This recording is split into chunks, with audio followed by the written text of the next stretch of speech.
in SDXL online, on the AWS website, on GitHub, and of course on the Xilinx.com website.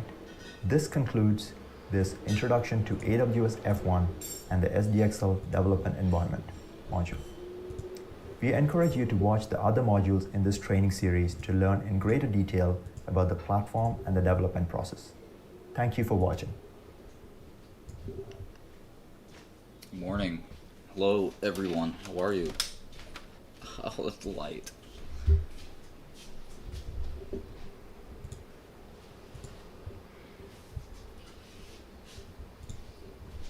Bitcoin's making a little comeback.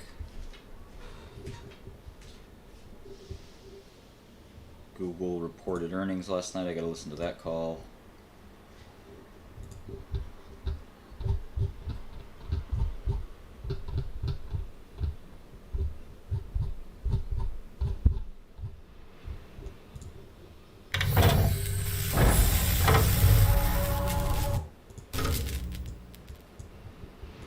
Reniac is a data center-oriented company. We provide solutions that leverages FPGAs. We specifically focus on the data store acceleration as a service. There's a huge opportunity there. Imagine new class of databases and how there are inefficiencies in them and how we can tap into that. That's what we're doing. We saw the FPGAs actually as a rising tide in the data center. And we know that if we take the approach of FPGAs, it's a better go-to-market opportunity for our end customer. So fundamentally what the architecture we rely upon is FPGAs are actually getting these transaction requests via network. So it's the fundamental to our architecture. The reason I actually have to bring that out is databases are going towards a distributed system. And we use FPGAs to speed up these distributed transactions on one hand. That's paying off in the data store database market. But uniquely on F1, as you know that F1 was put out as a compute instance rather than a networking instance, we're going and showing that we can increase the addressability of F1 because of our software and firmware by changing the compute instance into networking instance as well, which is core to our architecture. F1, if you look at Amazon is a market leader in cloud. And the reach that Amazon has to the end customers is phenomenal. Tapping into that reach is going to be of immense value for us. The reason being that these new class of databases are also the databases that are used by Web 2.2 and e-commerce companies, which are a new breed of companies, and that's one of the areas in stronghold of AWS, tapping into that customer base. So it's going to give us a lot farther reach than what we could actually do it on our own. Secondly, the fact that F1 was actually designed as a compute instance and we are coming and actually opening up the network acceleration there, we are also helping the AWS community widen out into network acceleration opportunities. So it's a win-win for both of us. We get the more reach, we actually enable a wider market base for them, and hoping that in the process we get a large set of customers running on the F1 instance.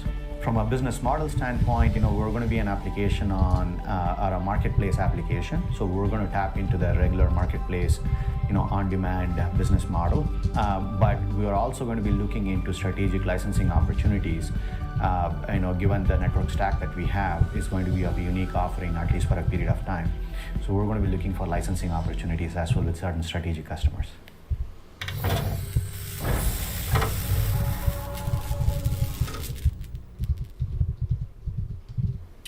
Yeah, just looking into F1 instances on Amazon. If anybody knows much about that, let me know. Very few people seem to use them.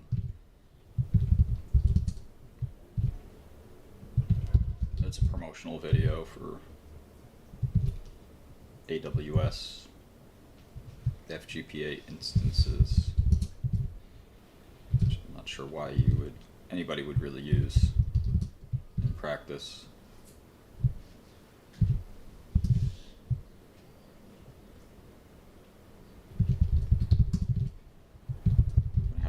Busy, productive day today. I hope you guys do the same. It's earnings season in corporate America, so Microsoft and Google reported last night.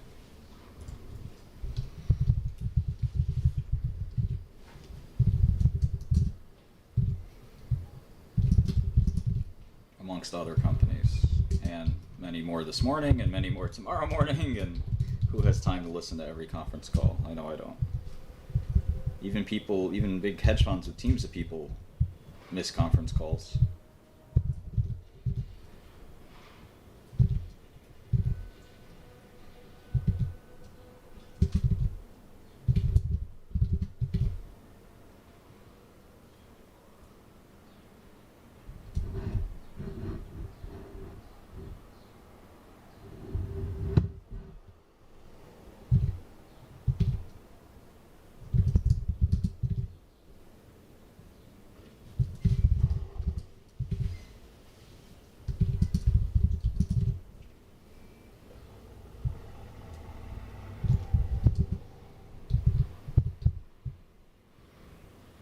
Big deferred revenue for Microsoft. Seems like Q2 slowed down for everybody. And we've lapped COVID by now, so I'm not sure why there'd be a COVID effect. But it also seems like Q3 isn't going terribly for most, so I think that's why you have this relief rally right now. Right.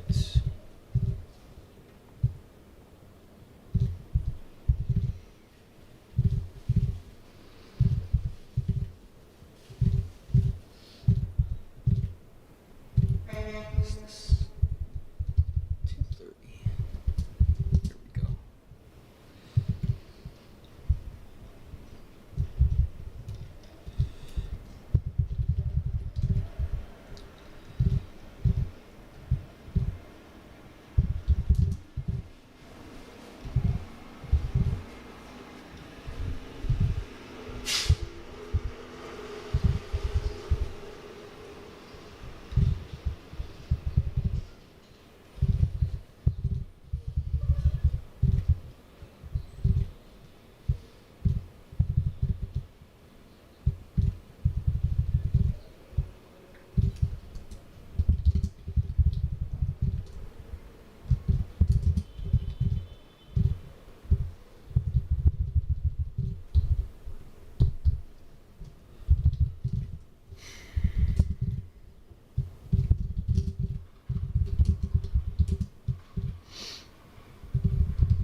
Great cash flow for Microsoft, really big deferred revenue.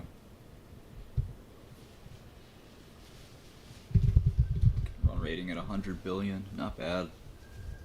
18 times earnings for 100 billion. I mean, they're not quite run rating at 100 billion, but I mean, pretty much close enough. It's not bad, not a terrible value. Let's see how the stock is done.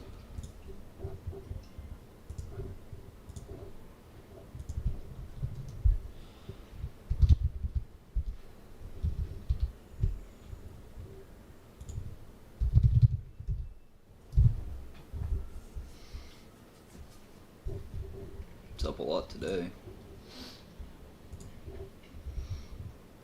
Yeah, at 350 it was probably pretty expensive, but at this price it's not bad at all.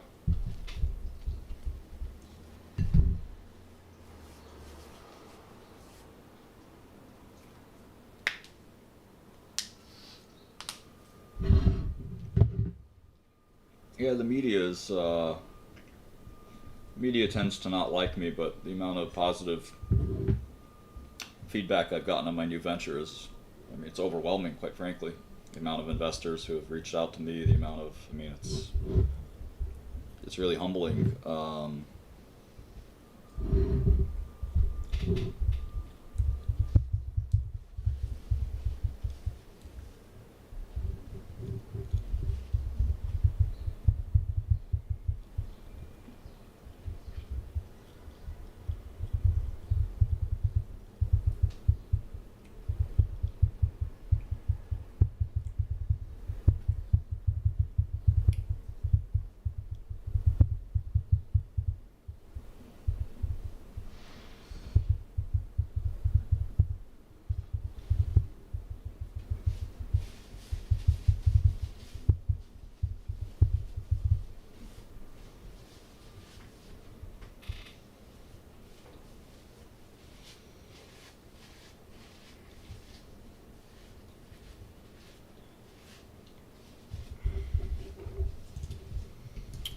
chickened out on Shopify.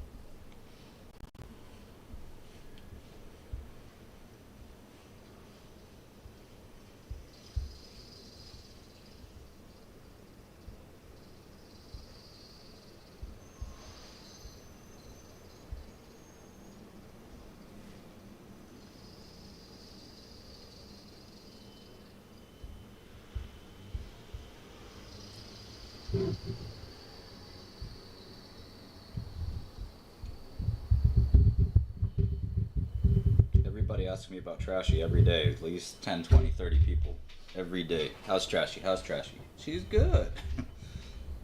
She's very good. She looks like she hasn't even expended 3 lives of 9 lives. I think Trashy's gonna be around a long time. Nobody's even quite sure how old she is. She's living her best cat life. Well said.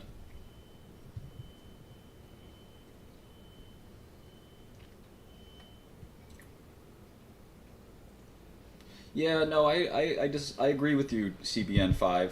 I definitely agree with you. It's very difficult. Just because you press a button on a computer does not make you a computational chemist. Can you help somebody at a university who's doing a drug screen by providing compute? That's a lot more realistic, but I completely agree. It's not simple at all. Using this kind of software is basically rocket science, and I don't think that the average Joe is gonna do it. It doesn't mean that the student or the hobbyist can't learn something from it. I think that's it's good science, evangelism, and education. But yeah, I think even chemists, professional medicinal chemists, using this software is tricky for them. So you really got to plan out your simulation very, very carefully. I mean, to the finest detail.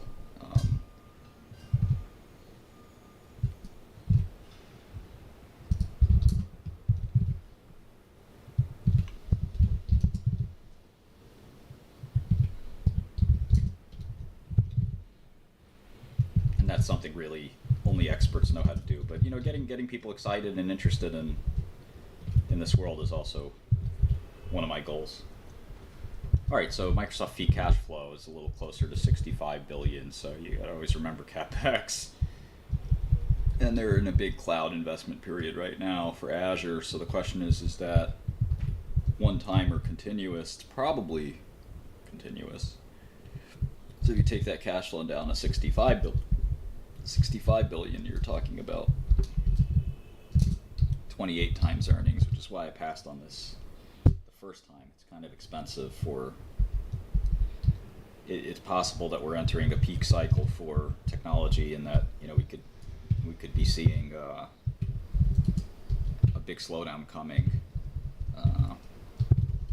Microsoft will be affected the least by this slowdown. They'll be kind of very sturdy, but I still think they'll be affected. So you generally don't want to own tech stocks going into some terrible recession or something. But I don't think we're going to have a terrible recession either, but nobody can predict that.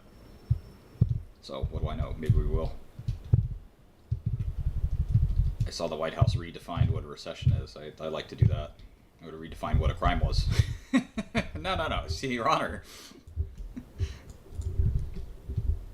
A lot of people feel a recession is two quarters sequential GDP contraction, but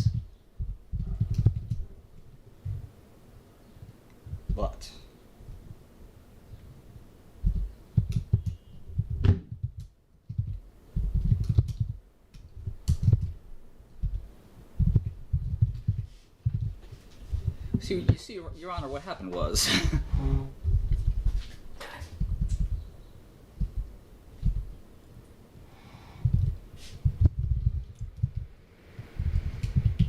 if you want to learn Python, I think it will take you some time to become a Python developer worth hiring, but maybe a year or two. Not that bad for, you know, what could be a big pay upgrade.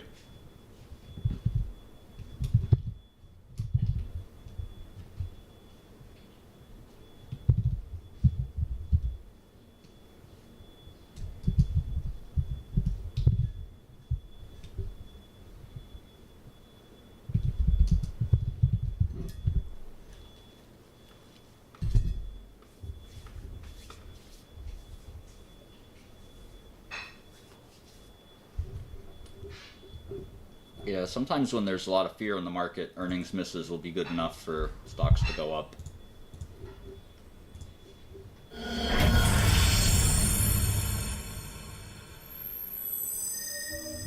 Ethical Genome at the core writes very accurate algorithms for genetic analysis. And once we have an algorithm that we deem performing very well from an accuracy perspective, then we use the Xilinx technology and the FPGA acceleration to optimize it to run fast. Ethical Genome started selling Dragon, which is the name of our product, on-site for the past couple of years. And with that, we were able to address the on-site market, but a lot of the genomic analysis centers who were starting to move to the cloud for reasons of scalability, we could not really reach them and address their needs with Dragon. With F1, that has become a possibility. We see more and more applications being ported to F1. Today it's genomics, but even in genomics, I think there's going to be an expansion of offering. So today we offer analysis, but we also offer storage compression, genomics-specific compression that allows you to reduce the size of the genomics data by a factor of 2 or 4. That is another pain point in the genomic analysis. The size of the genomic data is very big. One whole human genome is about 80 gigabytes. So if you could halve that or divide it by 4, it provides great advantage, and the Dragon solution does that for you, and it takes advantage of the FPGA to do it. When we started the company, the idea was to make an ASIC, but the ASIC, we quickly found out that because we're in the business of developing algorithms and improving them, would be not a good choice, because you would basically have a big investment in a chip, and then you'll have to keep doing that investment to correct the algorithm or to improve it. With the FPGAs, it allows us to program it over and over again, and we literally do daily updates of our algorithms, and that allows us to use it pretty much like software. I'm gonna go specifically in the cloud setting, the amount of time you do processing translates into cost. So if you do your processing very quickly, then you end up paying for the instance much less for the instance cost. Having a big FPGA allows you to do the work much faster and makes the synthesis and making the place and route and meeting the timing much easier, given that you have much more resources on the FPGA.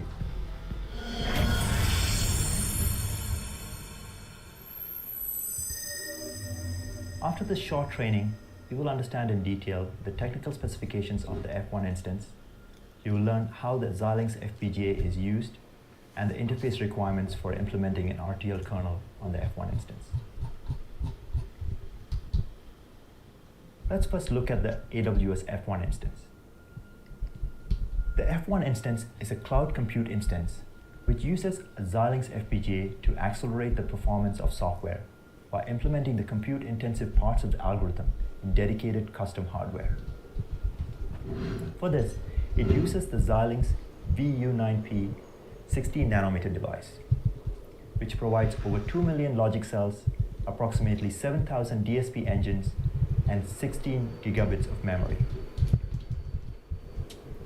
This high-capacity, high-performance device allows the acceleration of many software algorithms through hardware. The F1 instance consists of a host CPU augmented with the Xilinx FPGA. The FPGA is connected to the CPU over a PCIe link. The 2x large instance contains a single FPGA and 8 CPU cores. This basic configuration supports up to 48 gigabytes of DDR storage connected directly to the FPGA and transfers speeds up to 10 gigabits per second. The larger 16x large instance configuration uses 8 FPGAs and provides up to 970 gigabits of total system memory, 4 times that in storage. If you look in more detail at the data transfer specification, you can see that up to 30 gigabits per second may be transferred from the host to the FPGA over a Gen 3X 16 PCIe link.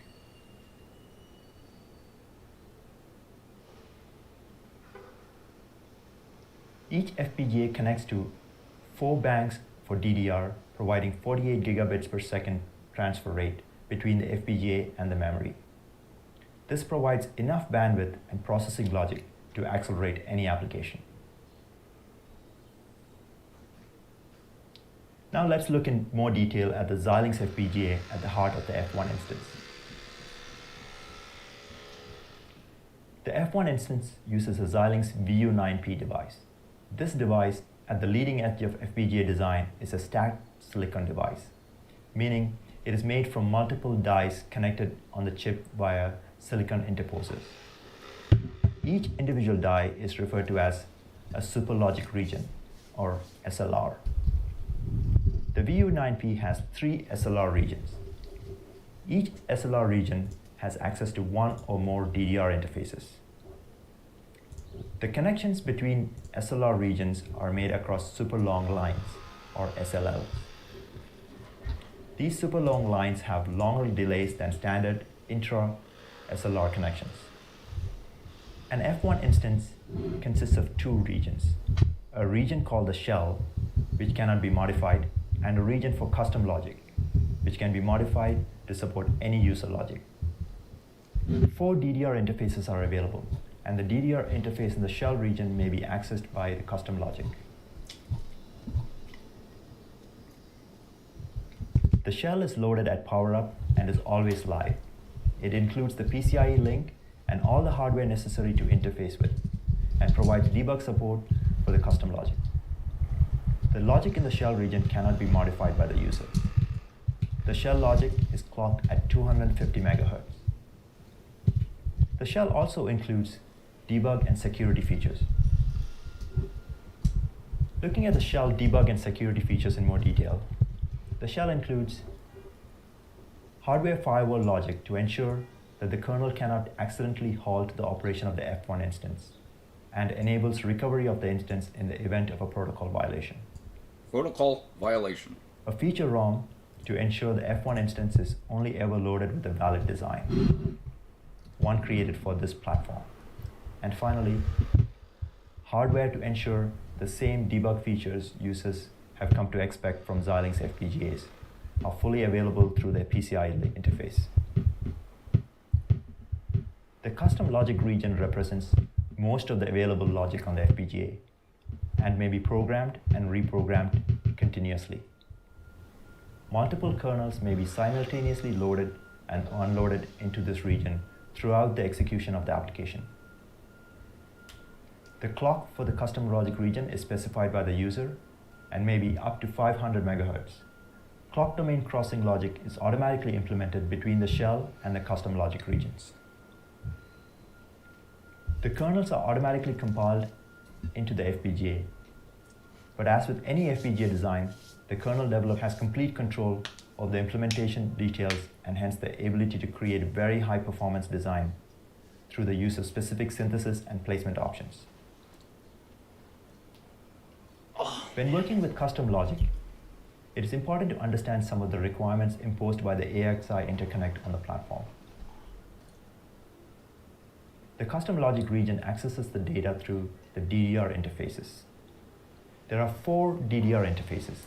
Each interface is 512 bits wide and can transfer data up to 16 gigabits per second. Each interface may be driven by up to 16 AXI master buses. This implies a maximum of 64 kernels. If each kernel only has one AXI master interface, or fewer kernels if some have multiple AXI master interfaces. When you have more than 4 AXI master buses driven by the kernels, care needs to be taken to ensure they optimally share the bandwidth of the DDRs. Now that we understand the device at the heart of the F1 instance, we can already review some of the recommendations for the kernels. When designing on the F1 instance, it's advantageous if the kernels fit inside one SLR. This prevents logic being implemented across super long lines. It's also advantageous if the logic which accesses the data in a particular DDR bank is implemented near that particular DDR interface.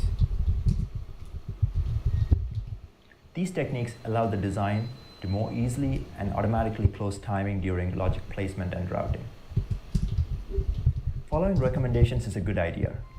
However, even if your kernel violates any and all recommendations, the Xilinx ultra-fast methodology guide shows how even the most challenging designs may be successfully implemented on the VU9P device.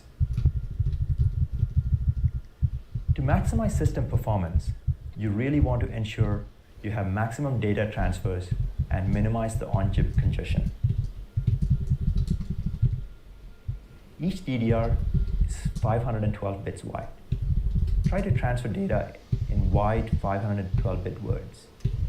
However, keep in mind each interface can only be driven by a maximum of 16 AXIM buses. Try to share this interface in a manner which does not limit the computation rate, because a transfer from one bus will block the others.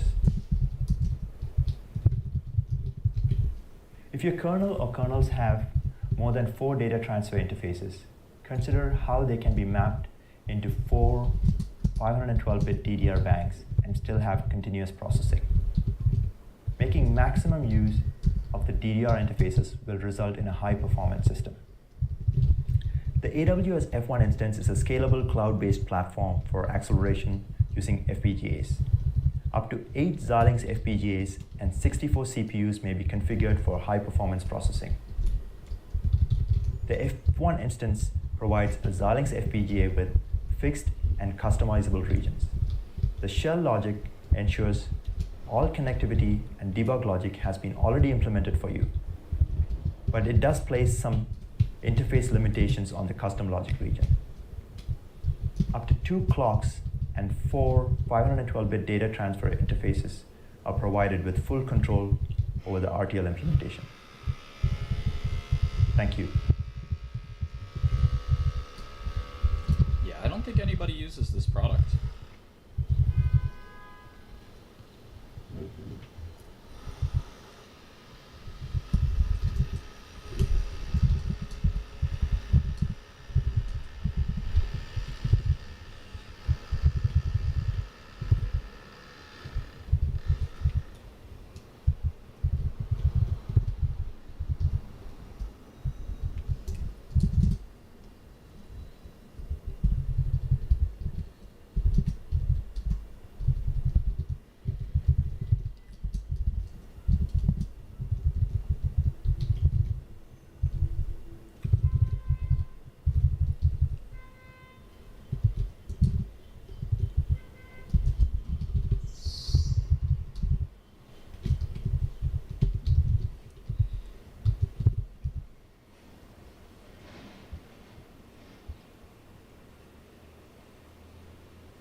Leap year in 2 years? Sweet.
Microsoft's definitely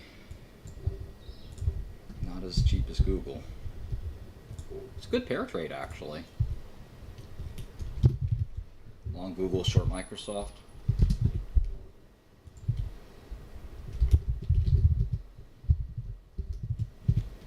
And I'm giving it better terminal rate. You know, arguably it should have a lower discount rate because of its diversity. Maybe we should do that. Maybe we'll change that.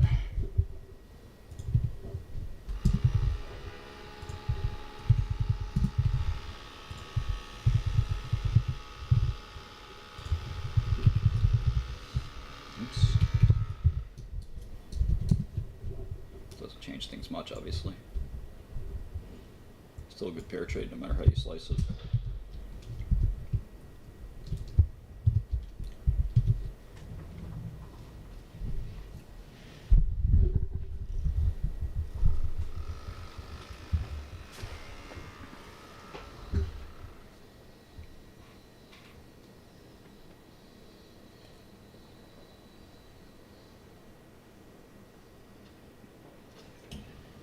Remember, time frames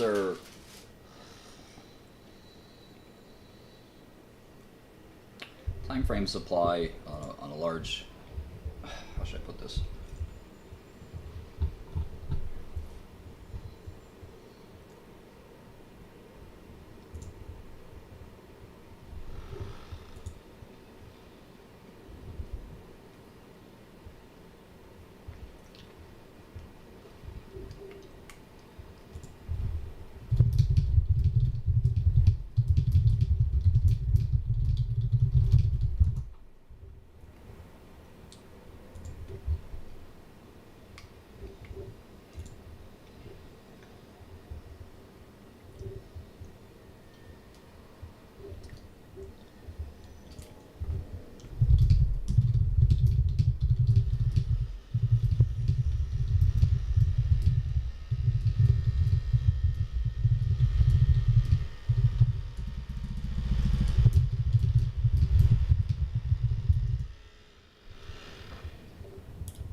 All right, I guess the market's opening in 10 minutes.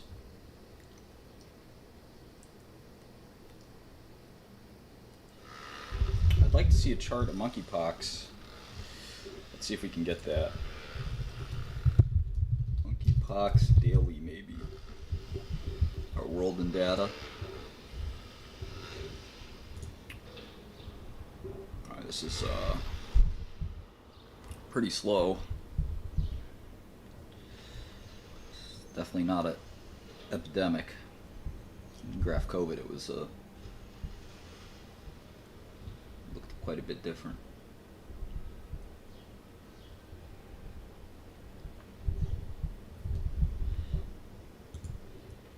Yeah, it's flattening out on a log scale.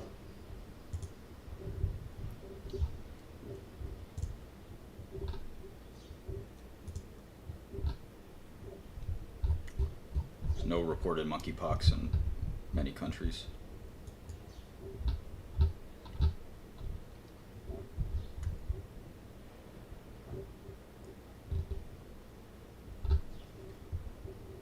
I don't think there's any in China. Because China doesn't have gay people.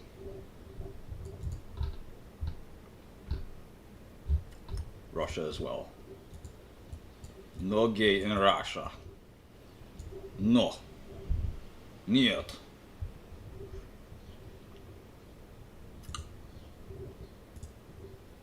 Defining the kernel for optimal greater complete execution. Hello, and training on packaging and integration of RTL IP for Amazon AWS F1.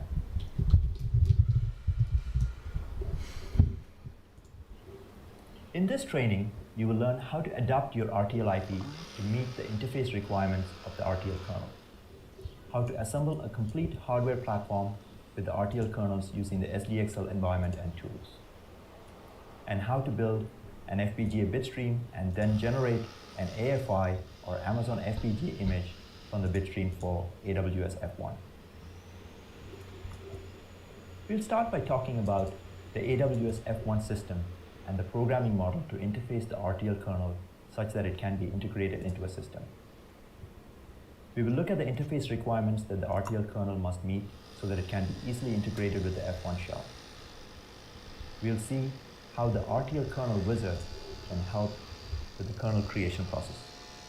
And finally, how to build the FPGA image for AWS F1 from the RTL kernel. Here's a high-level view of an AWS F1 system. The system consists of the x86 host CPU that communicates with the Xilinx FPGA through the PCIe interface. The x86 host CPU runs the custom application and accesses the accelerator kernels on the FPGA through an OpenCL API. The runtime handles the scheduling of the kernels, passing data between the CPU and the kernel, and handling error conditions. On the FPGA side, you have the custom kernels, which are built on top of the AXI interfaces, DDR memory controllers, and PCIe DMA, which are the hardware platform blocks that enable the kernel to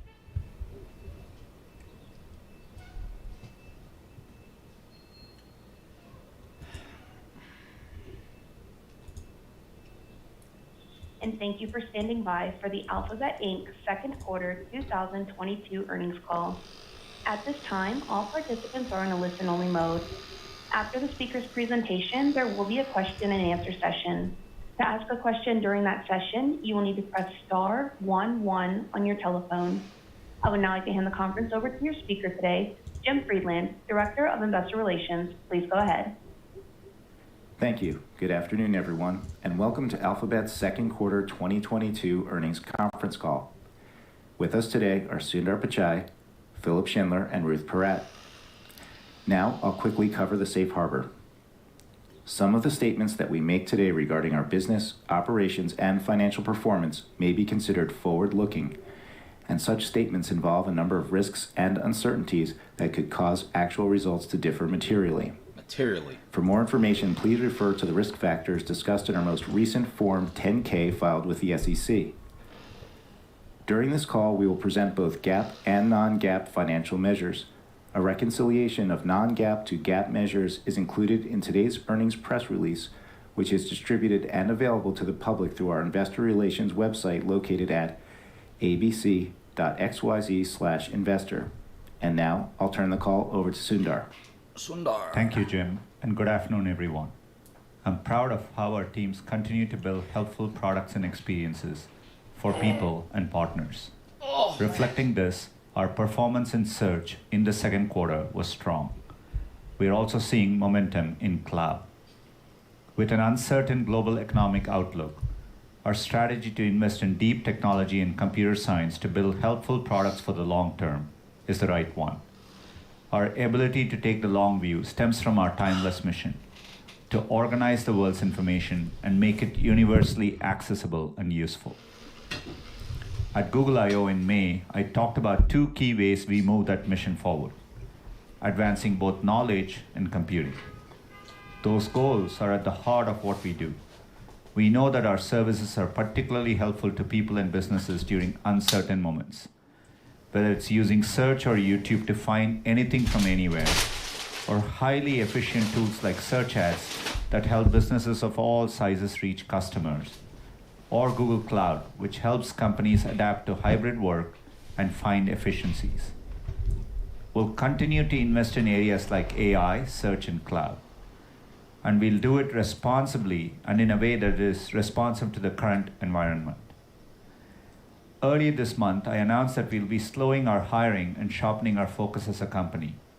We are focused on hiring engineering, technical, and other critical roles. And we are working to improve productivity and ensure that the great talent we do hire is aligned with our long-term priorities. Turning now to product highlights. Years ago, we made a big bet on AI. We believed that it would be transformational for our business and for the world. We are still in the early days, yet AI already underpins many of our most helpful products and services. For example, AI is helping us create entirely new ways to search. People are using Google Lens to do visual searches more than 8 billion times per month. A new feature called multi-search helps people find what they need using words and images at the same time. Later this year, multi-search will be able to help people find local results near them. AI is also helping improve translation. With the new monolingual approach to translation, we've added 24 new languages to Google Translate, spoken by 300 million people. And a new immersive view in Maps uses computer vision, AI, and billions of images to create high-fidelity representations of places around the world. Beyond AI, we are also seeing a new frontier with augmented reality. We've been testing exciting prototypes in our labs, like the device we shared at I/O that puts real-time translation and transcription in your line of sight. It's one example of how AR can solve real needs in the real world. And last week, we announced that we will soon begin early testing of AR prototypes in real-world scenarios. Our goal is to learn how they can help people in their everyday lives. Our investments in commerce are another way we deliver helpful experiences. People are shopping across Google more than 1 billion times each day. We see hundreds of millions of shopping searches on Google Images each month. Merchants will soon be able to submit 3D images of their products to appear directly on Google Search, so customers can try before they buy. We're also focused on bringing together hardware, software, and AI in a range of helpful devices. At I/O, we announced great new products, including Pixel 6a, Pixel Buds Pro, and Pixel Watch. We are currently taking pre-orders for Pixel 6a and Pixel Buds Pro. It's been great to see the positive feedback so far. And on platforms, I'm proud that Android remains the world's most popular operating system with more than 3 billion monthly active devices worldwide. Last year alone, consumers activated 1 billion Android phones. We are making it easier for Android users to share photos and communicate with friends and family with a modern messaging standard called Rich Communication Services, or RCS. Across our platforms and beyond, we keep more people safe online than anyone else in the world. Safe browsing on Chrome browsers help protect billions of people every day by warning them when they try to access dangerous sites or files. Earlier this year, we rolled out a new machine learning model that identifies more than twice as many potentially malicious sites and phishing attacks as the previous model, helping to contribute to a safer and more secure web. We've also unified our password managers across Chrome and Android. Now stored passwords can be grouped and protected across devices, apps, and the web. Taking a closer look at YouTube. YouTube Shorts are watched by over 1.5 billion signed-in users every month, with more than 30 billion daily views. In Q2, YouTube TV surpassed 5 million subscribers, including trialers. There's also a lot of potential for shopping on YouTube. Just last week, we announced a partnership with Shopify. It'll help creators easily connect their stores to YouTube and enable shopping across their live streams and videos. There's more to come here. Moving on to cloud, which surpassed the $6 billion quarterly revenue mark for the first time. Q2 revenue grew to $6.3 billion with momentum across Google Cloud Platform and Workspace. We saw continued demand in all geographies with global brands like Target in North America, H&M Group in Europe, Banco BV in Latin America, and Biopharma in Asia. We launched Google Public Sector in June, expanding our commitment to help US government agencies and public institutions accelerate their digital transformations, from New York State and Arizona State University to the US Forest Service and the state of Rhode Island. Customers are choosing Google Cloud as their technology partner because of our leadership in 4 areas. First, we continue to lead in the data cloud market because we unify data lakes, data warehouses, data governance, and advanced machine learning into a single platform that can analyze data across any cloud.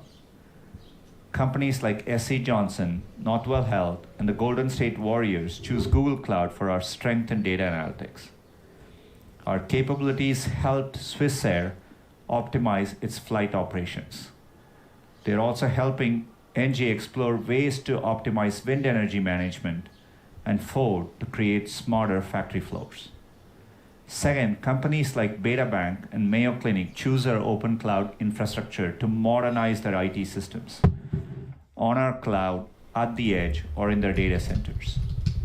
Our infrastructure scales to help customers like Deutsche Telekom modernize its network, Wipro to modernize its core systems, and Garvan Institute of Medical Research to process 14,000 genomes in under 2 weeks. Our multi-cloud strategy remains a differentiator for customers like Elevance Health, formerly known as Anthem, and AMD. Third, cybersecurity. Google has always provided a secure cloud infrastructure, and we continue to introduce new cybersecurity products that help customers detect, protect, and respond to a broad range of cybersecurity threats. Customers like GitLab, Highmark Health, and Iron Mountain protect their critical systems and data with our products. Caribou Coffee and Etsy are among the 5 million websites protected by our cybersecurity technology. Finally, Google Workspace's easy-to-use and secure communication and collaboration tools continue to be chosen by many organizations as they return to hybrid work. Google Workspace helped St. Luke's Medical Center, a leading healthcare system in the Philippines, address a 38% increase in telehealth visits during the pandemic.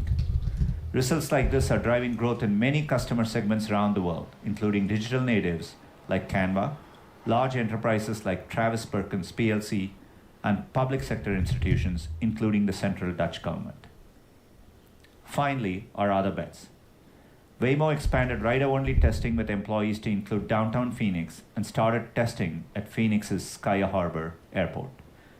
It also began charging trusted tester riders in San Francisco, a step closer to launching a commercial service with fully autonomous trips. Waymo also opened a new facility to support Waymo Via, their autonomous Class 8 trucking solution, as they continue to increase their operations and investment across the Southwest region. Calico is testing an investigational drug treatment in patients with ALS, developed in collaboration with AbbVie. It's an early step of many in the development process. Wing recently surpassed 250,000 commercial deliveries and unveiled a series of delivery drone prototypes able to carry different sized packages. There is good progress here and will continue to be intentional across the portfolio. To close, while the economic outlook is uncertain, it's been great to see people gathering in person again. We are pleased to see people coming back into the office more often, resulting in more opportunities for collaboration. It's a privilege to build technology that's helpful in both good times and uncertain ones. And I want to thank everyone at Alphabet and Google for their work in support of people, businesses, and all of our partners everywhere. Over to you, Philip. Thanks, Sundar, and hi, everyone. It's always great to be with you all. As Sundar indicated, we're as focused as ever on helping businesses navigate complexity and operate from a position of confidence. AI-powered tools, insights, and automation are arming customers and partners with the ability to stay agile and responsive so they can capture short-term opportunities while also building for the long term. You've seen our own commitment to the long term in our latest innovation announcements at I/O, Google Marketing Live, and Brandcast. Sundar covered a number of these. I'll dive deeper into a few more, including how we're improving our advertiser experiences and building simpler, more useful products for our partners. Within Google Services, Search delivered strong revenue growth in the second quarter, driven by performance in both travel and retail. In travel, users' appetite continued to remain strong heading into the summer season. Searches for places to visit in summer were up 2x globally year over year, while searches for last-minute hotel deals were up 50%.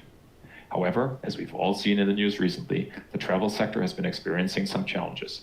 As always, we're committed to helping our travel partners navigate this with insights and new tools. Then there's retail, where we had another solid quarter. At GML, we highlighted how we're continuing to innovate to help merchants make the most of how quickly consumer shopping is evolving. Like Best Buy, who's embracing a full omni-channel approach, from measurement to bidding to using omni ad formats across Google. By adopting omni across its local inventory ads portfolio and showcasing curbside and in-store pickup, Best Buy increased in-store revenue from Google Ads by 34% last year. Today's customers expect to shop wherever, whenever, and they care as much about local as they do about finding inspiration for the next purchase online. In Q2, searches for Open Now Near Me were up 8x globally year over year, while searches for designer outlet jumped 90%. We also saw strong interest in apparel categories like women's clothing and in beauty categories like perfume and fragrances. With AI-powered tools like Performance Max, which local and smart shopping campaigns will upgrade to in time for the holidays, we're helping businesses move at speed and scale to reach new and existing customers wherever they are in their shopping journey with relevant, useful content. We've seen strong momentum with PMax. Advertiser adoption is up 5 times year to date. Sustainable apparel brand Rothy's drove a 59% increase in conversions and a 60% increase in revenue after turning to PMax. By leveraging its creative assets and showing them at scale, Rothy's reached more customers in a way it hadn't been able to do before. Innovating across search and YouTube also remained top priorities. Sundar mentioned new 3D AR features. Target and Wayfair are testing these to help customers see and shop products in real life. We launched new ad formats for our more visual, browsy search experiences. And then there's cool live commerce capabilities like Live Directs, which let creators start a shopping live stream on their channel and then redirect viewers to a brand's channel for more. Let's dive deeper into YouTube. In the second quarter, the biggest factor in the year-over-year comparison was the lapping of a very strong second quarter in 2021, when we experienced a strong recovery from the impact of COVID in early 2020. Ruth will provide more details on this later on. As we continue to help advertisers manage through uncertainty, I would point out 3 key highlights for YouTube. First, Brandcast joined the upfronts in New York in May for the first time ever, a reflection of how digital and linear TV worlds are converging for both viewers and advertisers. As the #1 streaming video platform to reach viewers across all devices, with billions of hours of video watched every day, YouTube remains well positioned to deliver the reach, results, and relevance that advertisers need.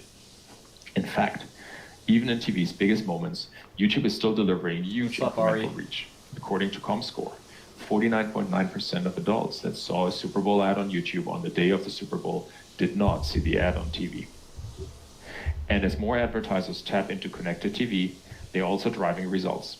According to a Google commissioned Nielsen meta-analysis of MMMs that measured YouTube CTV and TV across US consumer packaged goods, on average, YouTube CTV effectiveness was 3.1 times greater than TV. Take GSK Consumer Healthcare, now Haleon, who piloted CTV campaigns across its top 10 global markets to drive effectiveness at scale and tap into the shift to streaming. The results?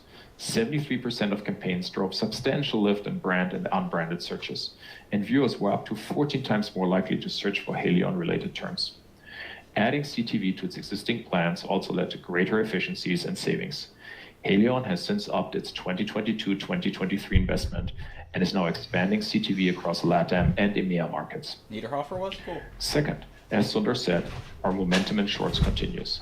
Last quarter, we shared that we're in the early stages of testing monetization with ads, and we continue to be encouraged by the results so far. Third, there's full funnel, which we've covered before, and more advertisers are embracing. On average, YouTube advertisers using a full funnel strategy experienced 80% unique reach across brand and action campaigns.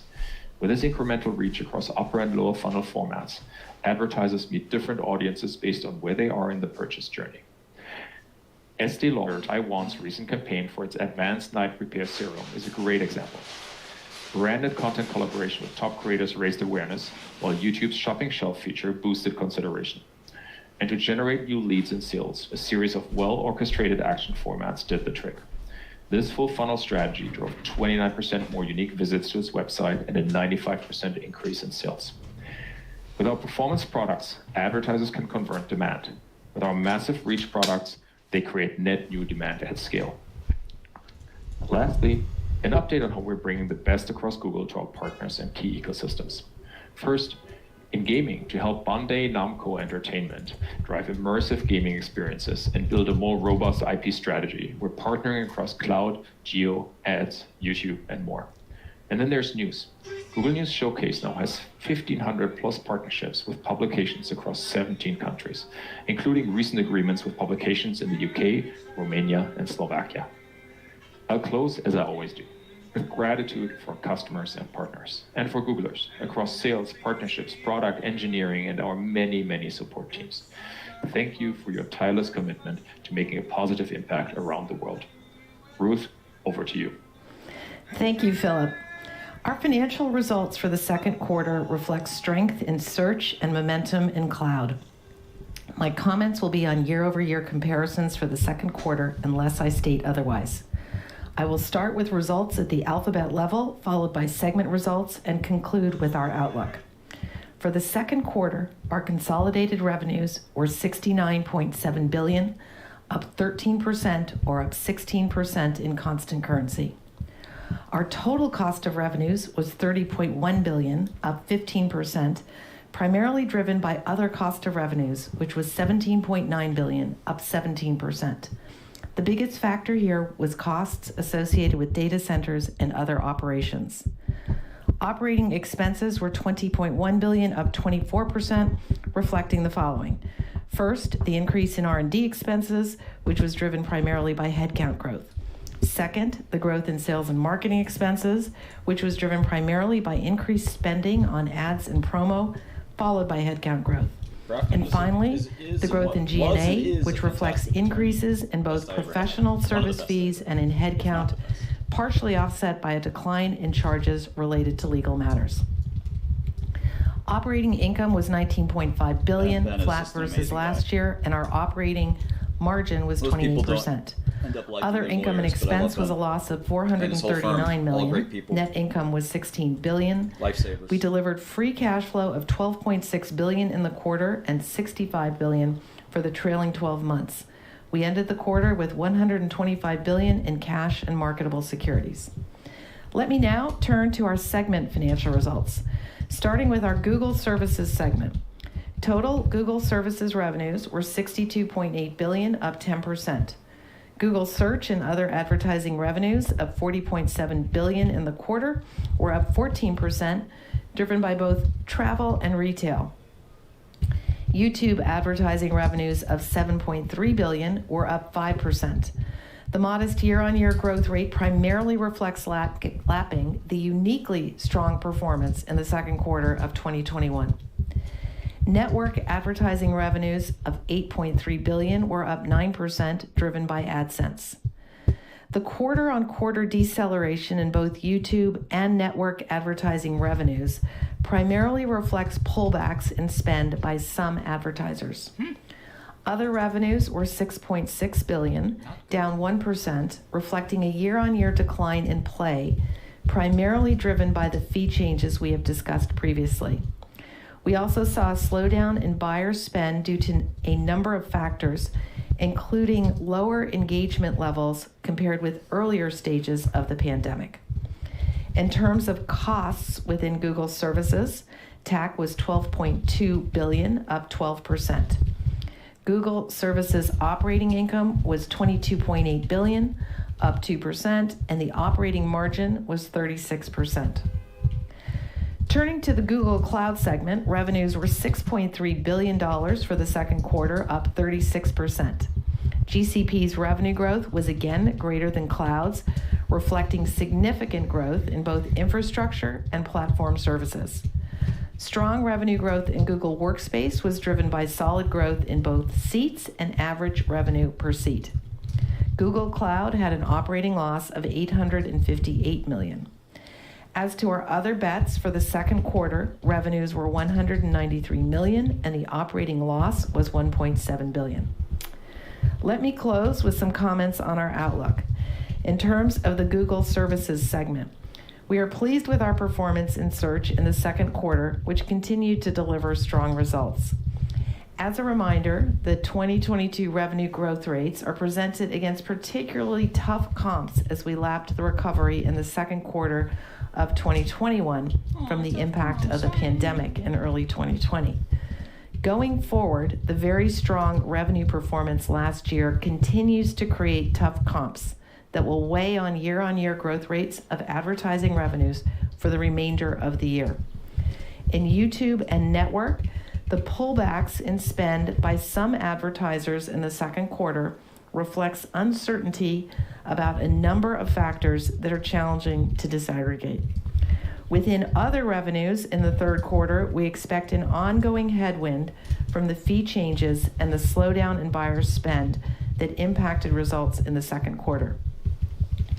Turning to Google Cloud, customers are transforming their businesses utilizing GCP's secure infrastructure with data, analytics, and AI capabilities, uncovering real-time insights and leveraging the collaborative tools of Workspace. They are in the early days of this transformation, and we continue to invest in our products, go-to-market capabilities, and cloud regions.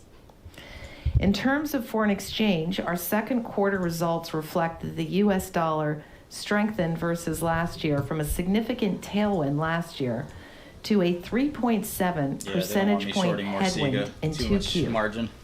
Looking to the third quarter, based on strengthening of the US dollar quarter to date, we expect an even larger headwind from foreign exchange. As a reminder, all segment revenues are reported on a GAAP basis. We provide fixed FX revenues only at the consolidated level and by geographic region. In addition, as we've said previously, the impact of foreign exchange is greater on operating income than it is on revenues, given that our expense base is weighted more toward the US, with most of our R&D efforts located here. With respect to Alphabet headcount, we added 10,108 people in the second quarter, with the majority of hires for technical roles. Given the uncertain global economic outlook and the hiring progress achieved to date, as Sundar previously announced, we intend to slow the pace of hiring. We expect our actions on hiring to become more apparent in 2023. Our headcount additions in the third quarter will reflect we already have a strong number of commitments, including new graduate hires. As a reminder, we also expect the acquisition of Mandiant to close by the end of the year, which will further increase headcount on top of hiring. Although we expect the pace of headcount growth to moderate next year, we will continue hiring for critical roles, particularly focused on top engineering and technical talent. Turning to CapEx, the largest investments in the second quarter were in servers, followed by data centers and office facilities. After several large transactions closed in the first quarter, investment in office facilities was once again focused on fit-outs and ground-up construction on existing projects. We continue to expect an increase in CapEx in 2022 versus last year. For the balance of 2022, the increase will be particularly reflected in investments in technical infrastructure globally, with servers as the largest component. Thank you. Sundar, Philip, and I will now take your questions. Thank you. As a reminder, to ask a question, you will need to press star 11 on your telephone. To prevent any background noise, we ask that you please mute your line once your question has been stated. And our first question comes from the line of Douglas Anmuth from JP Morgan. One moment.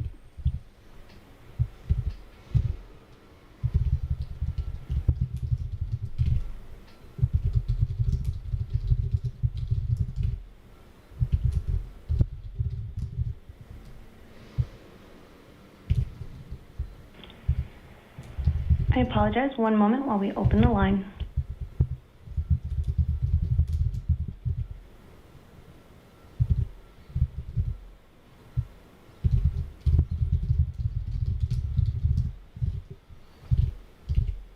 Please stand by.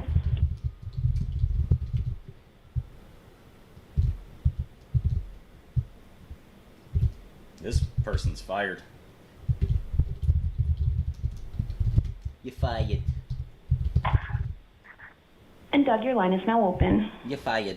What took so long? Great, thank you. Hopefully you can hear me. I want to ask two questions. First, Sundar, just in your letter, you talked about how the economic challenges will serve as an opportunity for Alphabet to deepen its focus and invest for the long term. Just wanted to get a sense of how that might change the investment profile and areas of priority for the company. And then, Ruth, I was hoping you could provide some color perhaps on how growth trended more through the second quarter, and if you have any comments on what you're seeing so far in 3Q in July. Thanks. Thanks, Doug. As I said to the company, I think it's a good time to sharpen our focus. Personally, I find moments like these clarifying.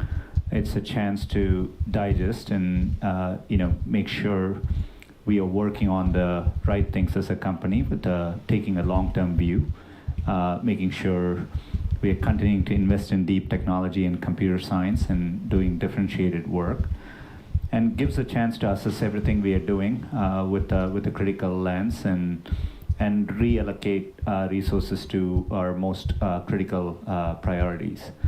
So, it's a constrained optimization problem. I think gives us a chance, given the strong, given a few years of strong growth, to double down and focus. And we're going to be very disciplined in terms of how we will approach it. But our focus on the long-term areas, be it AI, be it cloud, and other critical areas, will continue.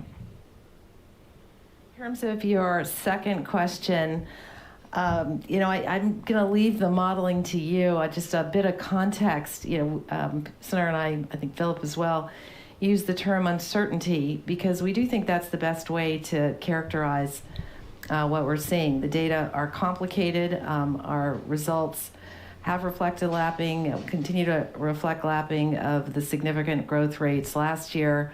On top of that, there's uncertainty in the global economic environment. And then there are issues that differ across industry. You've seen it in the news. For some, it's supply chain. For some, it's inventory issues. So we will leave the forecasting to you and try to give you sort of the components as we went through Q2 here. Thank you both. Thank you. And our next question comes from the line of Brian Nowak from Morgan Stanley. Thanks for taking my question. Brian? Can you hear me okay? Yep. Can you hear me okay? Hello? Yes, your line is open. Great. Thanks for taking my question. Senator, I just wanted to follow up on the last question a little bit. I think the tone around investment for the year changed somewhat over the course of the last few weeks. As we've kind of gone through July and heard about slowing of hiring and now a reported hiring pause. You mentioned just recently you're finding moments like these to sort of optimize spend. Could you just talk to what are you seeing in your business specifically on the advertising side or the cloud side that is sort of saying now is when we really do need to make sure we're optimizing? Are you seeing pullbacks, or is it more sort of just you're seeing the macroeconomic headlines and wanting to get ahead of it? Thanks, Brian. I think Ruth gave color on what we are talking about as uncertainty. I think we see that as well. All of us are reacting to quite a varying set of dynamics, and it's tough to summarize it because the underlying factors are different and they vary by maybe geography and verticals. But there is some commonality to it in terms of the macro environment. So there's definitely something we are looking at and want to be more disciplined as we go forward. So that's the higher level theme. I think in terms of underlying areas, pretty much I'm focusing my time on what are the right set of things to do with a longer term view. And I do think as a company, when you're in growth mode, it's tough to always take the time to do all the readjustments you need to do, and moments like this gives us a chance. So I view it as an opportunity, and so some of the sharpening our focus is taking advantage of the moment. Great, thank you. Thank you. And our next question comes from Eric Sheridan from Goldman Sachs. They used to work with her. So much for taking the question. Maybe I can ask a two-parter on YouTube. You've called out the tougher comps over the last couple of quarters. Can you give us a better sense of how you move away from some of those tougher comps in the periods ahead of us over the next 12 to 18 months, and how maybe we should think about the digestion of the direct response growth and consumption growth that YouTube saw a year ago, and how that might lead to better growth ahead for YouTube in the periods going forward? And then when you look at the broader competitive landscape for video, how do you think about positioning YouTube, short-form video versus long-form video, or enabling creators and businesses to have tools to build their businesses within YouTube? How do you think about product development and aligning the product against the broader competitive landscape? Thanks so much. Thanks, Eric. There was a lot in your question, so I'll start and then I'll pass it to Philip. An obvious point was we're pointing out the lapping of what truly were extraordinary growth rates. Time will get us through the lapping, so that's obvious math. But you asked the question, so starting with that, and then I did note that we have seen pullbacks in spend by some advertisers. That in fact was the biggest factor in the quarter-on-quarter change, the sequential decline in the growth rate, and that we do view that as rather idiosyncratic. As I said, some of it's supply chain, some of it's inventory, and so just working through that. And then I would say there were a couple of other factors that were relevant. The war was a modest headwind to year-on-year and sequential growth. AT&T impact, in fact, remained relatively constant. We've said that for the last couple of quarters, so that does remain a headwind. So we're working through those, but again, it goes really to continuing to invest in YouTube and the experiences and the opportunity to deliver for our entire ecosystem, users, creators. And why don't I pass it to Philip to maybe take you a step deeper into those? Yes, thank you. So despite the pullback from some advertisers, we really believe YouTube remains well positioned to benefit from the shift to digital video. Maybe first on brand, it's worth calling out that this was our first year participating in the upfronts, which is really exciting and really a testament to YouTube's evolution. And we were very pleased with our strong growth and upfront commitments. Customers tell us they see value in YouTube's reach and the ability to drive results. I talked about CTV earlier, and as well on our last call, and we're very excited about the roadmap here. We're also continuing to give advertisers unique and creative storytelling opportunities and the ability to lean into very precise KPIs. And we recently rolled out some very critical measurement tools. On the direct response side, we still think there's a lot of runway to address commercial intent on YouTube between video action campaigns and app campaigns and product feeds and new live commerce features. We're testing a number of different things across live commerce. So we're excited about the opportunities here, especially to connect brands with creators. We're also seeing advertisers buy YouTube at both ends of the funnel, which I talked about earlier, giving advertisers the ability to drive reach and relevance and action is really where YouTube excels. So the big picture long-term remain very encouraged by the opportunity for innovation in brand and DR and across YouTube. And I can also briefly touch on the shorts piece. Consumers are increasingly consuming short-form videos, obviously. We're seeing this across multiple platforms, including YouTube. Sundar noted earlier that shorts are being watched by 1.5 billion plus logged-in users every month. So overall, we're continuing to see good user engagement on YouTube. And last quarter, we shared that over the past 2 years, YouTube has seen significant growth in watch time. And even as people have returned to in-person activities, time spent on YouTube globally has continued to grow. And as I said before, early results in shorts monetization are also encouraging, and we're excited about the opportunities here.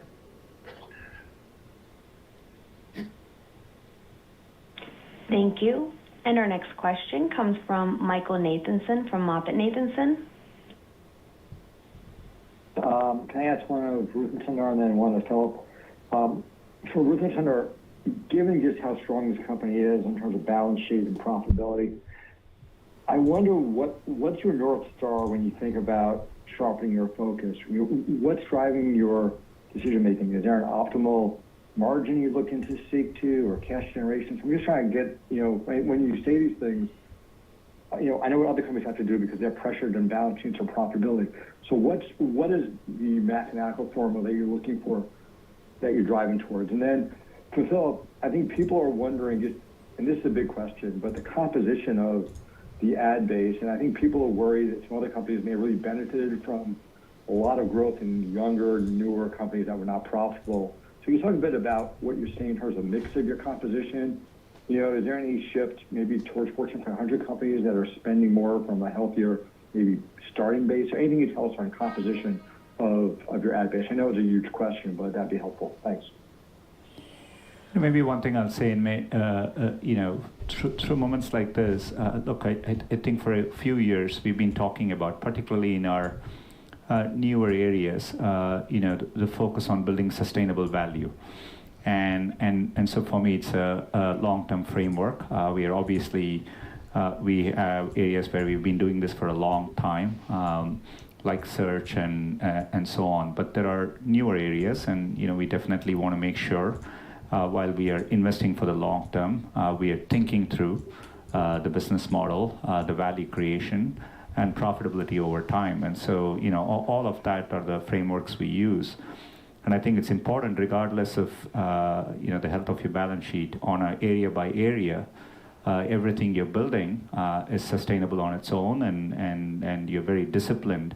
And so I think times like this gives us a chance to bring more focus and spend more time on with that lens. I would just add, we talked about this last year. Some of the operating margin upside last year was due to timing issues with the surge of revenues, and we indicated at the time there was a lag in part on some of the investments, whether that's data centers or otherwise. And so in part, you're seeing some of that, but very much to Sundar's point, the way we look at it is we are continuing to invest in long-term growth that has paid wonderful dividends for users and investors over the years, and we want to make sure we're doing it responsibly and judiciously. Some of these things pay out over the medium and longer term, and so, as he said a couple times now, this notion of wanting to look at what are meaningful investments to deliver, a continued extraordinary experiences for servers and users that then supports longer term growth, it requires investments, and we just want to make sure that we're getting that balance right and that we're using resources effectively where we can to redeploy it and put it back into long-term investments. And so it's that sort of balancing act. Look, when it comes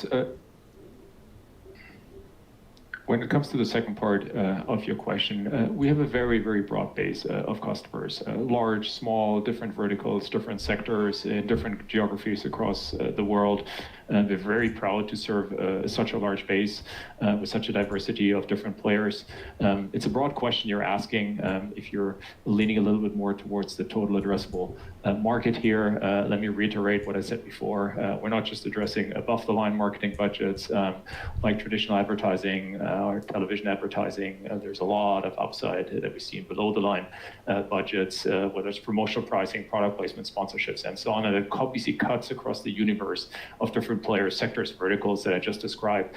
But in the end, our main goal is on delivering great experiences for our users and driving incremental ROI for our advertisers, and then making them successful across all this big universe of sectors I just talked about. And I'm positive that budgets should continue to move our ways as long as we stay focused on this one. Thank you. And our next question comes from Justin Post from Bank of America Merrill Lynch. Great. Thank you. I hope you can hear me okay. Wanted to ask about cloud. You mentioned several times cloud momentum, and I know it was a very tough year-over-year comp, but growth did slow. Wondering if you're seeing any pullback in new lift and shift projects or other new client ads, or if you're seeing a little slowdown in volumes at all. And then on the margins, is there any urgency to move margins towards break even, or is it still kind of investment mode here with a lot of different products and services to build? Thank you. On cloud, we continue to see, strong momentum, substantial market opportunity here, and still feels like early stages of this transformation. Constantly in conversations with customers, big and small, who are just undertaking the journey. So kind of shows you the opportunity ahead. I would just say, nothing noticeable other than, given we are in different geographies, and different sectors, you do see a varying mix of some customers impacted in terms of their ability to spend, some customers just slightly taking longer times, and maybe in some cases thinking about the term for which they're booking and so on. So, but I don't necessarily view it as a longer-term trend as much as working through the macro uncertainty everyone is dealing with. And then in terms of your margin question, our view continues to be that this is an extraordinary opportunity. It's a long-term opportunity, and enterprise customers are still early in their move to the cloud. And so we do very much have that debate. That same question that you posed is the right one, which it's a trade-off as between revenue growth and immediate profitability. And what we're focused on is ensuring that we're investing to support the long-term growth and given the upside that we see. And so continue to focus on it and are looking at the path to profitability, path to free cash flow positive to drive attractive returns. That's obviously in the overall model of it, but very much believe in the long-term growth and believe this is the right level of investment across the business, go to market, the product teams, continuing to build it out globally. Thanks, Sundar. Thanks, Ruth. Thank you. And our next question comes from the line of Brent Thill from Jefferies. Brent Schill. Good afternoon. Ruth, good to see you lean into the buyback. I think it was your highest buyback ever, while other tech companies have kind of run away from it. I'm just curious if you could talk about your capital allocation strategy and ultimately how you're thinking about the buyback. Thank you. I mean, at the heart of the capital allocation strategy is really what we've been talking about on this call, investing in long-term growth and driving cash flow so that we have the opportunity to continue to invest and return capital to shareholders. We're very pleased that we were able to increase the authorization up to $70 billion and do continue to believe it's yet another valuable tool in the overall set of investments that we make. So pleased to have it.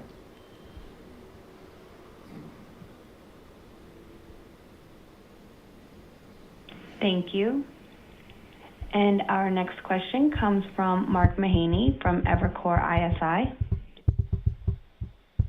Great, thanks.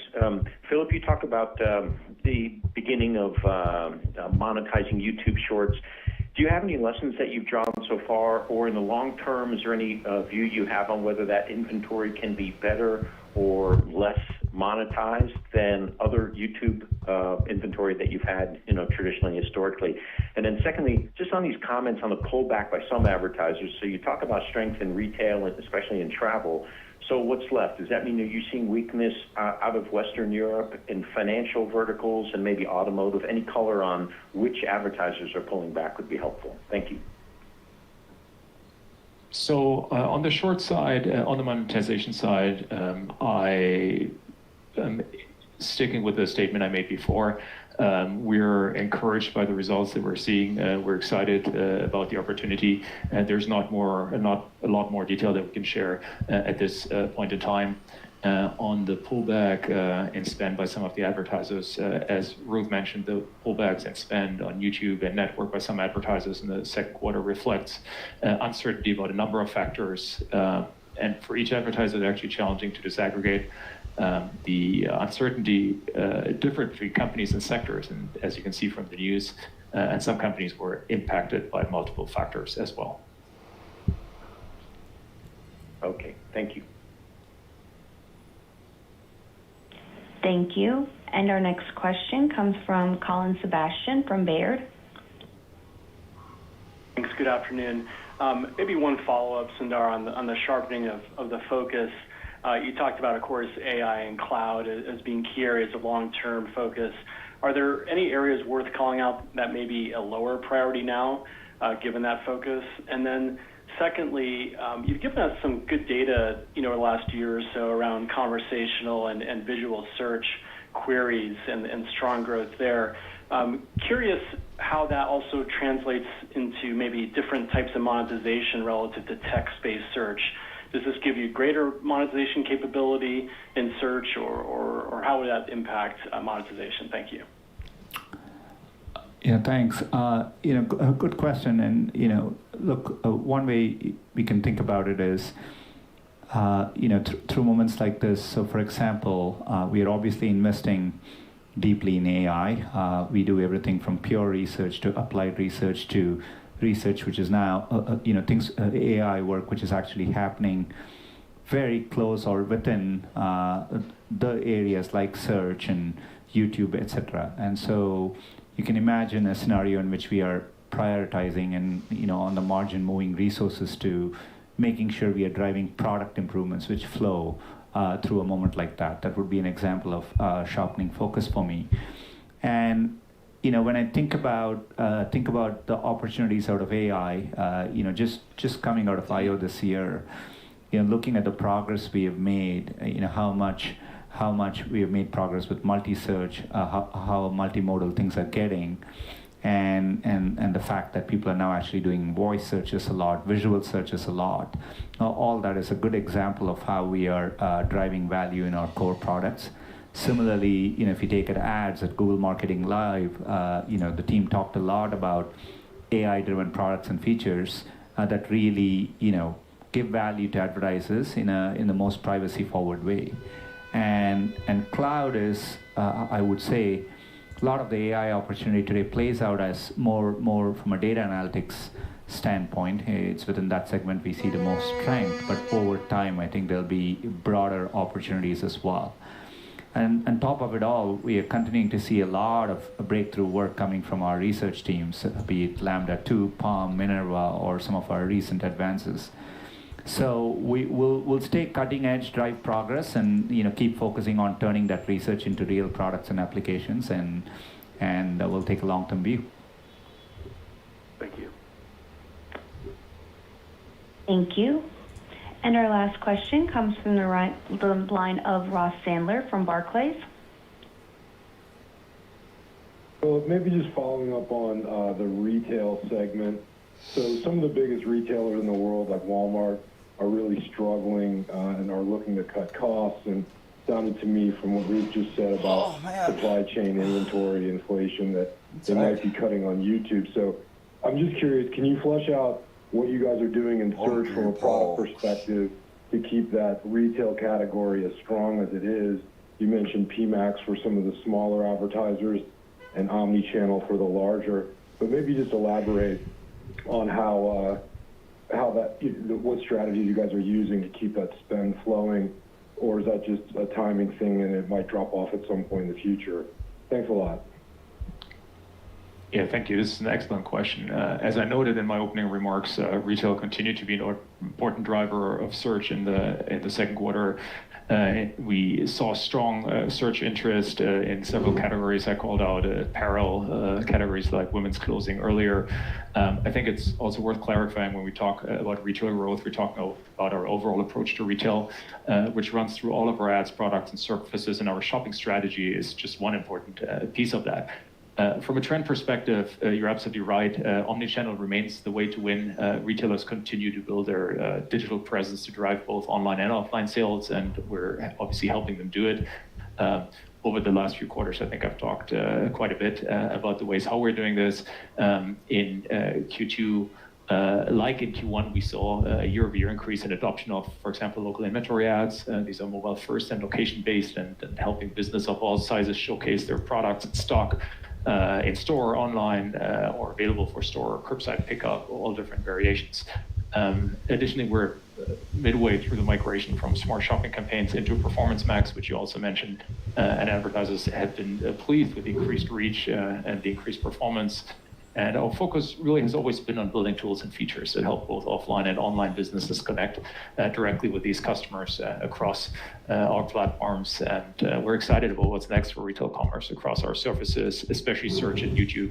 And we will remain focused on building helpful, great products and experiences for both users and these businesses.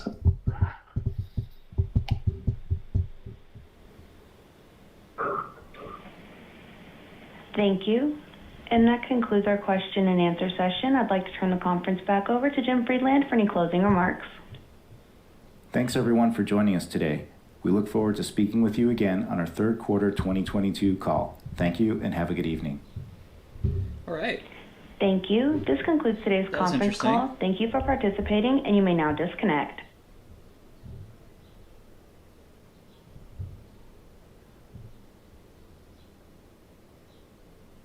Welcome, everyone, and thank you for standing by for the Alphabet fourth quarter 2021 earnings conference call. Whoa, whoa, whoa, whoa, whoa, whoa.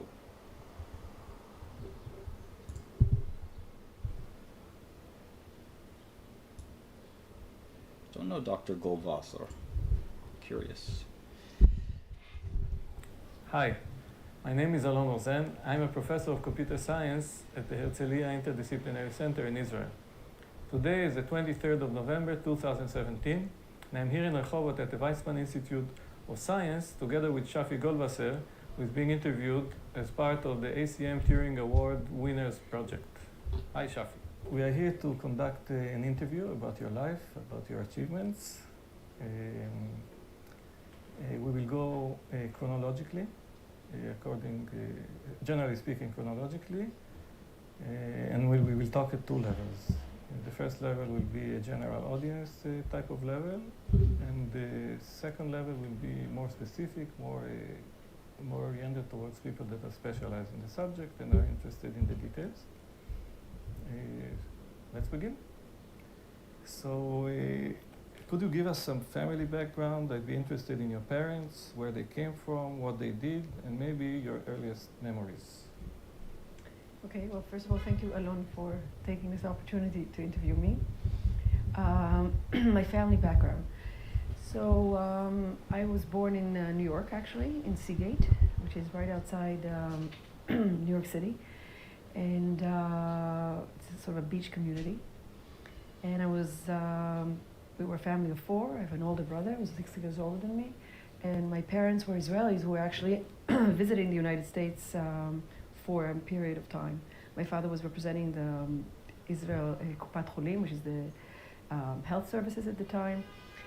He was recruiting doctors, recruiting donations, buying equipment for the Israeli medical services we were just starting. And my earliest memories, it's a good question. I think I remember something about going to the beach in Seagate, which is where we lived. My mother used to take us to the beach every day. And I remember there's a lot of wind on the beach. And I remember sort of one of my balloons, or maybe it was a floaty or some sort, sort of flying away. But it's not very relevant to my career going forward, except I've always liked the beach, and that might be related. And my mother was a homemaker. The background of my family is that my father was born in Poland before the war.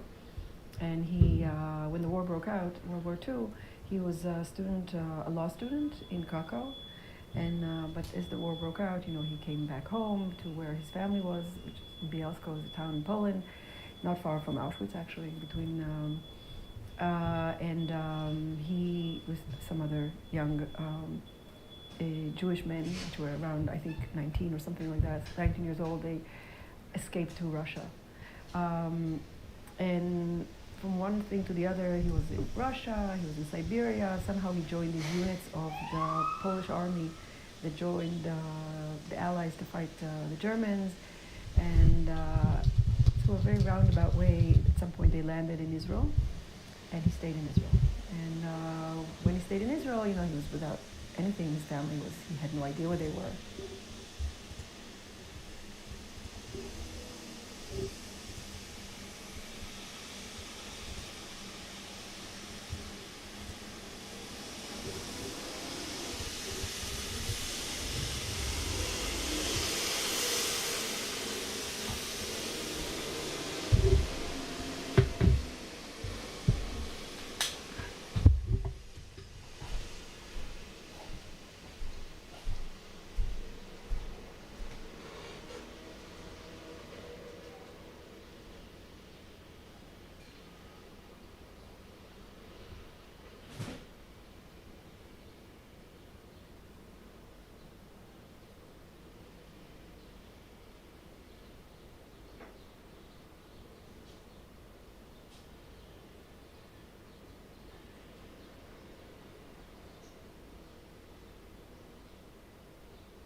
He thought they all perished. It turned out they didn't all, some of them did.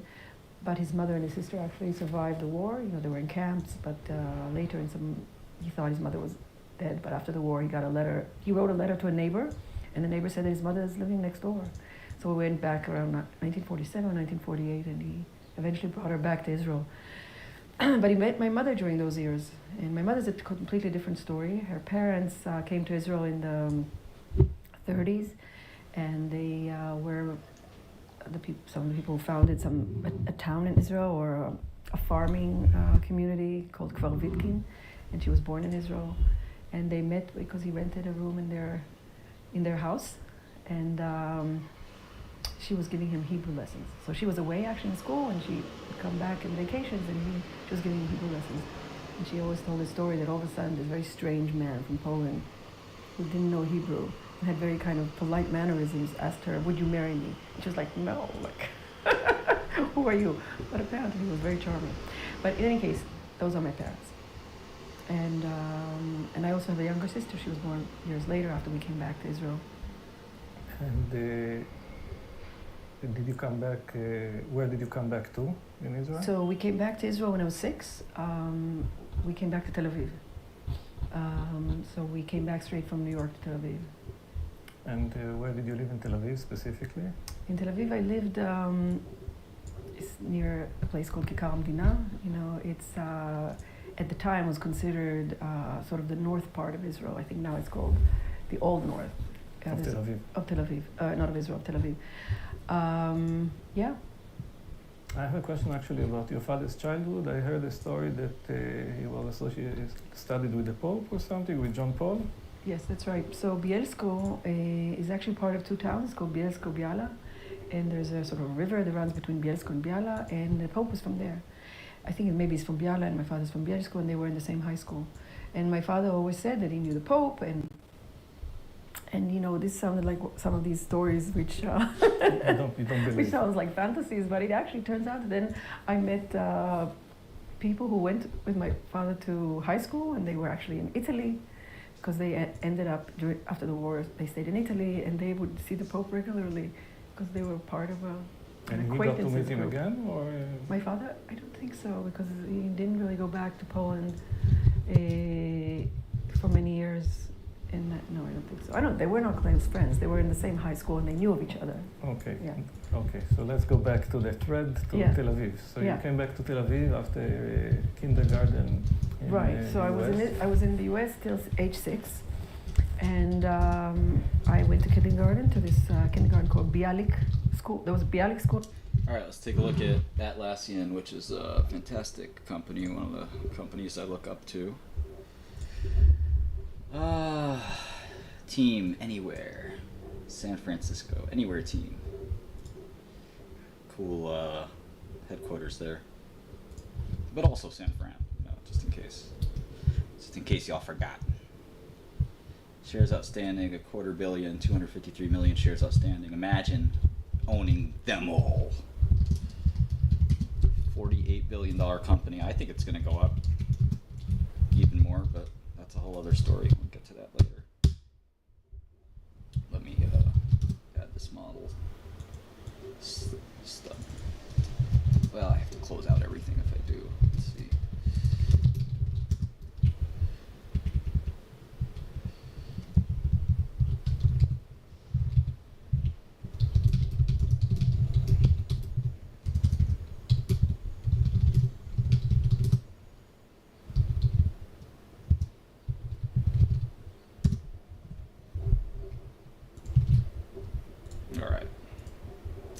So yeah, 253 million shares outstanding as of last quarter. What did I do there? All right. Let's see, kind of. I put this somewhere else, but they got about $1 billion of cash. Not too much, actually.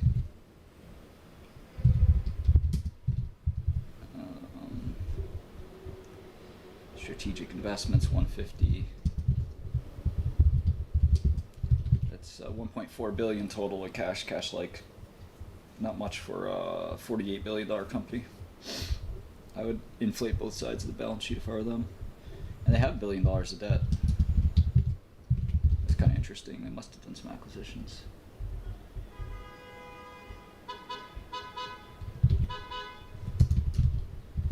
So basically no net cash for Atlassian, which is not typical in so-called big tech. I wouldn't call them necessarily big tech, but you know they're getting big tech. Still sort of a small, scrappy company in my eyes, but at $48 billion, one of the world's biggest software companies. All right, anyway, let's go to the income statement. Everybody knows what Atlassian does, more or less. It's kind of the Jira company in a lot of ways. What did I say models for? My brain is running out of glucose or something.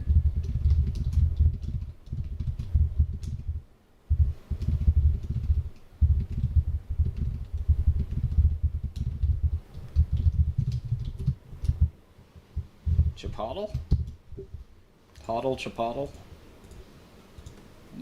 Alright. Yeah, amazing revenue growth. Well, amazing subscription growth. It's great revenue growth. Amazing is too strong of a superlative. 740. So almost $1 billion last quarter, which makes it not one of the biggest software companies by revenue, but definitely one of the biggest software companies by market cap. I mean, it's still, we'll get through the valuation later. Subscription, maintenance, and other.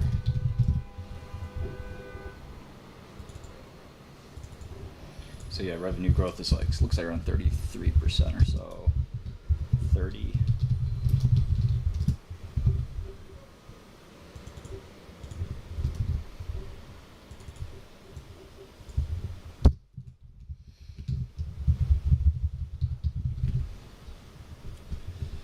Cost of goods, very low, as you would expect.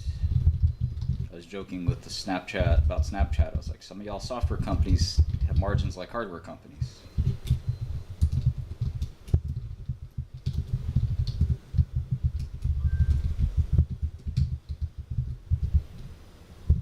Y'all faking. You're faking like a Chinese Jamaican. 84%. Gross margins, that's more accurate. Look at that R&D spend. They're really investing a lot in product development. I think that's, wow, that's amazing. So if you take out R&D spend, the margins of the company are ginormous. And there's probably a lot of stock-based compensation in here too.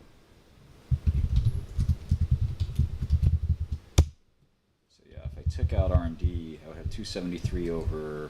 I mean it's good, but for a growing company, you're investing a lot in those types of things. So maybe, I don't know. We'll sort of keep looking.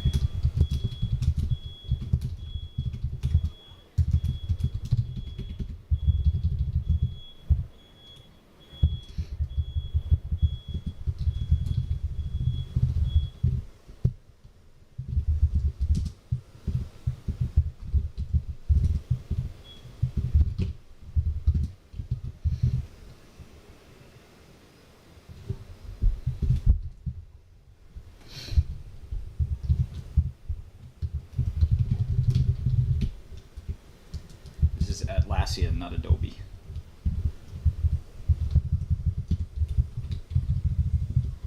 All right, yeah. So outside of R&D, they would have a 47% operating margin. Obviously, you have to do product development, but some of that product development is opportunistic and related to future products, not just maintenance development on products they have now. Although, again, I don't know. We have to listen to company conference calls and ask around and stuff like that.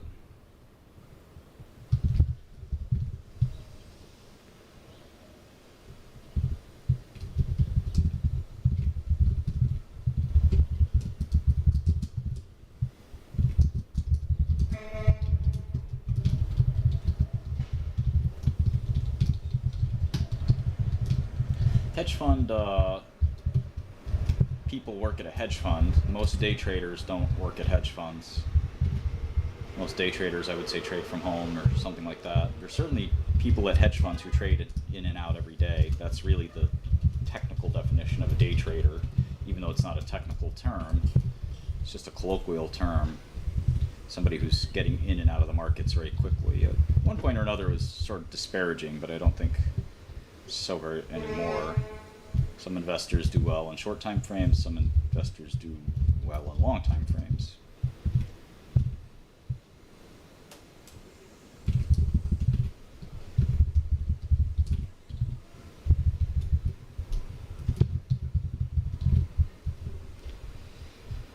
All right.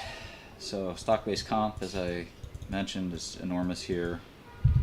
So if you take out stock-based comp on R&D or in the other pieces, yeah, you would have even higher margins. But stock-based comp is a real cost. I'm going to make some adjustments, not for stock-based comp, but for this amortization business.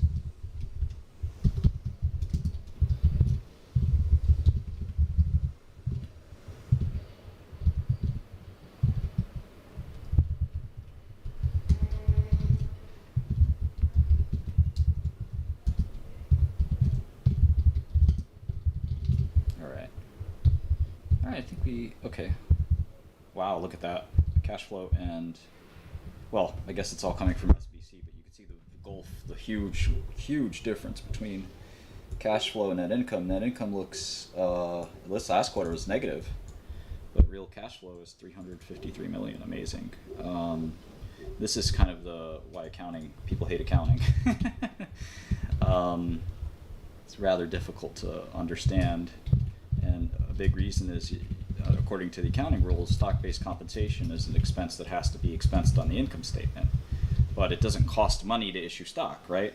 So if you expense it, you're artificially depressing net income down here by inflating these cost numbers, right? And if you need to open any one of my models on GitHub, you can kind of see what I'm talking about and work the numbers through yourself. But the actual cash coming in the door is pretty huge, whereas the net income is not. So if you take a look at that, and then let's see if they have CapEx, very little CapEx. So it looks like most of their stuff is probably going up on AWS or something. Doesn't look like they're operating their own data centers and stuff like that, which is probably pretty smart.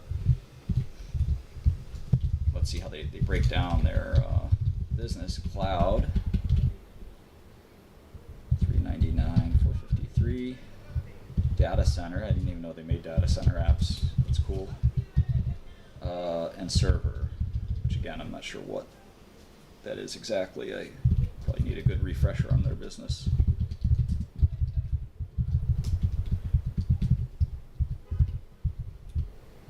Yeah, I mean, stock-based comp is one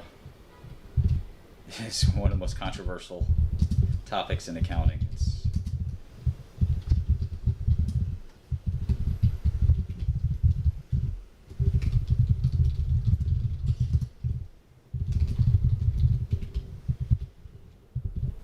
I was supposed to meet Paul Volckler before he died, and then he canceled the meeting because I'm a bad guy. Oh well. Rest in peace.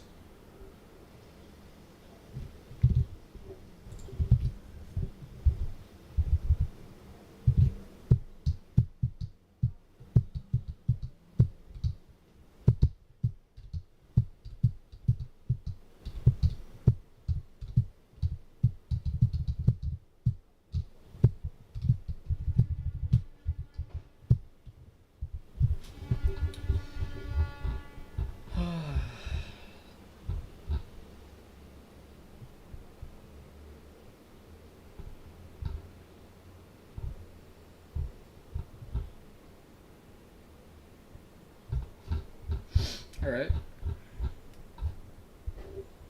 Revenue 710 to 725.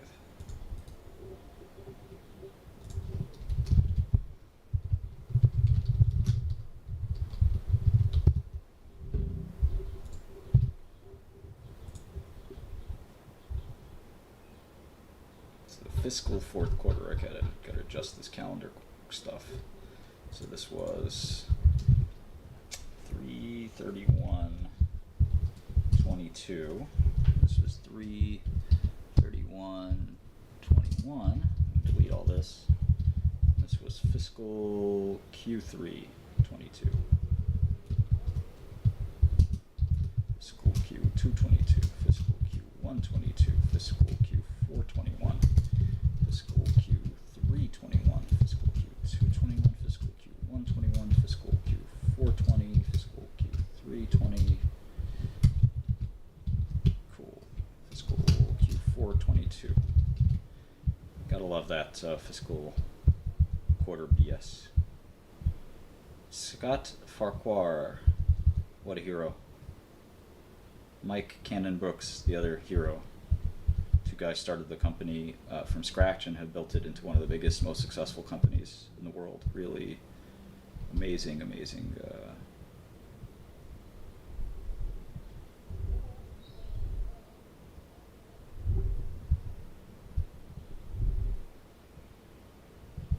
company. All right, so Jira, Confluence, Trello, Bitbucket.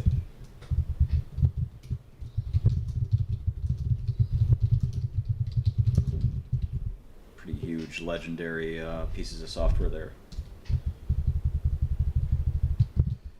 Let's see, Confluence.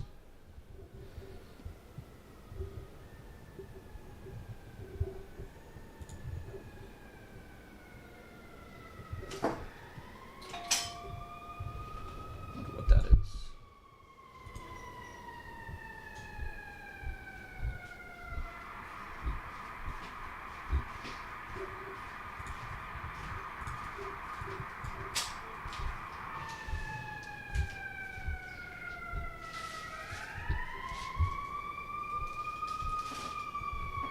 Oh, it's Unity.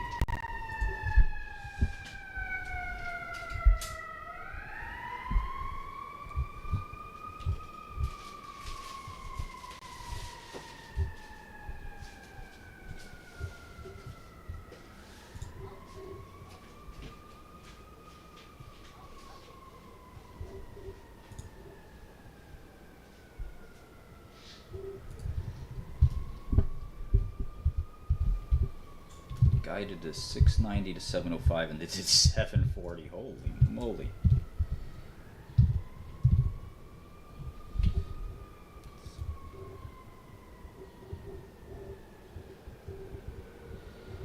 What am I looking for here? I want to edit this comment.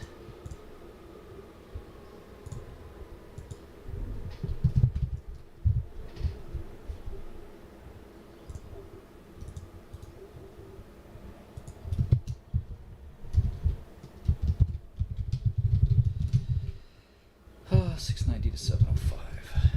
Wow, what a great company. All right, let's see the rest of this income statement. 508,987, 127,059, 80.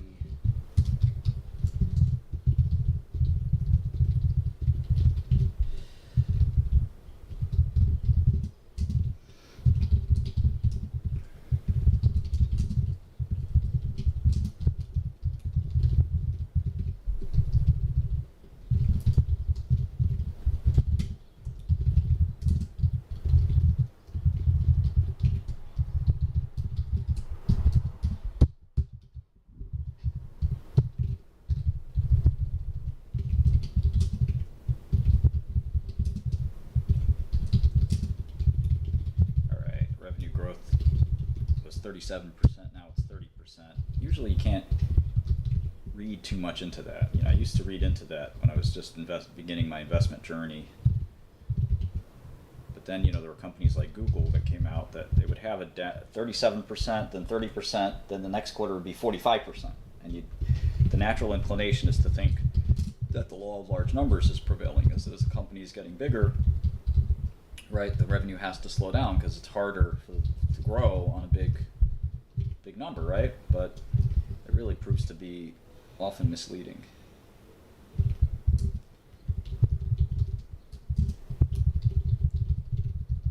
This company has a lot of like one-time costs. It's sort of in the stage of their life cycle where they still have, still young, Y-U-N-G, young. That's why I mentioned the balance sheet before was pretty skinny.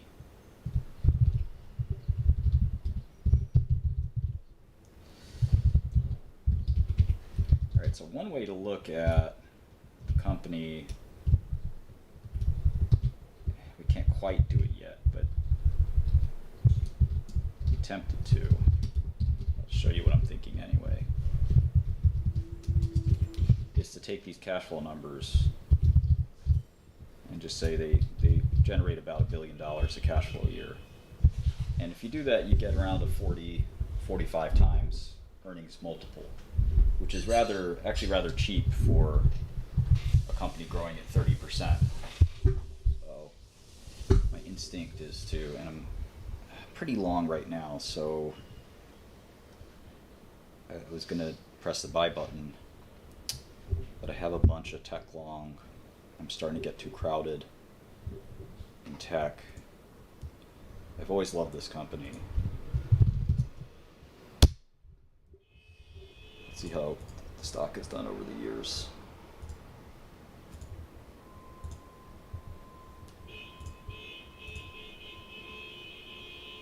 They reported a couple days ago, that good quarter we were just dissecting. Wonder what happened there. Maybe that was the report. That could have been it. I don't know. Volatile. It's generally been a volatile stock, but it generally has been a very good stock. Well, it's come down with the rest of the market, I suppose. I guess over the last year, it's sort of just, it went too ham, and it's come down, but yeah, looks like a good long to me.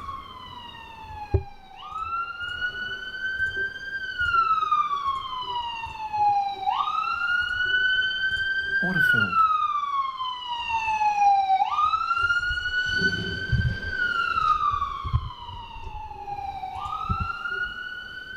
Yeah, I might have to. Thankfully, this portfolio contest has no rules, so.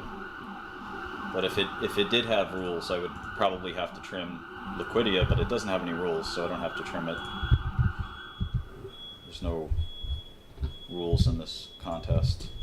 I mean, after all, that guy lost half his money already, so why should I have any rules?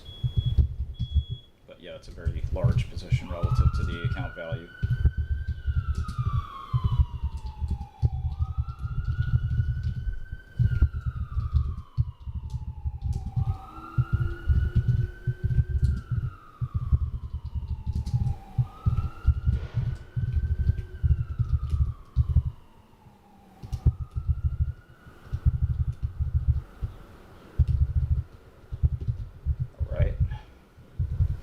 Like the server business is dropping. I don't even know what server product they have, but the other businesses are blistering growth. So I think the growth should continue to go crazy, because even if this business disappears completely, these other two businesses that are growing rapidly will dwarf these businesses that are not growing, server and marketplace.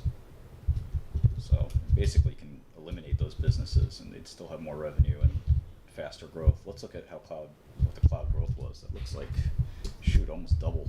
That's crazy. I mean, basically, Jira is like the new Excel for the modern world. It's what the world uses to be productive. You know, not everything, of course, is sells. Most tasks are financial related. Most tasks don't require spreadsheet, but all tasks kind of require Jira. So it's really a incredible product that is seeing more and more use. It started off just for programmers, really, but now is a product that's used more widely.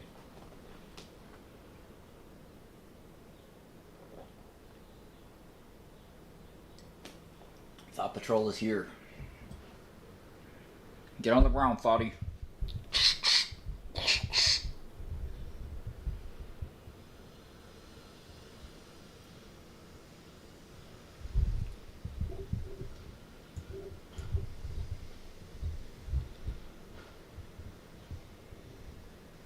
Yeah, I don't worry about the macro that much.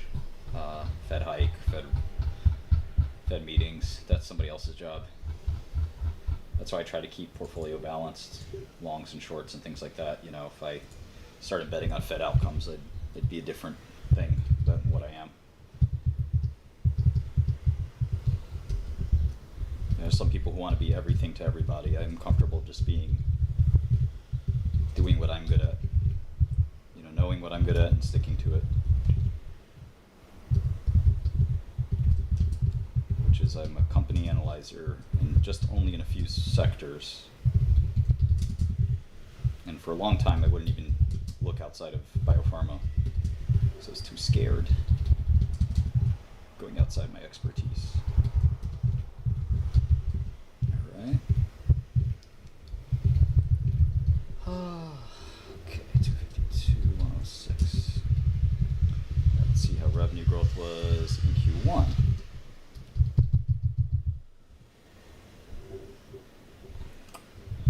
277, 964, 127, 694, 53, 73, 684. Alright, revenue growth is 34%. So, again, like if you look at those three numbers in sequential order, you know, you can't divine that growth is accelerating or growth is slowing. So the first derivative is positive, right? You have revenue growth. But the question really is not about revenue growth. The question is about the second derivative, which is what is the rate of change of that revenue growth. And again, the temptation is anytime you see a down sequential, and I'm really speaking for myself here, I mean, maybe other people can avoid this emotional construct, but for me, the temptation is to look at that, any sequential deceleration of the second derivative and say, oh boy, you know, growth is slowing, it's all over for Atlassian or whatever. And in the early days of my career, I thought it was all over for Google or Facebook or whatever when I saw that second derivative slow. And again, next quarter you just see it pick up again or stay the same, and you'd be mystified because you naively thought that the growth was slowing. And again, this comes from the so-called law of large numbers. You know, it's easy to grow 40%, for example. Take a look at this. When your revenue is only 460 million a quarter, which is big, but then how do you grow that 40% as you start to think about, okay, well now the revenue I'm trying to grow is 600 million, and maybe the quarters down here, your revenue year over year is, okay, with 700 million, so to grow that 40% is harder because I have to add so much more revenue, and you get to a point where you can't grow 40% forever in a compounded way. But the reality is that's not the right way to look at it. You have to sort of look at what part of the TAM have they kind of captured when you think about the target acquisition or target addressable market. You know, if they haven't really even scraped the surface of the TAM, or they're creating, more importantly, they're sort of creating a brand new TAM that haven't even been thought of before. You know, that's the kind of thing that, you know, sort of just changes that whole law of large numbers BS. So the law of large numbers is maybe the worst way to look at this kind of stuff, and it's kind of the worst, you know, heuristic ever sort of used in finance. Done more damage than lots of other ones. All right, so let's do one more quarter here. We'll have 2 full years of financials. So this was 6/30/21, 6/30/2020, and then I'll throw this in GitHub for anybody interested. Perpetual license and other interesting. They changed the way they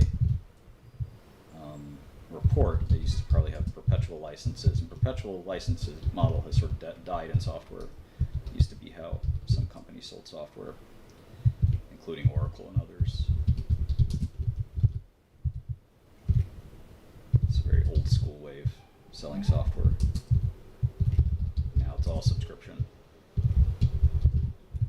which I think some people like. You know, I think the enterprise clients like that.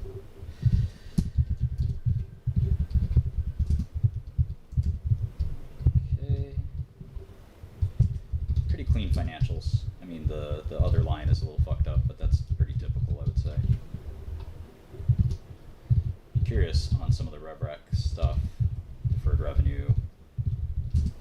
There's a lot sometimes to software accounting and revenue recognition. That's kind of tricky. Well, let's look real quick at the other growth rate. So there it is again, right? 30%. You might think, oh man, the growth is done for Atlassian. Then boom, 34%, 37%. It's like, well, what made the growth accelerate? Could it have been a new product? Could it have been a change in selling strategy? It's probably just the TAM getting filled out. And you know, I think people who are very financially literally minded, they often will not see the forest for the trees. You have to go out there and actually talk to users. You have to go to the user conferences. You have to really get a sense for what the heck is happening out there in the real world and match it with the financials, and don't take either one too seriously. You have to take a look at cloud, right? Their cloud growth is the fastest with the most year-over-year kind of burden of that large number. So it doesn't, looks like they haven't been reporting by divisions like cloud and so forth. They just started doing that, it looks like, which is fine. Their choice, right? But it's interesting they're now segmenting their business that way. So next quarter we'll see how they refer to cloud.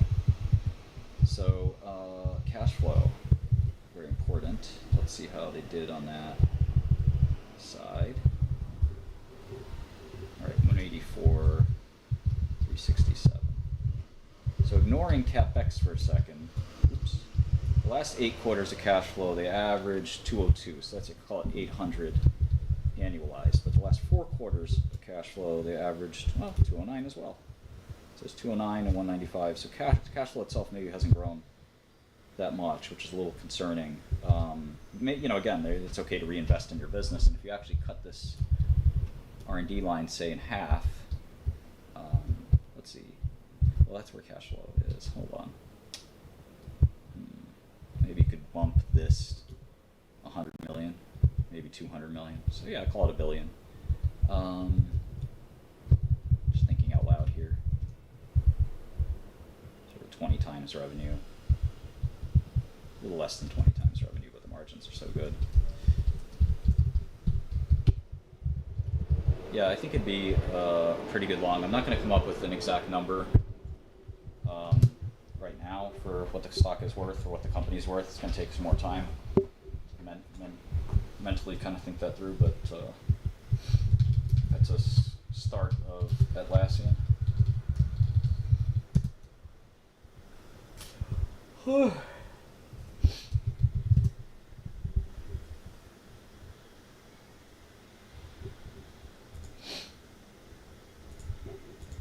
They had a kindergarten, and that's another memory that I remember from New York. There was a kindergarten in the playground. It was on the roof.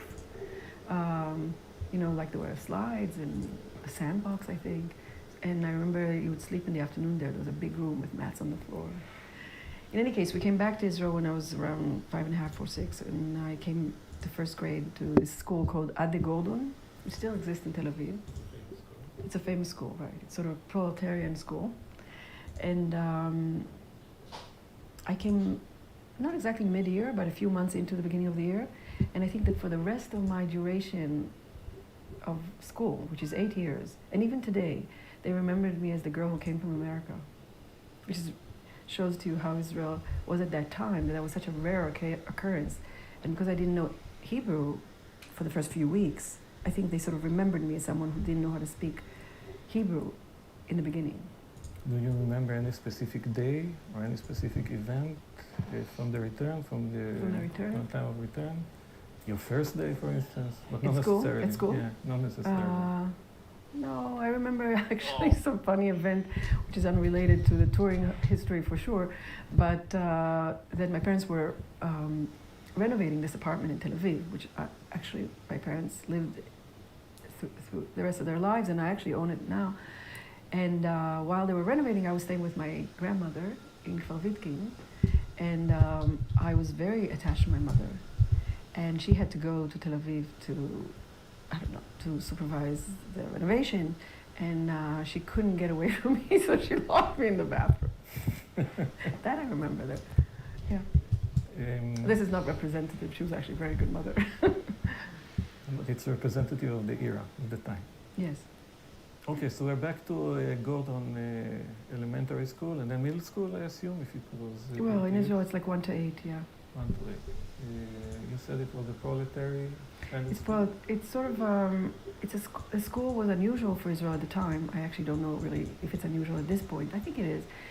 Like, for example, we ate there. You know, there was a lunch, and there was a very, very big room with long tables where there's probably 12 or more kids per table. And before we would eat lunch, there would be news that were being recited, and then we would sing some songs, and then we would eat. And I kind of hated the food, I remember that, especially the oatmeal or daisa that they would make.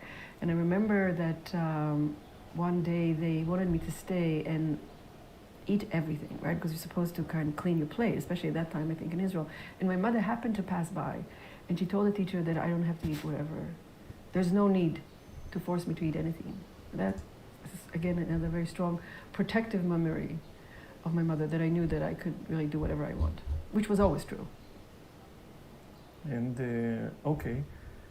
About the atmosphere. I'm curious about the atmosphere in the school and how you related to it. Yeah, the atmosphere at school, it was very sort of very Israeli, very rooted in Israeli culture. It's a school that I think a lot of sort of famous figures from Israel history went to, you know, Yitzhak Rabin and some other famous people.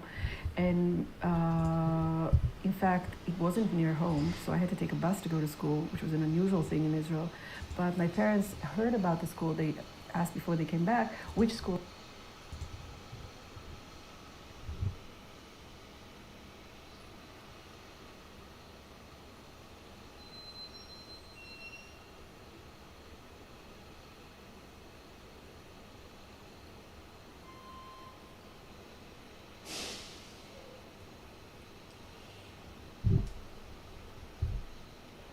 Hope you enjoyed the book, Deshaun.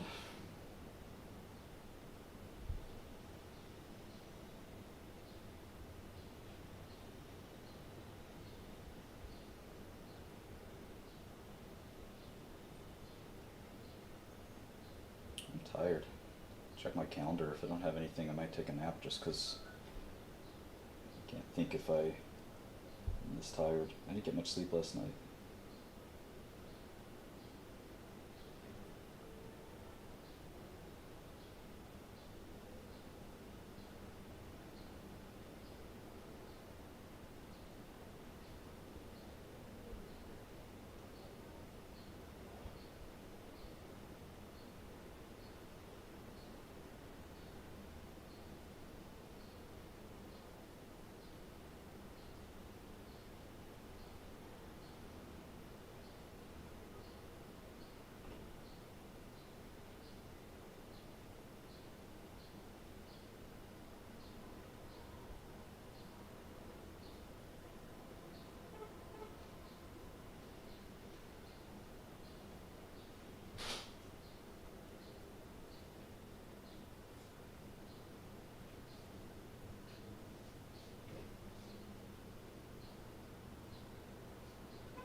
Oh, AMC is finally up. Piece of trash.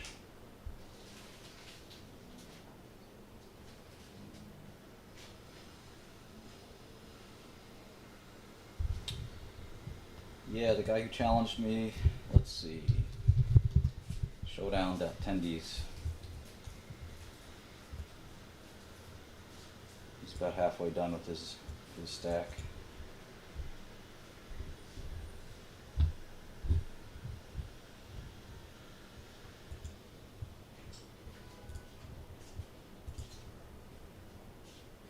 I don't know, Humphrey.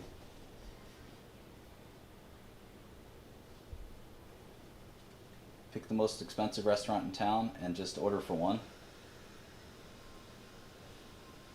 So when the bill comes around, or when she's like, you're not going to eat, you're like, I can't afford it. I have to pay for yours. Then ask to eat some of hers.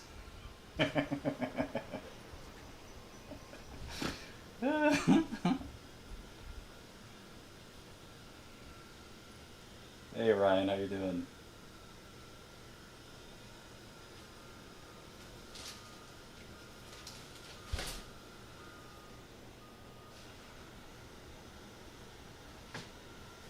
Dorsha, right?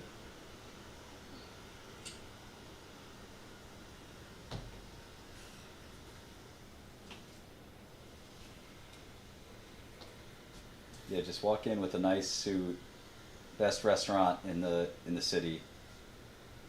She's like, wow, this is a fancy place. Do you come here all the time? You come here a lot? And you're like, yeah, all the time. You know what it is. Then the menu comes around, and you keep checking your phone and your wallet, and when she orders, you're like, ow. She's like, what? Is that what's wrong? Like, nothing, don't worry. The waiter's like, and for you, sir, what will you be having? You're like, I'm good, really. And then when her food comes, you just start making like, you just start staring at her. You're like, she's like, are you hungry? Do you want some? No, it's fine. Water, no ice. There's a nice restaurant, JMG, in New York called Per Se. There's Daniel.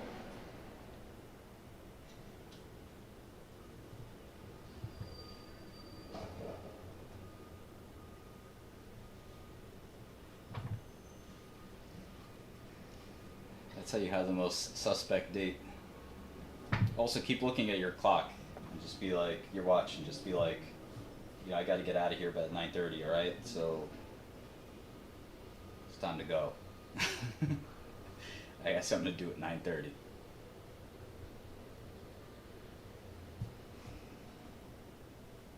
Almond nut, yeah, I can invest in a fund.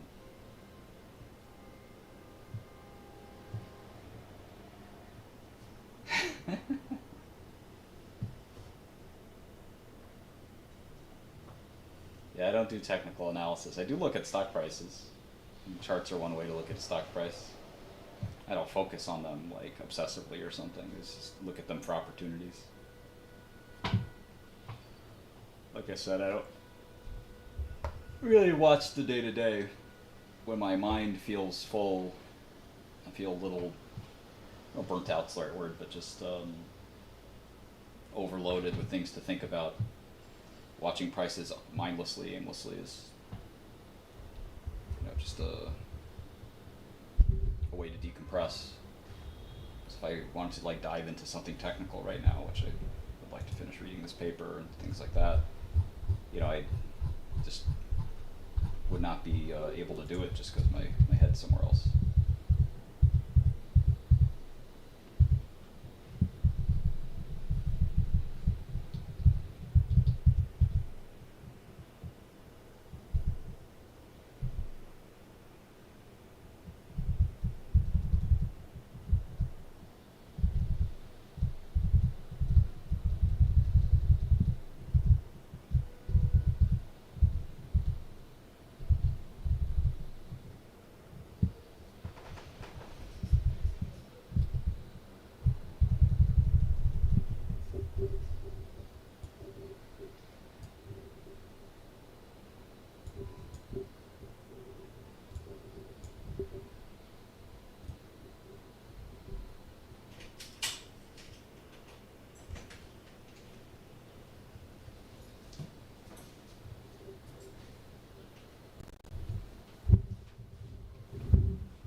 Hey, 200 people here. Sorry, I'm half asleep. This is Bernie Sanders. Bernie Sanders.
Yeah, I'm long AMC. I'm an ape now. Piece of trash sock.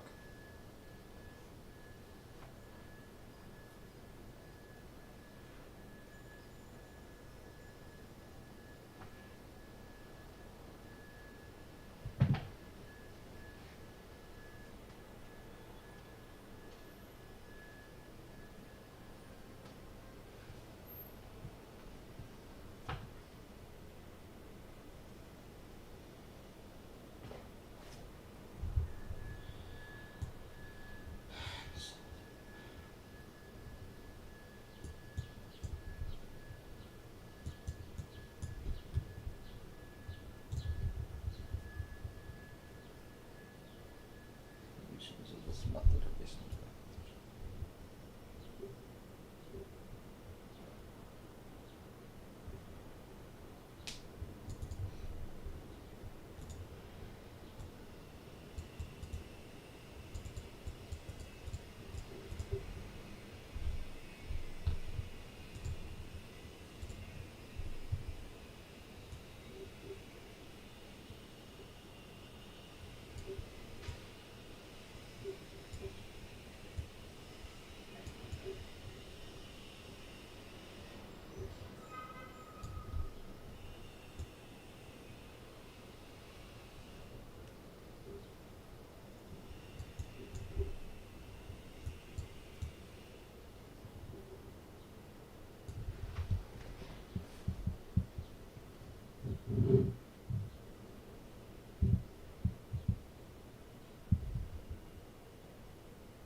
No grown ass man.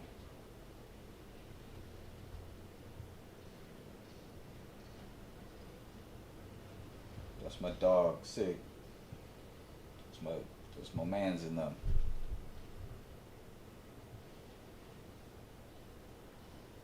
Real talk. Help me down through this bid. I'm still doing this bid, as a matter of fact. Shit, I got an ankle monitor on me. That's still a bid. Fuck what you talking about? That's still a bid.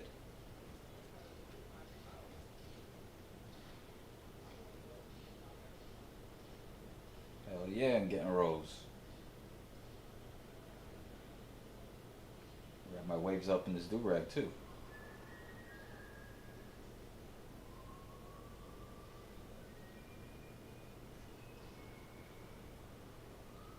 I should, Daniel. I should. Now, I was in the halfway house in Brooklyn.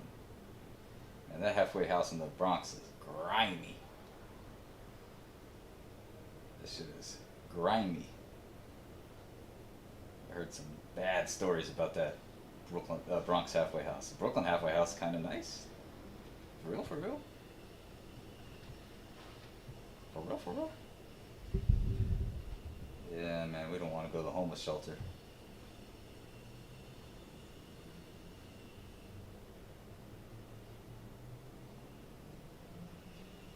People ain't trying to go back to the homeless shelter. Go to the homeless shelter.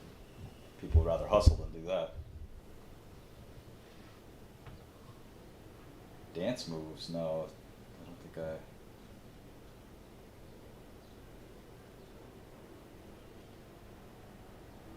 We got food stamps, we got EBT. Now, it's hard in these streets. You cannot bring your own furniture to the halfway house. Shit. You can definitely not order Amazon either. Fuck out of here.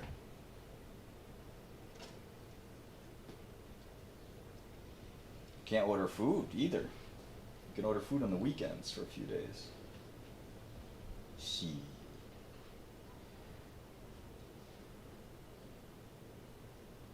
Oh. Oh. 3 years probation, that's a fact. Why only on weekends? Because the bosses leave on the weekends. And they let us rock a little bit, you know what I mean? They let us rock out. I'm just lucky. This is good they had phones in there. Shit. I would have gotten one anyway. That's a fact. I would have gotten one anyway. Because I got that dog.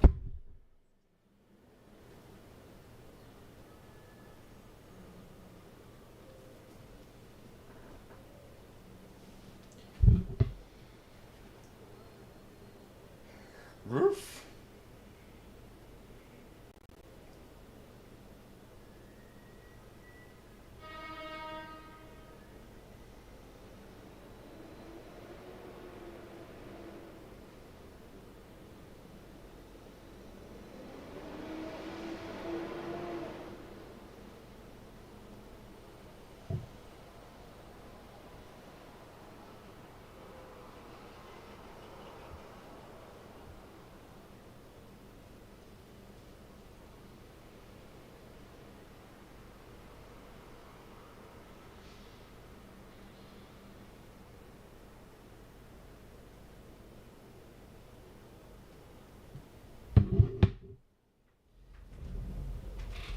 Young Money.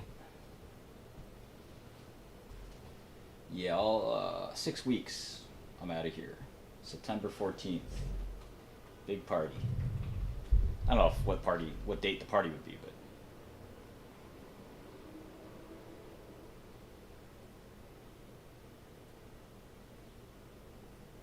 Yeah, I paid Lehman Brothers. What a pain in the ass. Scully always pays debts. Scully go to court first, but eventually Scully pays debts. I'm trying to pay no banks. Fuck that. Get it in blood. That's what I tell them. That's what, if you don't want to pay somebody in jail, that's what you say. Get it in blood. You're hit. Get it in blood. Sorry, Ross. I'll do what I want. I waited years to pay Lehman. Are you crazy? Years. This isn't the halfway house. This is my family member's apartment in New York. She was going to move, so there's a lot of boxes lying around.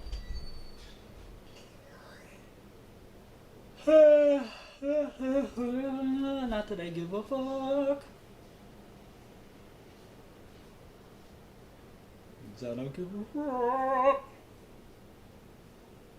I just got some pictures of Trashy the cat, chilling like a villain.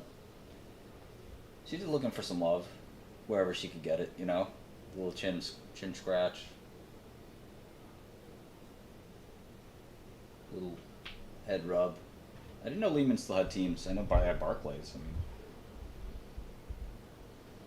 yeah, I don't know what I'm going to be streaming about. I might take a break. I might go to a meeting. I think I have to go to a conference call actually. So I'll turn the camera off and you guys just watch the portfolio.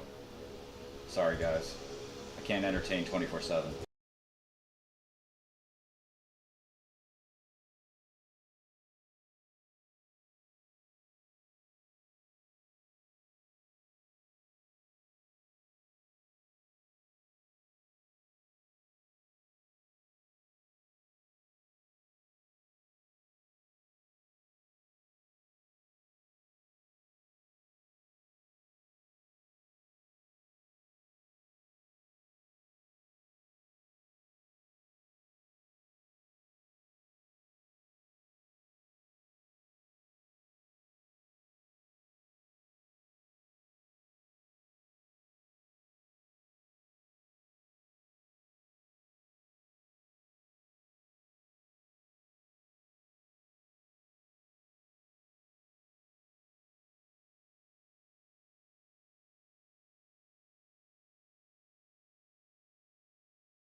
man, we missed Rob.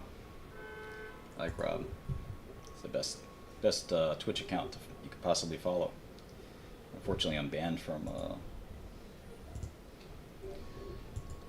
Twitch at the moment, but I will be back. 30-day suspension, so it could be over fairly soon. I tried to appeal, but no avail so far.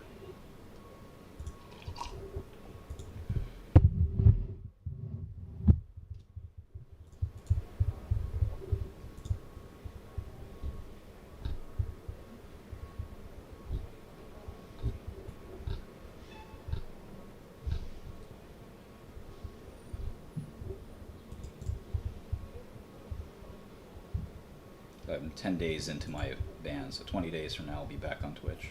I'll be a lot more careful about what I allow on my screen, I guess. Who should they send Chafi to? And they said this particular school, because this is school from Nuat Avodah, whatever. Particular political party, the ruling party of the day. And it's long hours, and it's good education, and good fundamentals. In any case, I went to this school. So I took this bus number 5 every day to school and back. And except in the morning, my parents used to go to the beach every day in Tel Aviv, because my father loved swimming, and so did my mother, since she grew up in Kfar Vitkin, which was near the beach. And we used to go every day, 6 o'clock in the morning. We would take the Dodge Dart, which we brought from New York, and drive to the beach. And I'm mentioning Dodge Dart not because it's such a fantastic car, but at that time in Israel they didn't exist. And I remember that there's another memory that in the United States we had this car, and it was just a small car. And then it arrived, through ship to Israel, and it was huge. It was like the biggest car ever in the streets, and we had this car for a very long time. We used to go to the beach every day in the morning, and then they would take me to school. And did you feel that you belonged in the atmosphere of the northern Tel Aviv at that period, or were you Northern Tel Aviv was very laid back at that period. It's not, I don't think it's what people think of today. Yeah, I remember there were these 2 kids in the building that I used to play with. They didn't go to the same school because the school was far away, so I rarely saw the kids that I went to school with. But the atmosphere was very, it was a much smaller town. It certainly was not the lively of Tel Aviv that people think of today. The school, as I said, there were a lot of singing, Sunday morning, there was an hour of singing, all kinds of songs, these sort of Russian melodies, but Hebrew words. They're celebrating all the holidays, and a lot of Israeli holidays, as you know. And then in terms of schooling, I loved literature. I loved a sort of history and stories of the Bible. Do you remember specifics about which literature? Which literature? And which stories in the Bible? About the Bible. I just want to explain, the stories of the Bible are not religious stories. So in Israel, you learn sort of stories in the Bible sort of from first grade on. And it's always, at least in the school that I went to, it's really stories. So there's a narrative about characters that you get attached to. At least I did. I always liked to read. Do I remember specific stories? Which of the I remember that.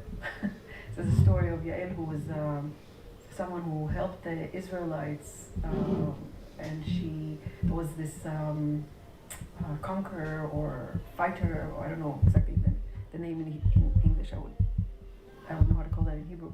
And he was tired, and he came to rest at her tent. And he asked her for water, and she gave him milk, and then she killed him. This is all in order to protect the Israelites. And then because she was part of this pacifist tribe, she was then punished by her tribe for this murder. But she was hailed as a, big protector of the Jewish people. Interesting. She was a strong woman. Okay. What about literature? If I remember something specific, actually I can't remember right now. Okay. But I do remember that I wanted to be a writer. And me and a friend and I, we decided to write a newspaper. So we organized this little newspaper with stories, and we said we were going to charge kids 2 cents or 2 grosh in Israeli, And I think that we had a third friend that she bought one of the copies. That was it. It was one copy, there was one customer. It's a very short-lived experience. What about friends? Do you have any particular people you remember from the period? Yeah, I remember I had a lot of girlfriends. Can you mention them? Yeah. There was this girl called Racheli Ben David, that her father worked in the city hall, and he had an office very at the top floor in the city hall, which is in Kikar Rabin now. And we used to throw things. I used to go there and visit Fridays at the end of school, and we used to throw things from the top floor. I mean, I don't know, things, like paper planes. Then there was Maya Galperin. She was another friend that I kept in touch with for many years. So those are the people that I remember. There are a few others. And are you still in touch with them? I lost touch for many years, and then I reconnected with Maya, for example, years later, because she went to high school as well with me. But I didn't keep close friends from that period, from an elementary school. Okay. And can you tell us a bit more about your relationship with your siblings? So I have one brother who's 6 years older than me, Nati. And then I have a sister who was 11 years younger than me. I remember when she was born. I was in 6th grade or something like that. My parents went away for vacation, and 9 months later she was born. In fact, I remember that I made a deal with them that I really wanted a dog.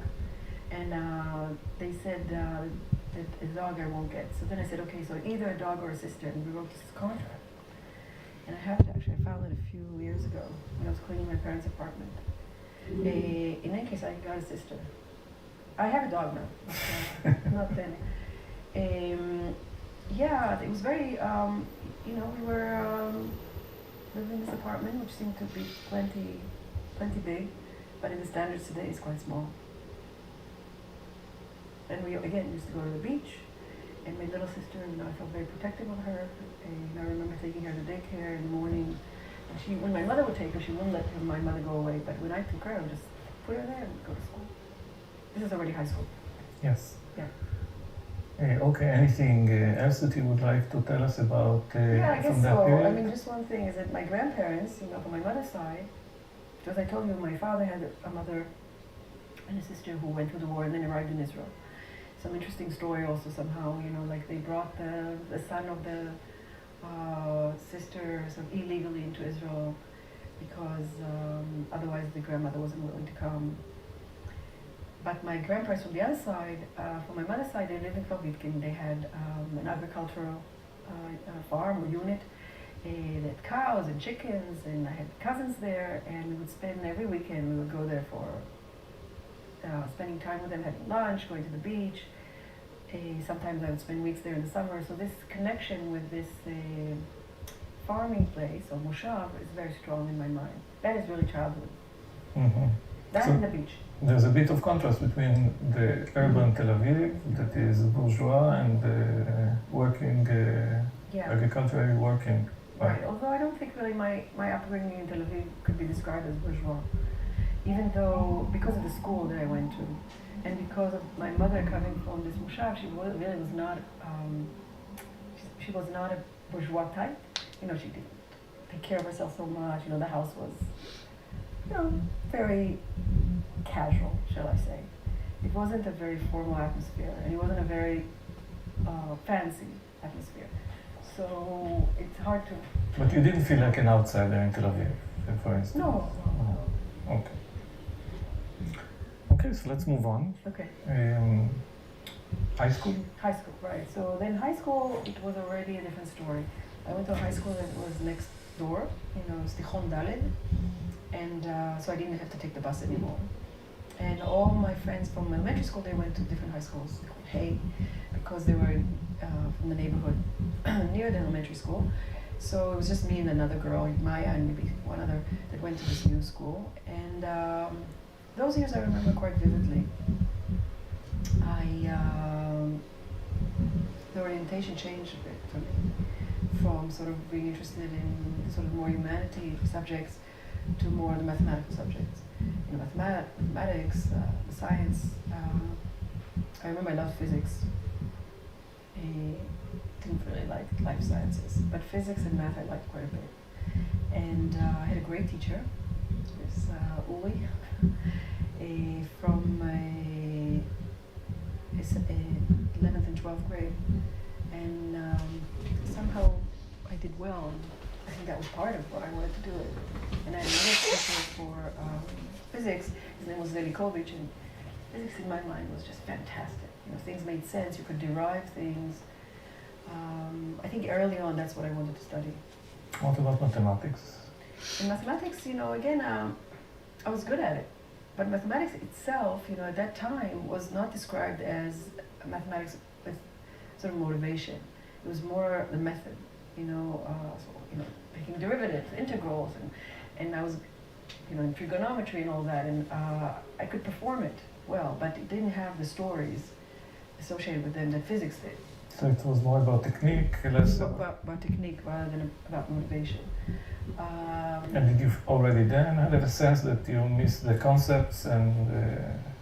I had no idea that there were concepts. You know, I all I knew that I liked the concepts in physics. You know, the whole derivation from principles was beautiful in my eyes. And I remember questions on the exam, and then you would have to think, and I had the impression of some memory where my answer was different than others, and he was surprised, the professor.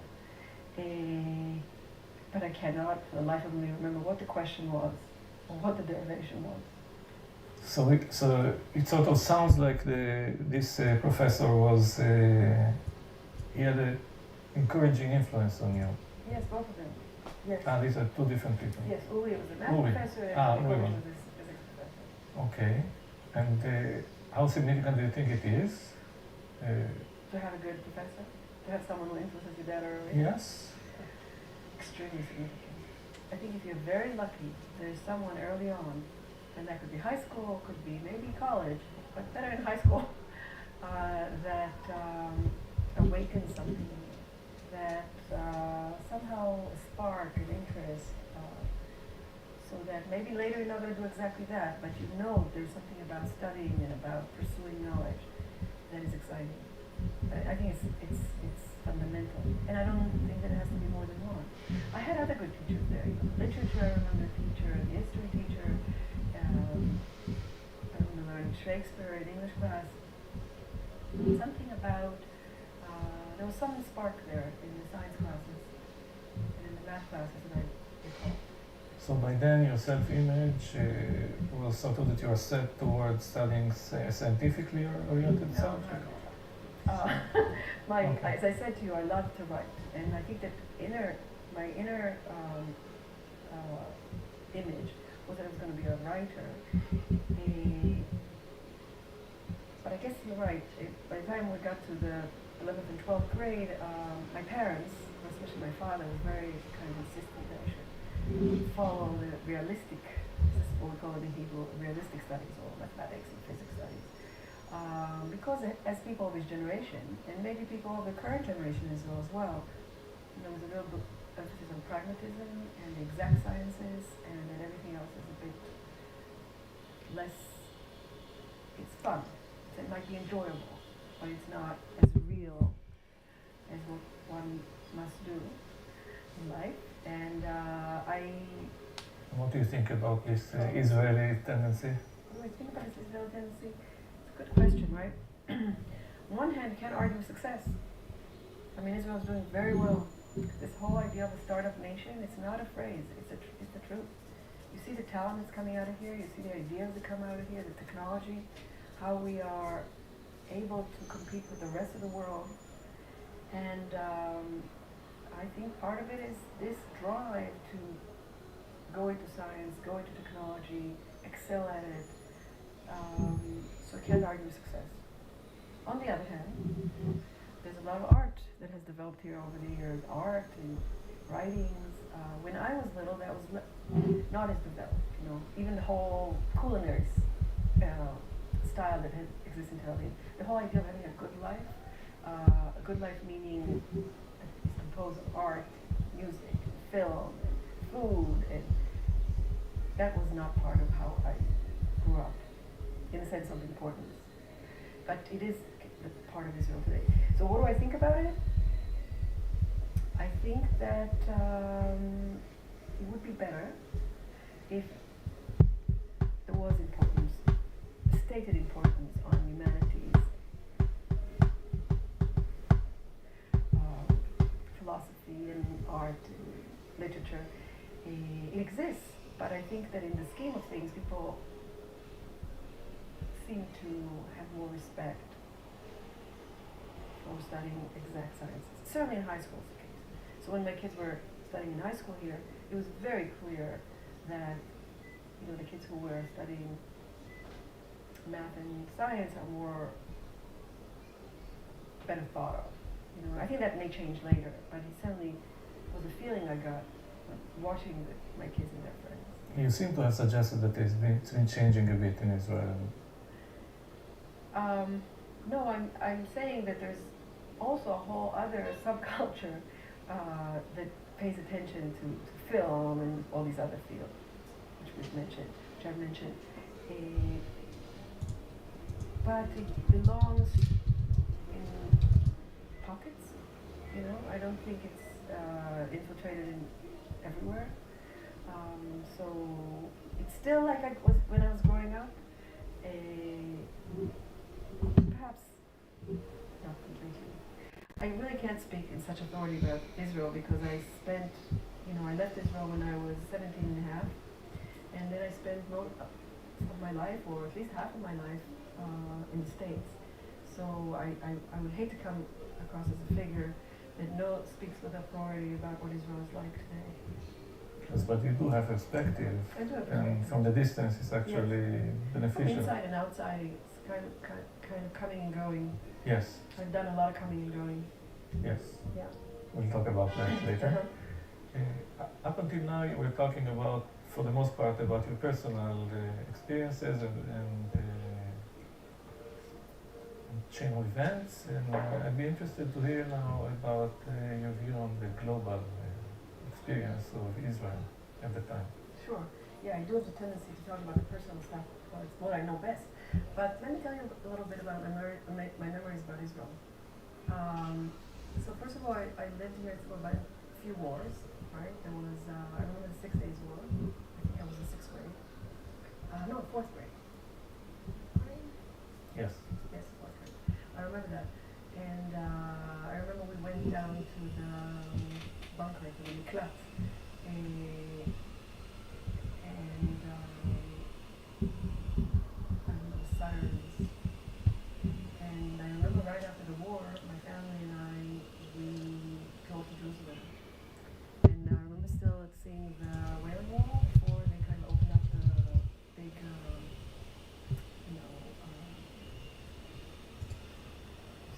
Archava. The big square. The big square. In front of it, there was this kind of a narrow street, and I remember going there and seeing it. And I remember actually going to Jerusalem before that and seeing what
Okay, duped.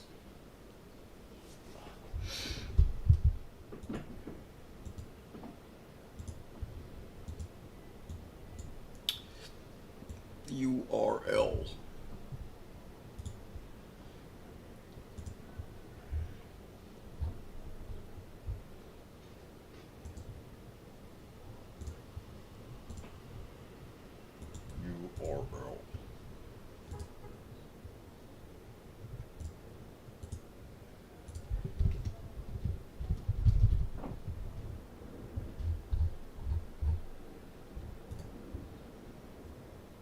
Martin. How you doing, man? Hope you're doing well. What's up? Doing great. Who this? Gas. This is Aaron Hall. Oh, hey, dude. How are you? Nix OS nerd. Yeah. Kick-ass operating system, man. You gotta check it out. I know. Not enough time in the day. Well, if you want me to speed run you through it? No. No. It'll take about 30 minutes for me to do my full demo, though. The amount of things that I have to do is a very, very, very long list. That's cool. Martin Shkreli. Yo. What up? You're a little loud. Oh, sorry. Hello. Hey. How's your project going? Are you Angie? Angie. What happened to Duped URL? Are you like incognito? No, I have like different devices, but I don't have the same account on every device. That makes sense. So what's up, man? How's your project going? Great. Your white paper is very in depth. Yeah. Compared to a lot of other things I've seen, which is really good. Yeah, I mean it's a complicated field, so that's actually just a partial white paper. We're gonna make a 3-part white paper. It's like 100 pages, but we decided to break it up a little bit. A lot of websites like CoinMarketCap and Coinbase, when you go to like your socials or you go to the like on those websites where like there's different things you can click on like socials and like your website and whatever, the website to the white paper isn't linked to it. It's linked to something called MSI.WTF, like on CoinMarketCap. Yeah. And that might be hurting you a little bit because. Oh, I don't really care. I mean, I'm not. I'm not big on marketing and stuff like that. I mean, I'm big on building something useful, but I'll let some of the guys know. Okay, that'd be cool. What's BSI? It's another Shkreli meme coin that I didn't make. Do you have any involvement in it? Yeah, now I do. I mean, I told the guy not to make it. He made it anyway. I was like, dude, why you do this? And he's like, I'm going to make it whether you like it or not. I was like, all right, now I basically have to work on it. Obviously, I don't have to, but I feel bad for all the people buying it. Like, so I basically am going to make it like my music coin. So anything I do in the music space is going to be there. So rare music or maybe a record label, I don't know. That's kind of more of a fun one than a serious software project, but I have adopted it. I bought a bunch of it, and we'll see where it goes, okay. But I didn't make I'm buying it now. Oh, God. Don't. Good morning. Why not? High Quest. Okay, so here's the other thing, too, right? Because it's crypto, and it's speculative, and who knows where it's going to go, and you got to be careful. Like, it's a lot of... I'm speculating on you. Yeah, but it's a lot of risk. Like, there's, No, it's not. It's not. It's a lot of risk. Hi, Duncan. Hi, Quest. What have you been up to? Being Canadian. No good Canadian. Yeah, no good stuff, bro. Well, he's in the United States right now, I think. No, I'm not. I've been. Wait, you're not? No, I'm south of the border now. You're below the United States? Are you back in like? I don't want to talk about it. Where'd you go before? Ecuador. Ecuador? You back in Ecuador? Maybe. What the Maybe. fuck? You guys moved, or I got moved to chill? How could you? Alright, anyway, Martin, okay, so your project thing with the nice biochemistry stuff? Yeah. So, is there...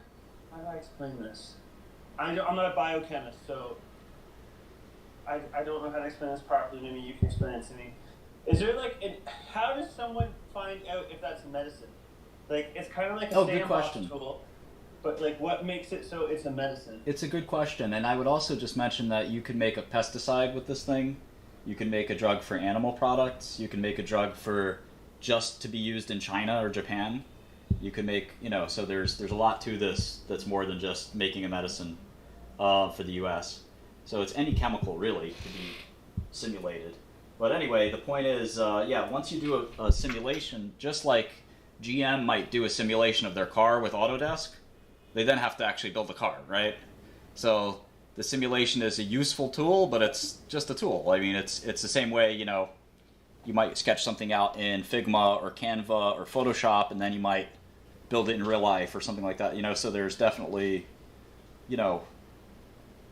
a couple of ways to sort of think about it and look at it. Again, it's very useful. They could become, you try it out in real life, and if it's a good medicine in real life, you're off to the races. But sometimes you make it a simulation, and you try it out in real life, and it actually doesn't work. So that happens all the time.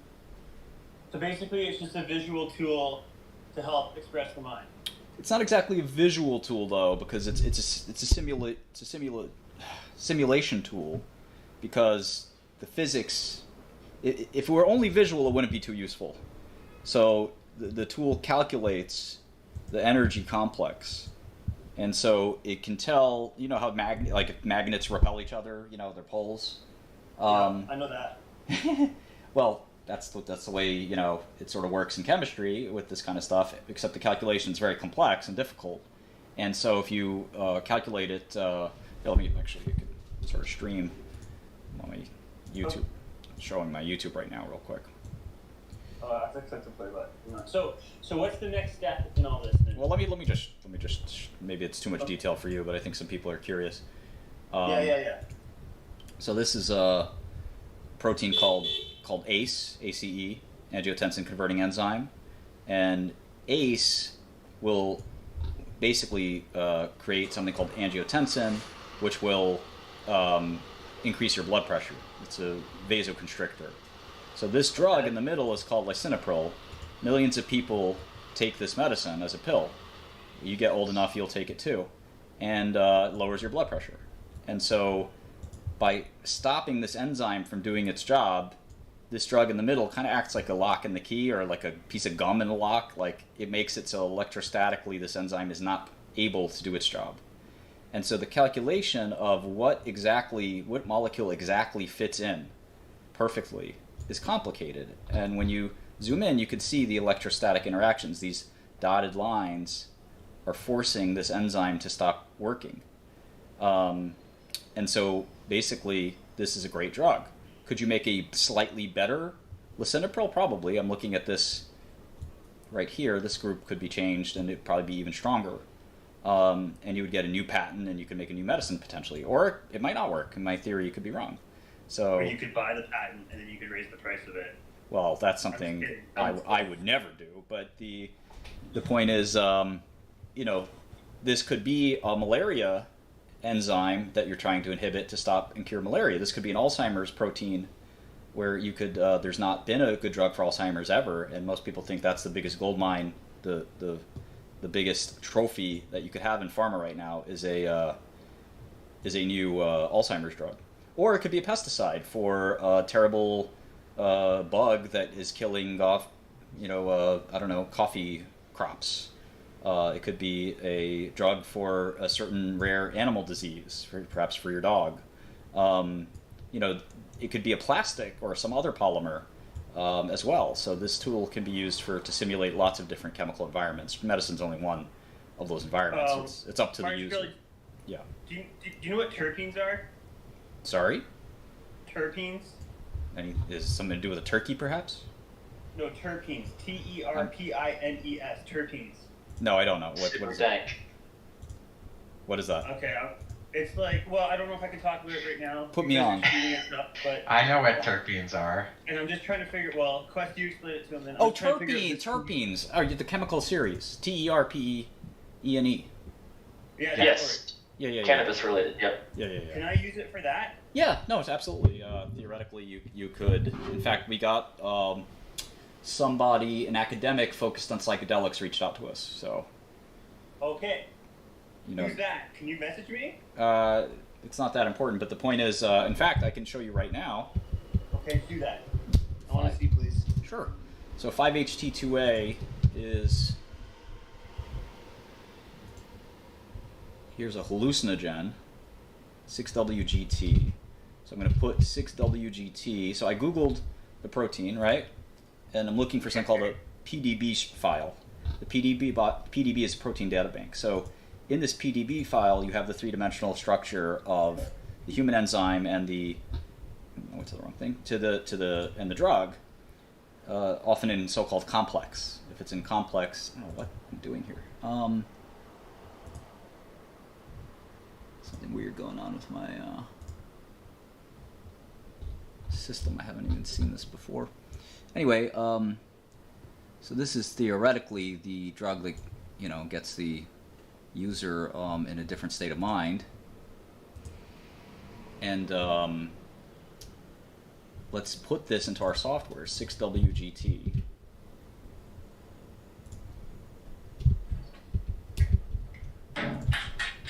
So I have to come up with our, okay, so here it is. It pulled it up from the PDB file.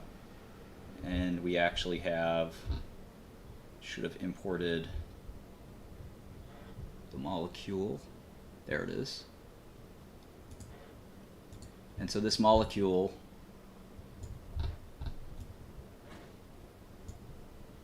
You spelled it wrong. what do you mean? Me? I spelled it wrong. So this molecule is a theoretical hallucinogen, according to the brief thing I've looked at. And again, derivatives of this hallucinogen could be made using the software, or at least studied. Perhaps to make an anti-abuse version, perhaps to make, study its effect on animals, things like that, but certainly could be used for research purposes. So anyway, the point is, yes, you can model any biological system. Damn. Any small molecule interaction with a protein, I would say, but in PDB you can search for, in PDB, whatever co-crystal you'd like, to see if you can model it molecularly. And again, just the modeling alone, the visualization wouldn't be useful. What you do with our software is you run a screen where we can automate the processing of millions or even billions of molecules to see if that if a random new molecule from our list will fit. You never know which molecule might actually fit. So.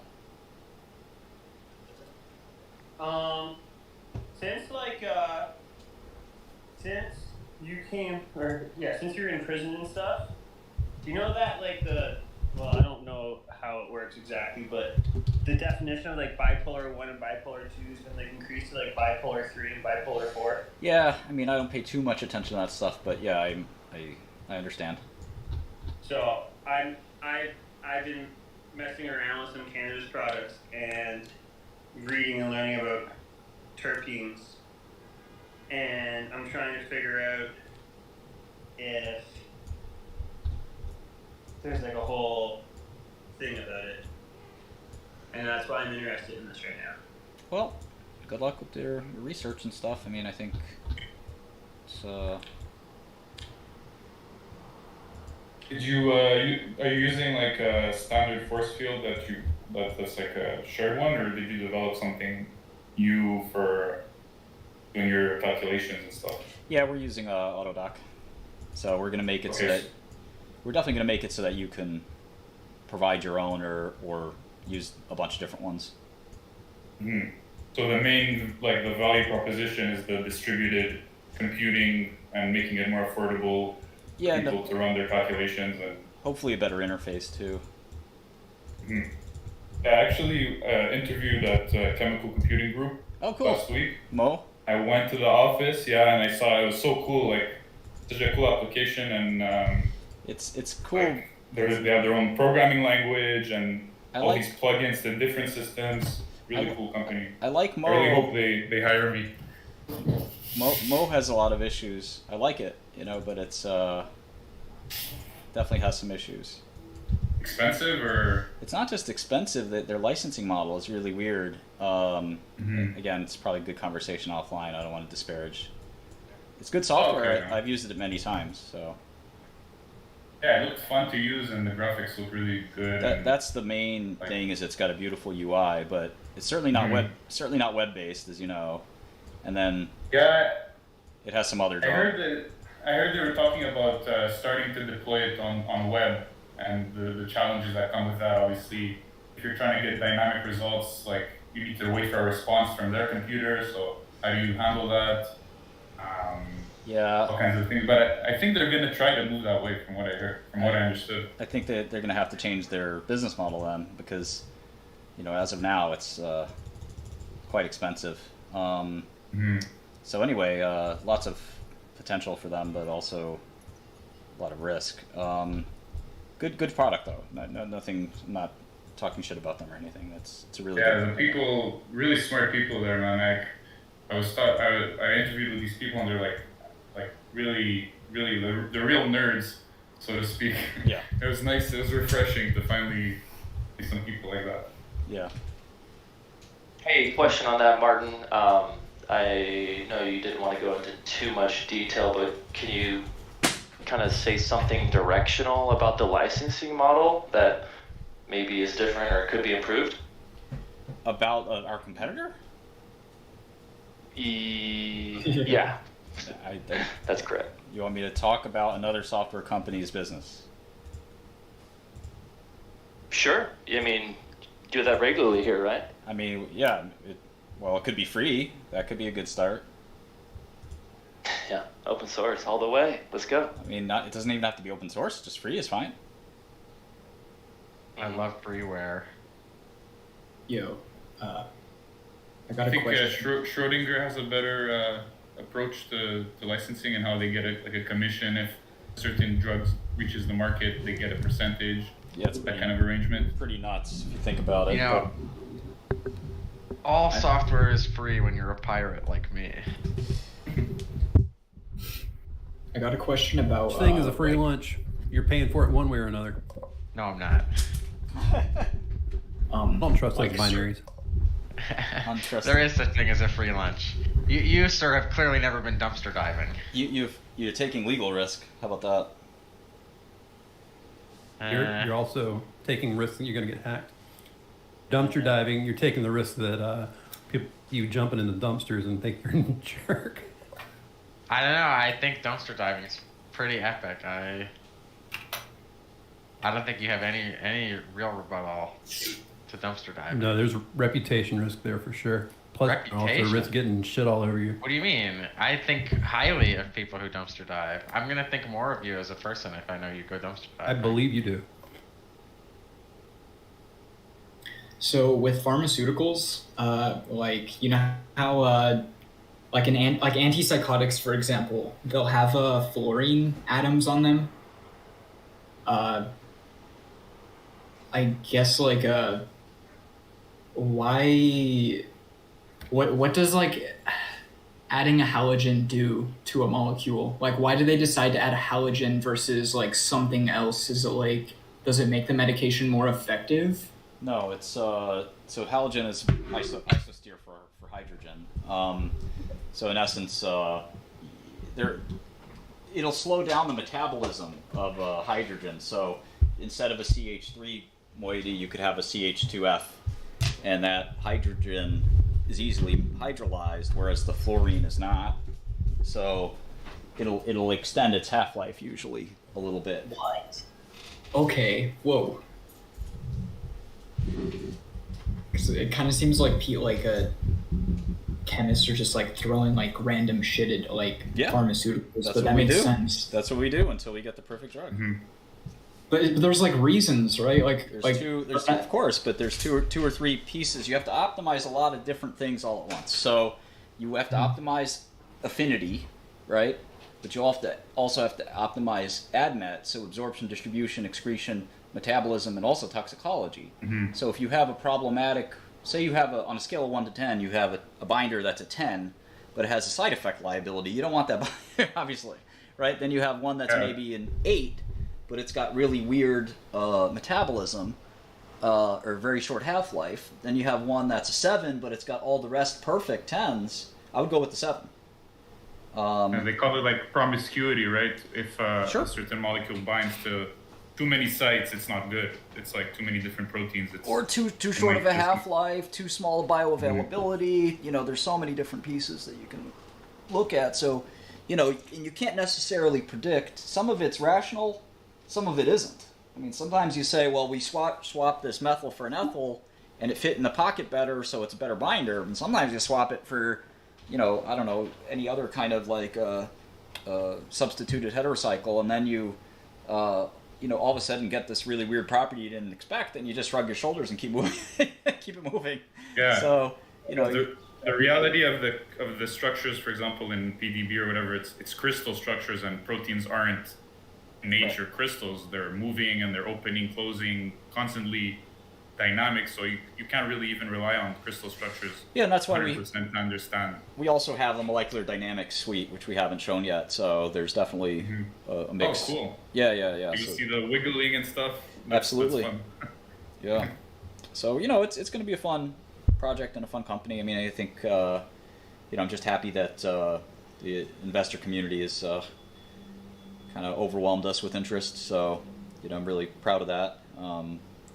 Sometimes you wonder if you build it, if they will come, and you have to sort of like trying to almost like turning away people from don't have time to talk to everybody. Yeah, it'd be awesome, like for students and stuff, to use tools like that, because unless you're on campus or you're logged in, you can't necessarily use the tools that are available through Yeah, exactly. school. I mean, even people at Pfizer can't. I mean, if you're making 150 grand as a chemist at Pfizer, you think Schrodinger, they're really going to pay 50K for a Schrodinger license? That's a third of your salaries just for a piece of software. Big investment. Yeah, so they might say, listen, you get the Schrodinger and your 3 lab assistants don't. You all have to share. And it's like, well, I wish my lab assistants could have it too. And it's like, oh no, you all have to share the same login on one computer. It's like they're going to be the Schrodinger workstation. You can only access it at work. It's like, this is all bullshit, Just go to druglike.com. That's the hope, at least. We're still only 8 weeks in. New quote, this is bullshit. Just go to druglike.com. When you first started, getting into business stuff, or I don't really know, how much sleep did you get? When you're first grinding all this shit out. Sleep, like SLEEP? Yeah. You mean in the last 2 months or before? Oh, when you were very first starting out, with all of this, with everything, yeah. Were you talking about early in my career or just coming back from prison? Yeah, early in your career, yeah. Yeah, I mean, I worked pretty hard. I don't know, 6-7 hours a night of sleep. I mean, full night. Not on weekends. I would relax a little more than that, but during the work week at hedge funds, you got to be up pretty early. I don't think most people, their productivity isn't determined by how much they work. And productivity in a creative endeavors is very difficult, because you can have a huge creative leap that makes you 50 times more productive than somebody else that maybe is burning the midnight oil. And a lot of those midnight hours are not very productive anyway. So, I don't think it's about how many hours you put in. I mean, you still have to work extremely hard, don't get me wrong. Yeah. But, anybody who's, getting 4 hours of sleep or something isn't being healthy. I mean, every now and then you got to push, but I think, that's not... Yeah, quality never replaces quantity. Right. Or quantity never replaces quality. So it's kind of more about those moments where the information clicks with you, or where you get eureka moments, I guess. Yeah. Plus you need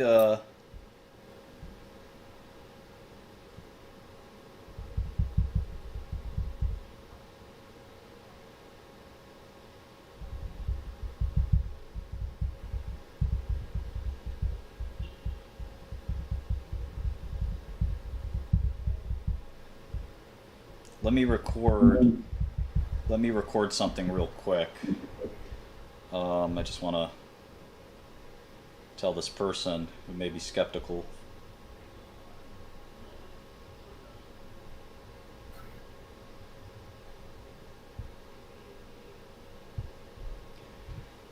My hair, Jesus Christ.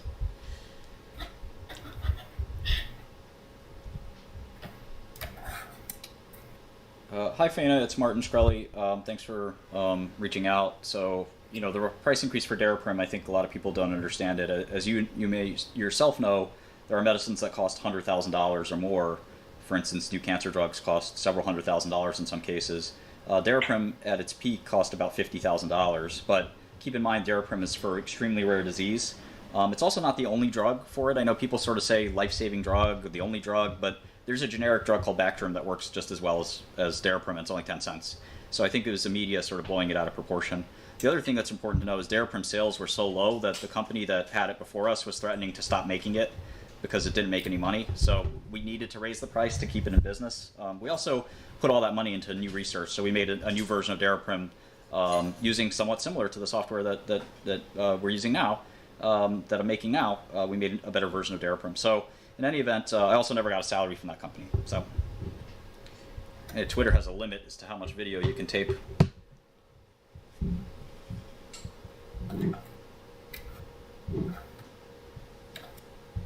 Anyway, some person was curious about. One thing I was thinking about for visualization purposes in like biochemical visualization, VR would be really cool if you could like go around protein and like with the Oculus or something, to have a platform on the Oculus for I think we're gonna make visualization. it. We're definitely gonna make it. I know some chemist friends that have done it before VR was even a thing, but it's not a priority, you know. It's more a cool rather than useful. Yeah, it's definitely more cool than useful.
Martin, so when you're out of the current housing situation, are you still going to take cold drop-ins like you did before the pandemic?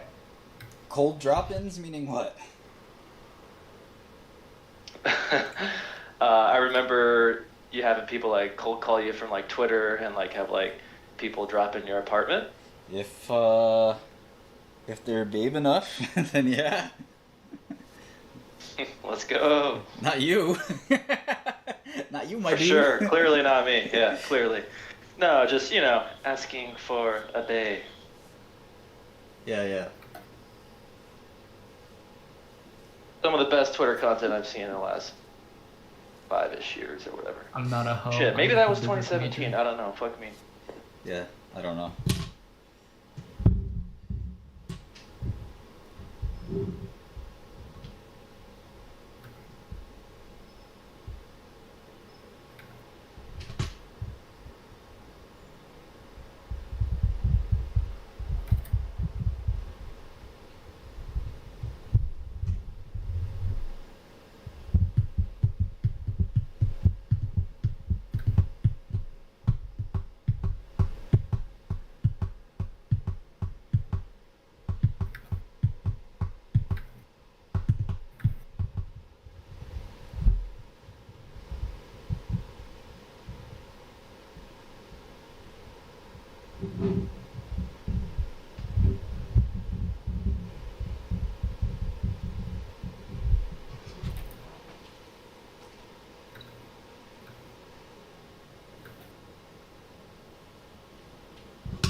Quest, are you here?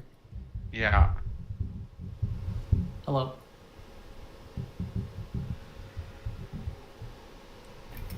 Quest, if I bought you K-pop tickets, would you come? K-pop ticket? No.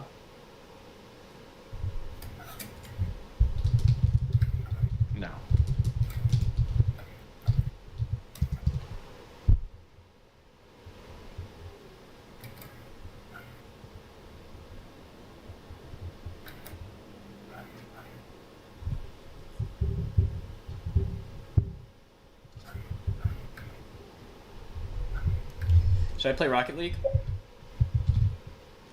It's a pretty fun game. Yeah, just a little triple platinum diamond over here. I haven't played in a really long time. You need a controller, right? Yeah, it's definitely a lot better. In like the higher ranks, it's just a better experience. I mean, the game's still fine without a controller, but it's a lot better with a controller. I'm pretty sure like all the professional and high rank players all have a controller. Yeah, I don't have a controller here. Should you just use an Xbox controller, or should you get a PC video game controller? I don't think it matters. They just hook up a PS4. The most popular controllers I think that Rocket League pros use is like PS4 controllers, but yeah, the DualShock. you can get like an Xbox One controller. Those work with PC as well. Whatever you like, everything's gonna work with a computer nowadays. I'm pretty sure they removed Rocket League from Steam, so you have to get it on Epic. Well, if you already have it on Steam. Still Oh yeah, yeah. I don't know the controls either. It's very addictive.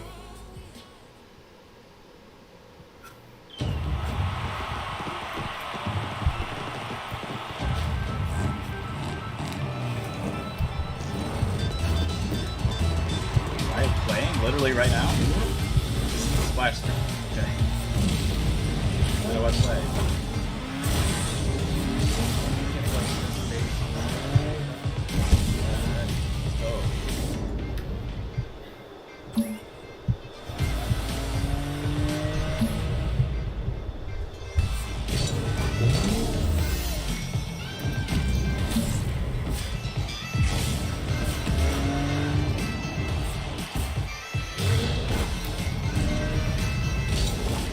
Basically a physics game.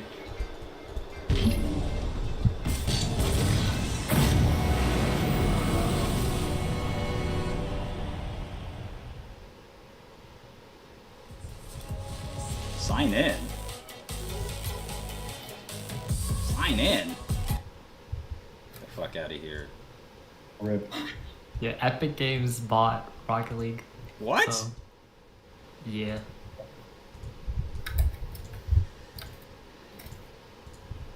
So you have to make a Epic Games account? Yeah, I have. I think I have one. But this fucking.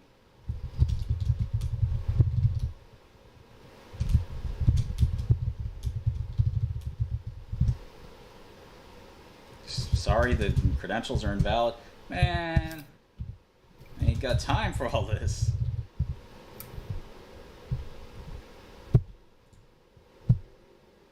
Yo, got time for all this, yo. So you think I got time to sit here and play games with you, Epic? This is stupid, yo. I should have a saved password too. I mean, this is so ridiculous.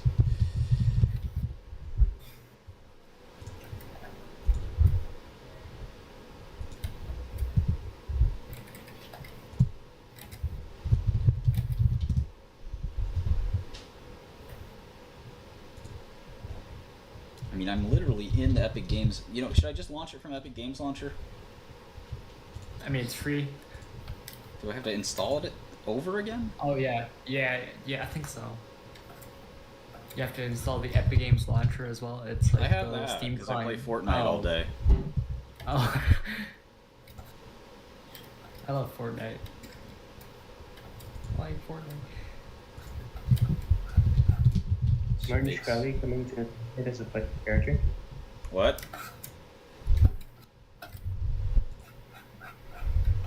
Martin Shkreli should be a playable character in Fortnite. I agree. I'd play it. Loading your order. Come on, Epic Games. Place order, $0. Thank you. Purchase complete.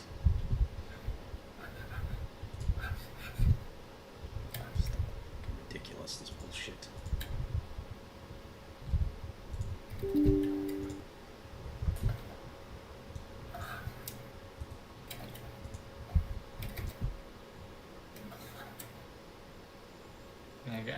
I don't know if it's even possible to like move the install the game from Epic Games, or sorry, from Steam to Epic Games, like the folder.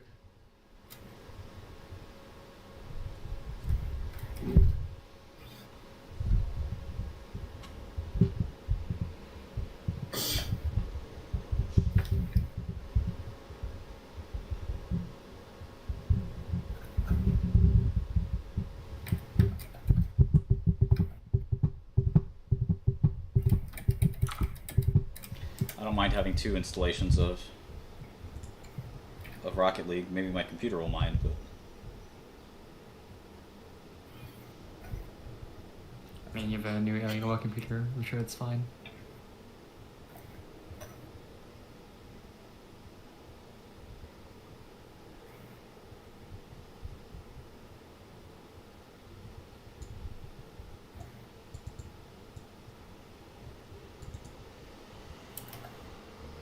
My computer's been taking a massive shit recently, and I do not know what to think of it. Everything is just significantly slower. Probably just getting old. You got hacked. It's got new components. I got my antivirus running on it. Yeah. I don't know what's going on. I think I just need to blow it out. Get all that dust out. Do you have I heard the best way solid to state get all the drive? dust out is when you throw it out the window, like the whole computer. That's Yeah, the best way. That's the best troubleshooting method. I agree. No, I got new peripherals and all that. I think it's just, I think I need to blow it out. I think there's way too much dust in it. I haven't done it in like 2 months. And I live in like the dustiest state of all time.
Martin, did you hear Overwatch 2 is out?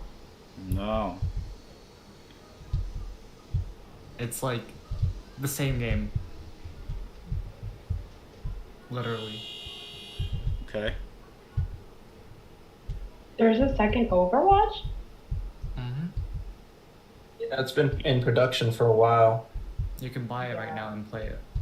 It's like beta or whatever. Hey, they said TF2, or that Overwatch was the TF2 killer. I guess they were wrong.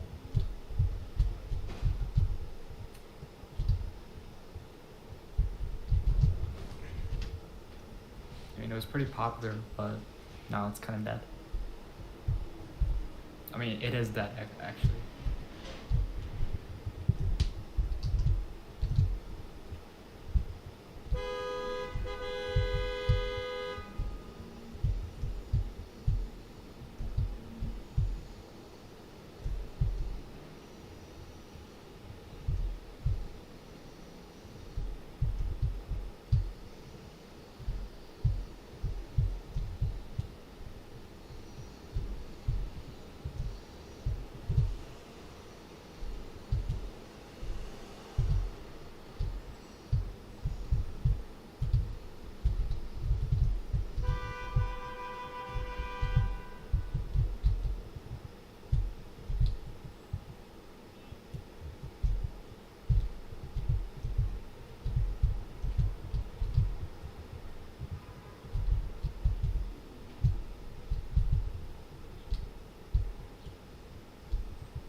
Hey, what you thinking about?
are we doing?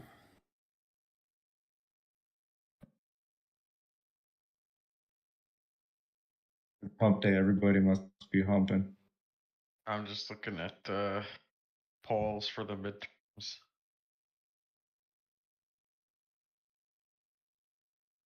For us or for you guys? Canada doesn't have midterms. Rip. What's going on? So for you guys, Nothing much. Just chilling today. it's not looking good for you guys. Not looking good, I gotta say. How do you mean? The forecast for the midterms.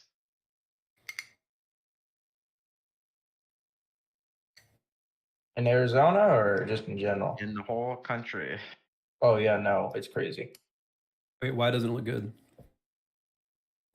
Because the Republican might win. Well, they're gonna win. 100%. What I'm hearing you say is government might cut my taxes. That would be horrible. Yeah. What's up, guys? How's it going? That would be a good thing. More Lower money in my taxes, pocket, please. Lower taxes is a bad thing. I think we could actually reduce taxes every single year. What? God, I hate Americans. I hate Americans. I hate Saying you hate me? Why do you hate me, Quest? Americans. You need higher taxes. Be taxed more. No, I need Want to lower be taxed taxes. more. Oh, we Way need too lower much in taxes. Higher, way higher taxes. Lower. Need lower. Way higher. Wrong with you, you communist? I want like a 95% top marginal tax rate. You're lucky that I care enough about old people to pay my FICA and Social Security. It's that trickle down economy, Quest. Yeah, supply side economic. It's that trickle down. Yeah, I'm of still course. waiting. People are still waiting for it to trickle down, but it'll do. Yeah, I don't know. I mean, Ronald Reagan came in and he octupled the national debt, and he told Americans, "Don't worry, it'll trickle down to you guys." Right. He was just chilling, dog. Ronald We Reagan haven't had a balance octupled. budget. The last time the balance was budgeted in America was Bill Clinton in '96. We don't need a balanced budget. What we need is Party lower was Bill taxes. Clinton a member of? Problem is that when you try to balance the budget, the Democrats just think, "Ooh, more money to spend." I think Twitter and Discord user Aaron Hall should be personally taxed 80%. I love how everyone, everyone on the internet is an expert in running a country. It's insane. I know, You have a degree in political Like science. the education these days is off the chains. I literally spent 4 years doing stupid long screeds on. It is unacceptable to be ignorant in the age of information. Yeah, I love when the budget is balanced. Those damn Democrats, whenever they get more, they just spend it, right? I spent Like 6 in this years chart. studying neuroscience, and I don't think I'm an expert. Like in this little chart. What were you where doing the those 6 Democrats years? just spend all that extra money. What was I doing? Reading, non-fucking stop, and working. That was hell. Yeah. That was fucking hell. College was hell on earth, and then they always slide these fees on you. They're like, graduation, $1,000. Bitch, are you fucking kidding me? I'm For just the getting privilege of into being the able to call tuition yourself a pricing. student. Huh? The privilege. The privilege? The privilege to. I was working 5 jobs in the summertime. I was taking Adderall and just not sleeping. That's pretty big. I was doing multiple jobs at my job, and I'd always get in trouble at different jobs for doing another job, but I had to. I literally had to. Zentowny, right? Oh, yeah. I just survived by doing like 80 random side hustles. It could be a result of Nightmare. Dunning-Kruger. You are an expert, and you don't know how to calibrate your level of expertise. I don't think 6 years makes somebody a neuroscience expert. Yeah, that's what I'm saying. Yeah, I don't Was think it that, 4 like, years that you What I crammed into said. 6 or what? I said I spent 6 years studying neuro, and I don't think I'm an expert in did neuro. you get a master's? No. Yeah, you know, like I wouldn't even think somebody with a Come on. master's is an expert. You're not. She knows She's way not an more. expert. You She's think way once more about that than I do. That's you for think damn once sure. And I'm a you know-it-all. think once you get a degree, you're an expert? Because No, I but I'm disagree just with saying, that. like, 6 years didn't even like. Yes. You're obviously not an expert. I don't know why anyone would think that you. Bachelor's degree in a topic makes you an expert in that topic. Holy shit! Relative to the rest of the bachelor's population. degree doesn't mean Relative to anything. 99% of the population puts you in the top 1% of the population in that topic. Top 1% is not. That makes you an expert. Top I don't 1% even is not consider expert. myself. I don't even consider myself an expert. Well, maybe I do in music to a degree. In Top- some ways, I think I'm an expert in some production, but An expert in say- doing your mom. Hey. All right, I gotta say get out of like here. I'm an expert in something. I don't know. I feel like that might be Bye-bye. LARPing, and it might just carry. Yeah, how many publications? That's a good question from Doc in the chat. My God. Oh, you're an expert? How many publications? I have a better question. Martin, what's your rank in Rocket League? All of my I think he's here right now. 1% written is material. not an expert. Whoever said 1% is an expert is so wrong. 1% is like vaguely proficient in a discipline. Like, I mean, oh fuck. I think her how point many, was how many just people wrong. do you know who really tried at something, failed? Like, how many people do you know who went to medical school and couldn't become a doctor, like even just a shitty doctor, and not How like many people? I got a better example. How many people go into Probably political Quest, read the science and not become lawyers? How many people Well, like I don't play even think fucking you Division take 3 political college science to be a basketball? lawyer. What? Like it's Probably- not hard to be. Or sorry, No, you It's not don't. hard to Going be to in law the school. top 1% of something. Like, What's your definition of expert, though? Yeah, we should define the term, but the the way problem with political science is they let anybody in because nobody wants to study it. So they I would- actually have the worst average students. when I think of the The word instincts are the expert, worst anyway. I think of people who have really comprehensive, deep knowledge and understanding of a field. I think her point was if I was- 6 years doesn't make you an expert, why do a lot of people in here believe that they're an expert in the economy enough to have that like an was education? my point. But The dipshits. that was my Well- point. But Because they're cool. Because they're just better than everyone. Yeah, man. I mean, like, just one person can single-handedly run the United States government. Yeah, me. Just like a chat. Yeah, you. It's Yeah. because I nominate that dude. every person, their opinion really, really matters. And other people's opinion about their opinion really, really matters. I could not give two shits about anyone's opinion. My opinion is best. That was that's the best satire. attitude. It was satire. Like, I don't think, like, just as an example, because it's the only thing that I would consider myself exceptionally proficient in. I don't think that people who are in the top 0.2.1% of League of Legends are League of Legends experts. Hello, Quest. I love League of Legends. Would you I consider love League of yourself a League of Legends expert? Not quite. Close. I would say, like, You're in the top 1% of 1%. I need To to put take it- this moment to brag that I actually am in the top. What was it? Oh yeah, top 1% in the world for tone differentiation recognition, according to the Harvard. Oh, does that mean you have perfect Was it pitch? Harvard or Stanford?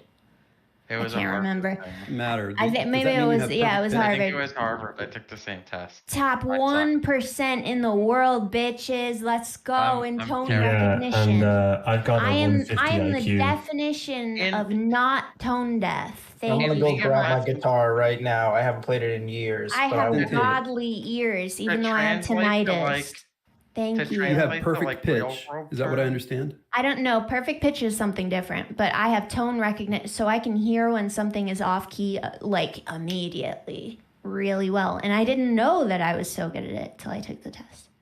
Thank you so much. I'm in everyone. like the Please top clap. 40% of that. So now you know what I'm it's clapping. like to Oh, my how nose is it's busy. like to meet me in League with you in League. Well, the thing about like hearing tones is like you can't know. So what you're telling me is... I can tell you the one thing I realize is whenever I work with people, I'm an asshole because I'm like, that doesn't sound right. That doesn't sound right. That doesn't sound right. Exactly. You're the tone Nazi? You get it now. Yeah, I really am. People Now you get it. like I tell people before I work with them, like this is not going to be a good time for you. We're going to make something great, but it's not going to be fun. Exactly. You get it. Did you call yourself a diva? You get it now. Quest, we were playing games for fun, and you were just being mean. I was. You were being mean to everyone. I was being a little mean. Yeah, You Quest, it's all were. The your guy fault. when you left, the guy was like, "Why is that Did guy he so weep? mean?" Huh? Which guy? Number 3. Oh. He's D1 too. No, He he's said, I don't know if you "Why guys is that know guy this, so but, mean?" the game I played with Quest Isn't right he after, I was crying in my bed. That's nothing to be nice. I once heard I'm Quest trying to get voice the and fucking immediately challenges. I'm bursting trying in to get the tears. challenges, man. I want to get the challenges too, but you were lowering team morale. You didn't even realize it. You I were don't give a making shit about everyone team feel morale. bad. So everyone was playing worse because you're That's shitting okay. on everyone. I played great though, so that's fine. Anyhow, He put the whole team on his back. somebody asked if I was an expert in League. I would say not quite. I would say compared to like real life, I would say it's like I'm like a PhD student about to like write my thesis and submit it or something. Like it's like The problem is PhD that you students are are an pretty expert expert, and you don't know how to calibrate your expertise. I'm close to like, well, I've met leading experts in the field of League of Legends, a lot of them. And so I know Your what parents kind of must be so proud. areas I'm missing comprehension in. I know why I'm not an expert because I know what things I don't know well enough to be an expert.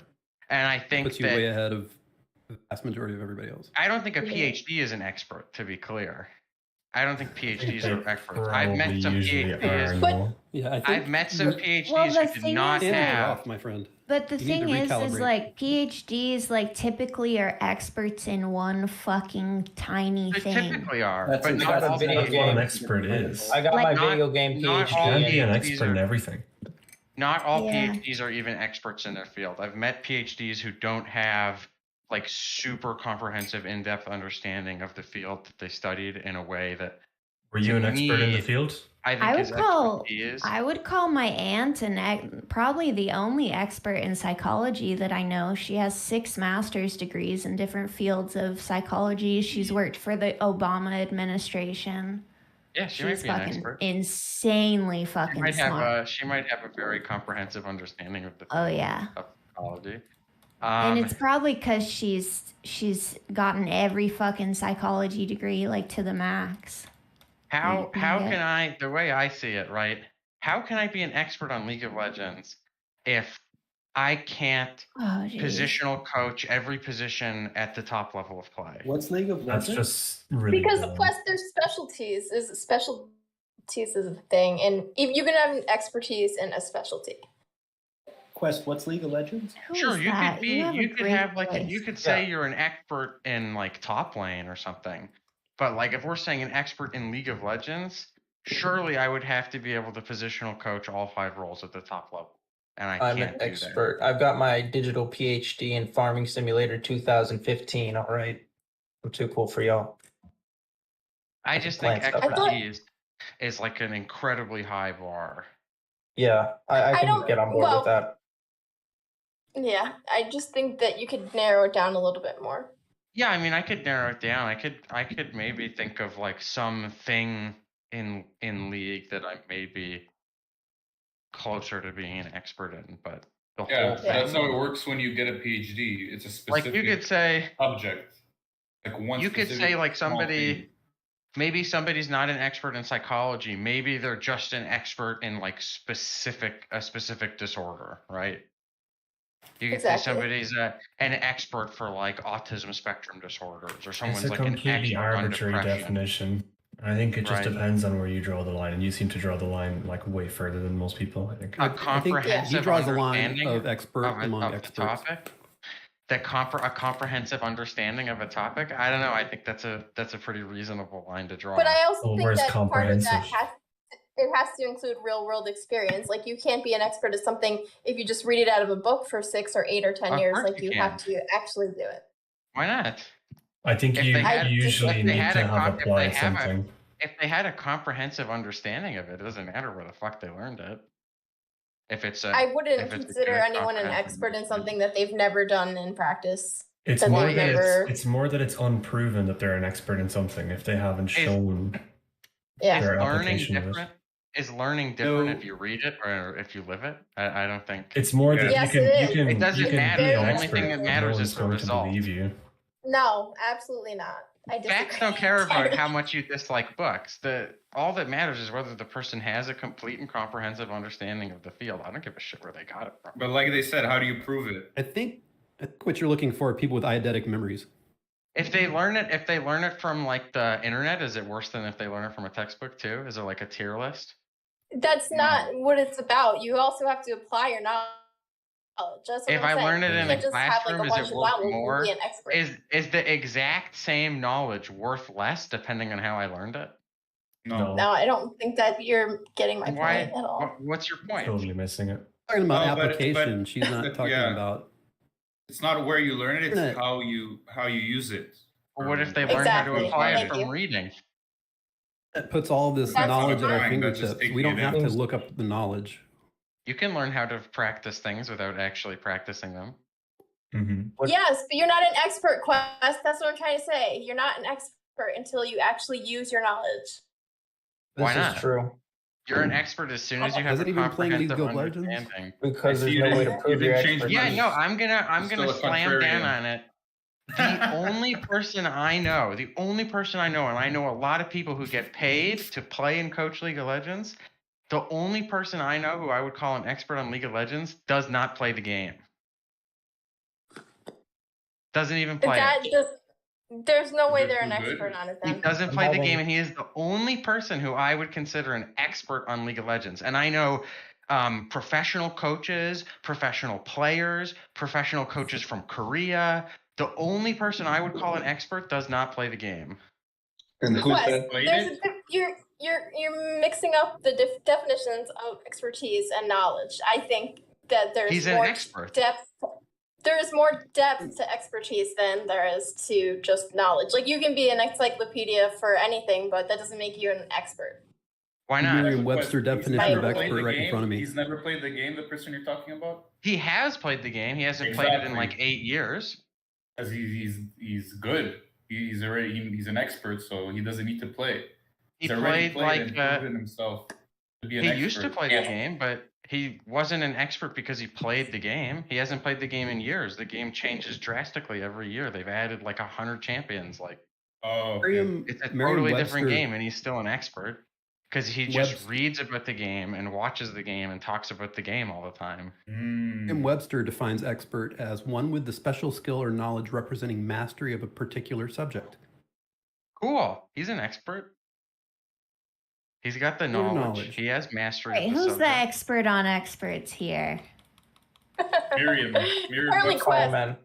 No, I used Only to Quest. like research this kind of stuff. In fact, I would say that guy is the only person I personally know who is an expert in any field, to my knowledge. Call me an Maybe one of expert in you, Python. maybe one of you is hiding like a plethora of like published literature on ecology or something that I don't know about. But Yeah, my trophy shelf is Wait, shaking at your mentions right now. if you Quest, don't, could you call me an expert in Python? I don't know how good you are at Python. In the top 1% of the top 1% on Stack Overflow answers, and most of my answers about Python. Yeah, Give him the award. Give you him might the be award. a bit of a Python expert. I mean, I don't know enough about Python to really know. But Been talks at So Python you're not the conferences expert on Python. experts. man, I said expert is being able to explain difficult topics in layman's terms. I don't think that's necessarily the definition, but that is a good sign because to explain things simpler, you usually need to have a good understanding of them so that you kind of know how to present the ideas. Free office hours like every weekend for an entire year in New York City on Python. Because you can't just like present knowledge to laymen in the terms that you learned it. You have to actually understand it and present it in your own way. So that's usually a good sign that somebody has expertise. Though I wouldn't say it's definition. They say like if you can't explain something in simple terms, it means you don't understand it well enough. Yep. I'm looking for people who have comprehensive understanding. They've taught the subject. So yeah, I just know one. I know two experts. I know this guy, a Python expert maybe, and I know B-Rye, League of Legends expert. So taught it to certificate students and master's students. Nice. Gone around calling myself a Python expert. Yeah, the problem with expertise is that it has to be specific. So you could be an expert programmer, but then like, oh, there's this one language you don't know, and how could you be an expert if you don't know that language? Or so it's always seems like every single specific you go. So I don't know COBOL. What about Swift? No, and I don't know Swift. Swift, I fucking hate Swift. There's kind of like, just two types of programming languages for the most part, dynamic and static. And then it's just like, once you learn the syntax, it's just a matter of like how quickly you can develop in it. I mean, that's kind of a generalization, but it's basically like that. Yeah. Well, then there's typed and untyped. That's an important distinction. Yeah, that's true. I feel like most compile time languages are going to be typed, and then some of the dynamic ones aren't so much. Moving towards gradually typed. I feel as though companies that look for programmers, they get too hung up on the actual languages they know and the platforms and things like that, instead of just looking for good programmers in general. And they kind of screw themselves by hiring people that might have very specific, narrow experience, but not necessarily good general programming skills. But they have, things like that. I find that's like a weird thing in the industry. I've committed JavaScript code and I've gotten that into production. So I have production running code in production. Not consider myself an expert in JavaScript.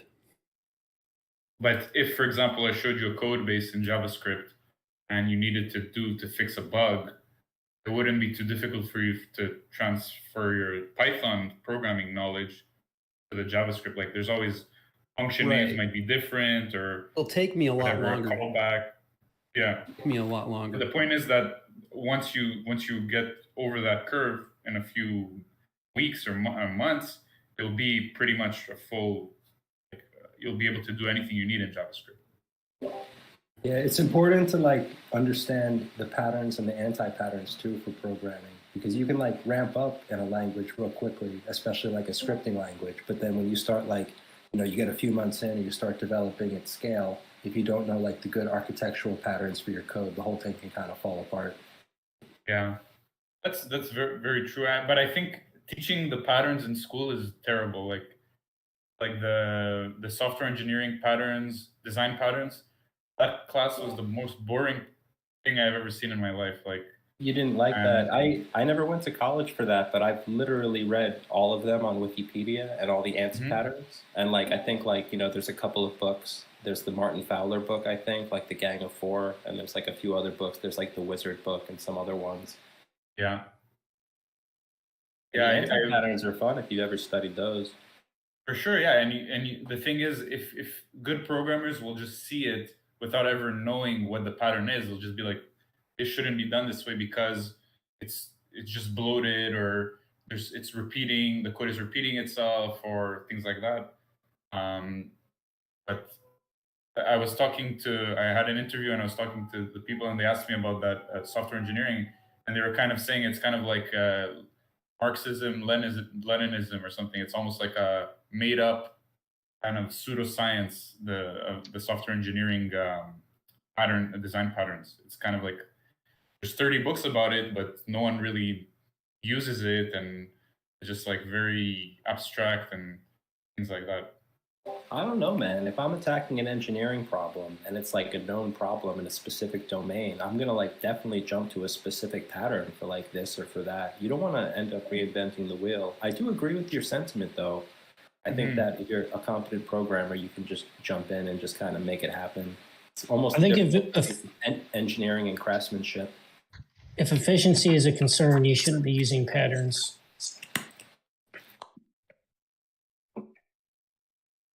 Say that again? If efficiency is a concern, you shouldn't be using object-oriented design. I mean, that's a pretty broad statement. Like, that doesn't really mean anything. Oh, they're bloated. I mean, you create so many functions, so many objects.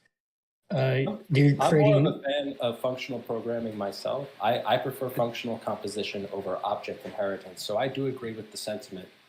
Well, the more amount of pointers you put into a stack, the more amount of dynamic memory you create, the slower your program's going to be. Yeah, so there you go. And then you get the impedance mismatch too, right? Whatever you're trying to sculpt into object-oriented at the fundamental level is not structured like that. So you're putting in this intermediary layer. Yeah, I never really, I only know kind of the object-oriented programming approach.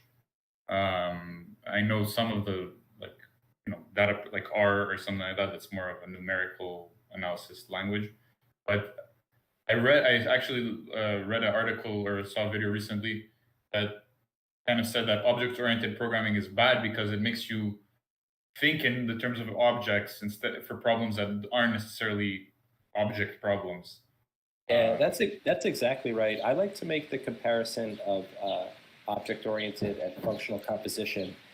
Imagine you have like a jet airplane class and you have like a F1 racer, like supercar class. If you try to combine them together, or if you try to like put on like the wings of the airplane onto the car in object inheritance, it's going to say that they're not compatible types and they won't be able to merge the properties. But with functional composition, you can just take the element of like the jet engine or the wings and just apply that to the car, and then it'll just have a car with a jet engine on it or a car with wings. It won't, the program won't complain.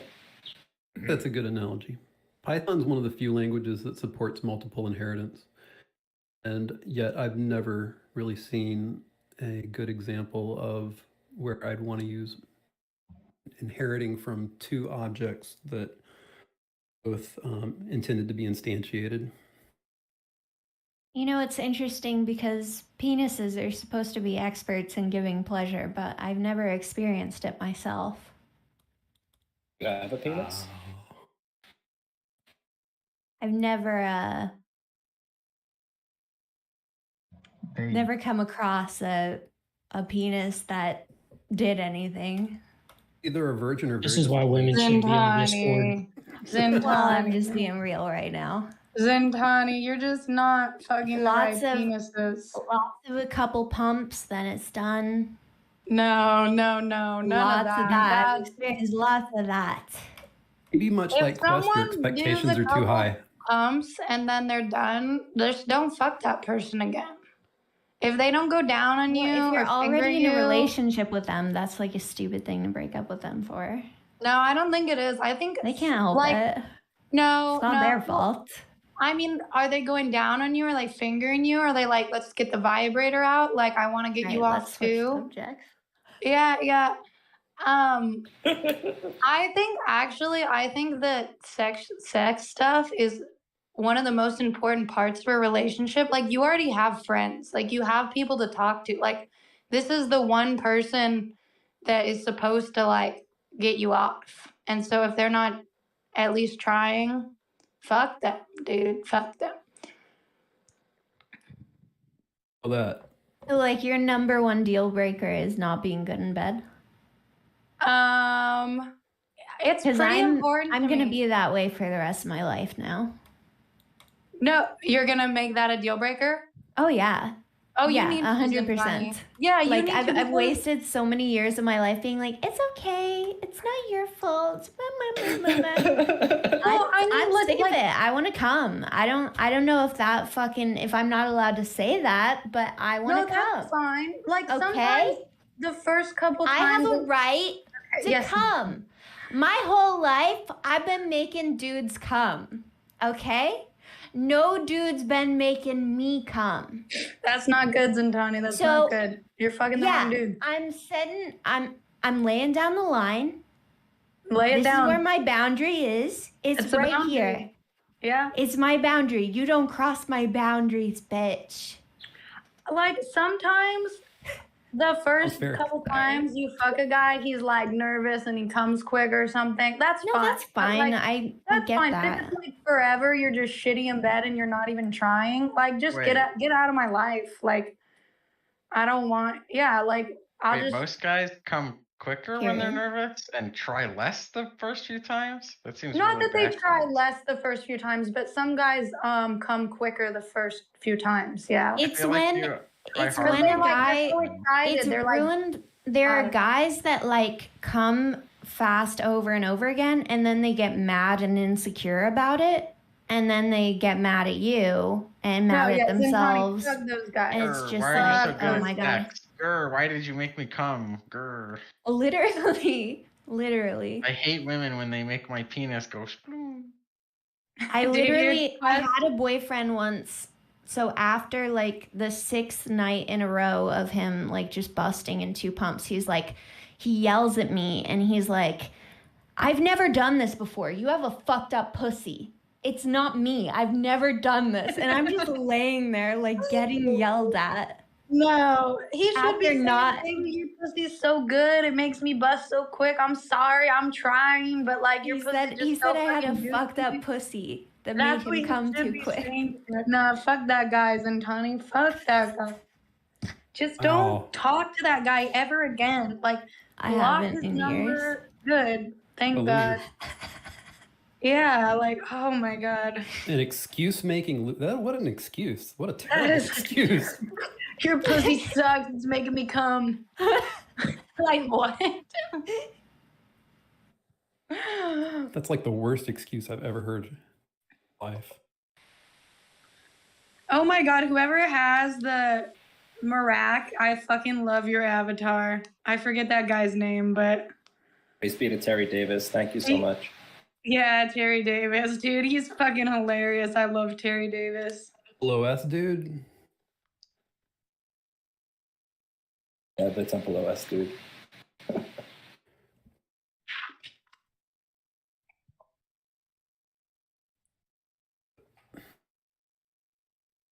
Good morning, everyone. Good morning. Good morning. Tony, what have you been thinking about lately? What? What'd you say? I want to know, what have you been thinking about lately? Who? Who's in Tony? Oh, what have I been thinking about lately? I'm thinking if I should break up with my boyfriend. This is like a callback to our earlier discussion. It sounds like you already made up your mind.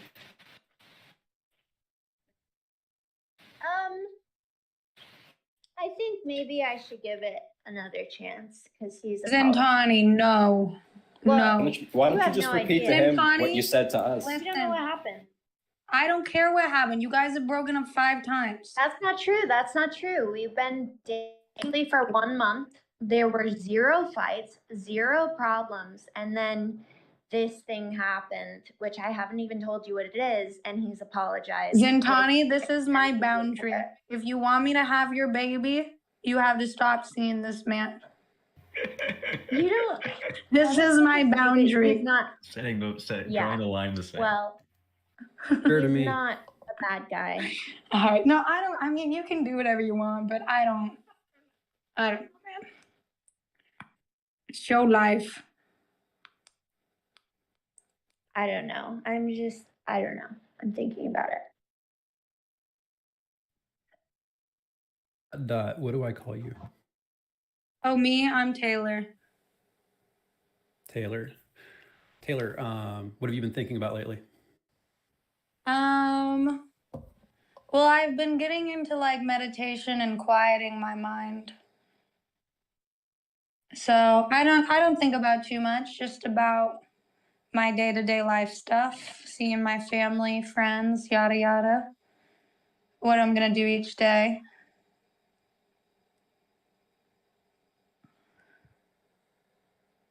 It's a good idea to take it day by day. I don't like big picture thinking too much. I'm not saying never do any of it, but I think actually all this obsession with having a goal and a dream and a where you're going to be in 5 years is so toxic. Yeah, that's fair. I get that. Why is it toxic?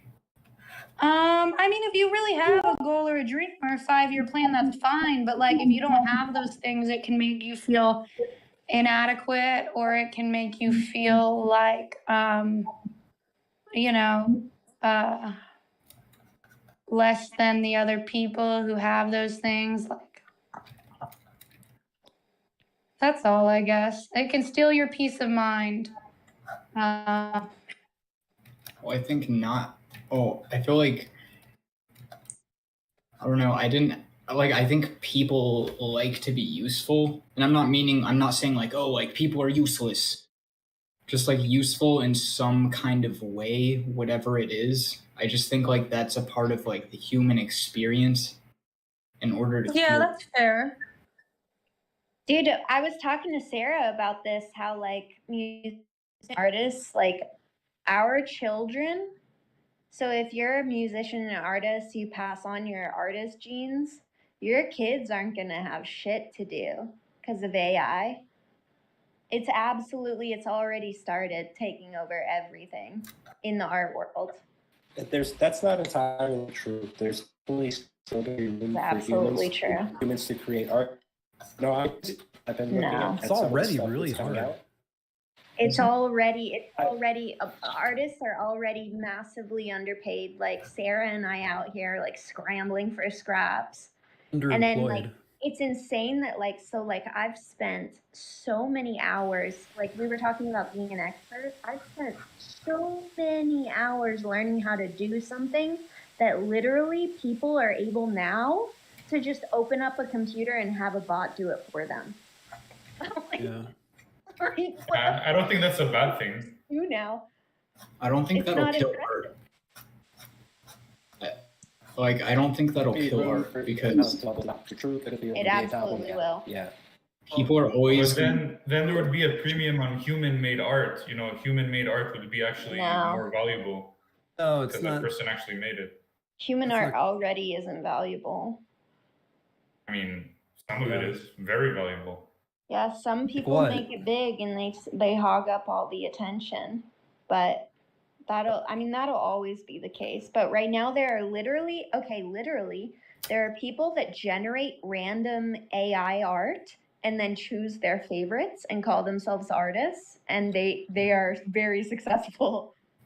Like, yeah, this is an interesting topic about art, because basically art, especially in the digital age, like for example, if you want to be a musician, like musician is not like a nurse or something like that, where you actually need a person there to perform for you. You could listen to a musician from another country that's the best musician, that's your favorite musician, and millions of people could listen to one musician. If you're a factory worker, or if you're a garbage man or something like that, you actually need to physically be there, and you're limited by location, by the time zone, stuff like that, proximity. With art and digital art, all kind of art that's consumable through the internet or the radio, you really have to be the best of the best to even get to be recognized at all. Because why would I listen to a local artist? The best of the best aren't recognized. It's all marketing. Right now, the music industry is completely marketing. And everyone knows it too. Yeah. It's not about a musician's talent. You can have people that I aspire to be. So like I play guitar, and guitarists that I absolutely aspire to right now get zero attention. And I'd say they're the best of the best. But they have no marketing plan, so they're not. But it's Like, also like That's different you wanna appeal to the lowest common denominator if you wanna make the most money. So sometimes the less complex music or the less refined. Beatles didn't always do that. Well, I think that's not true either. Pop music is extremely algorithmic. And people don't understand that either. It's like people think the pop music is simple. It's not. It's all fucking generated to an algorithm. It's like pure methamphetamine for music. It's like a pure dopamine dump. It's all very calculated. Like pop music might sound simple to you, but it's not. It's formulated to stick in your head over and over again. So with art, if I go on Instagram, like I don't think you have to be the best of the best, but like I also don't think it's hard to get recognized as an artist because like you can go on Instagram right now, and if you what's this tab called? It's like the Discovery tab or Explore.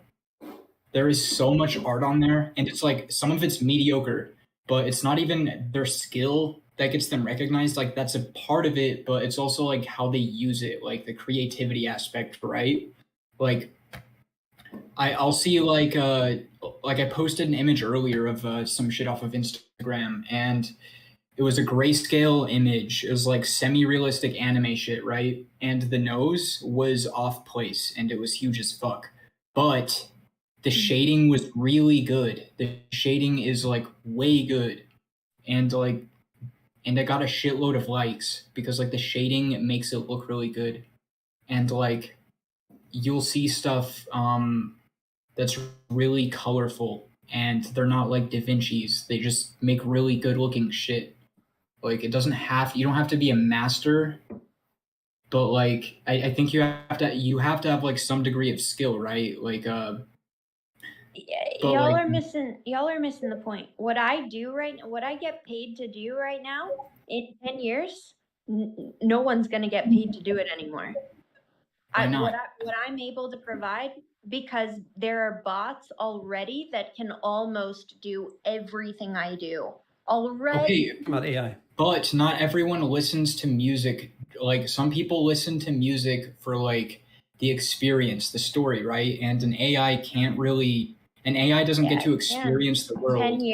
10 years, it'll be able to write out all the lyrics for every experience you could want. Even make the sound, like the vocal, the singing, everything. So Tanya, what's your plan? What's my plan? I gotta marry someone. Well, dude, like there's something different, but like. No, Zintani's plan is that I'm gonna marry someone, and then I'm gonna have Zintani's baby, and then my husband is gonna support both of us. Even though Zintani just doesn't do anything, to just be a freeloader, basically. No. I'm raising the kid. Well, she's gonna help raise the kid. That's live in the pool house. I personally think that people are always going to appreciate human skill. I don't. I agree with that. Like, I think there are some people. Like personally, I'm really into like handmade clothes and stuff. Like sometimes people just like the like individuality and the fact that like a human made, like it's artisan, you know? It's not just some factory or some computer bullshit. Yeah, and like some people like music because like there's music that has like human experience behind it, like actual genuine struggle that the person had to go through. If you look in the music industry, whoa, let me tell you something. So I was offered $30,000 a couple months ago for one of my songs, okay? That's a lot of money for me, okay? That's like a nice. They wanted to give it to some 18-year-old upper middle class. I want to say a mean word, but it's not her fault, right? It's not her fault. She's probably a nice girl, but some girl who doesn't know anything about being suicidal. And the song is about wanting to fucking die. And this is all over the music industry right now. Sure. And people don't realize, like, Ariana Grande doesn't write what she sings. Any of the songs, or most of the songs that you've heard from people, they didn't fucking write it. It's not about them. So it's already, you could always tell. It's already fake. It's all fake. Yeah. Like, sure, patronage. I You need agree. money want and your song to be patronage. heard to get to the audience. $30,000. I told him patronage. why not get me on the label? You'll never have to pay someone else to write a song. And he was like, that's a good fucking point, but I'm not on the label, so I don't know. I don't get it. Okay, but like a lot of people, like they look at fucking Bored Ape Yacht Club shit, right? And they're like, yo, this is trash. Like there's no soul behind this. Or like independent artists, there's a lot of independent artists. Like I think a lot of people can also see through the music industry, like Juice World, for example, like he's probably a fucking industry plant. Like just the way he sings, you can kind of tell. I feel like these people just pop up out of nowhere, like, but there are genuine artists that are inspiring, like that are positive, like, and I feel like a machine. I feel like it's gonna be hard to get inspiration from a machine because it's like you're connecting to the person's soul in the music. I personally think that if you make music, you're kind of embedding a part of your soul into it. And I think the listener takes on a part of that person's soul. Right, but the thing that people don't understand is that soul that you're talking about can be calculated. I mean, it's just numbers. Everything in the universe is just numbers, right? And so any soul that you have can be loaded into a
Hey, what's up?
Order filled.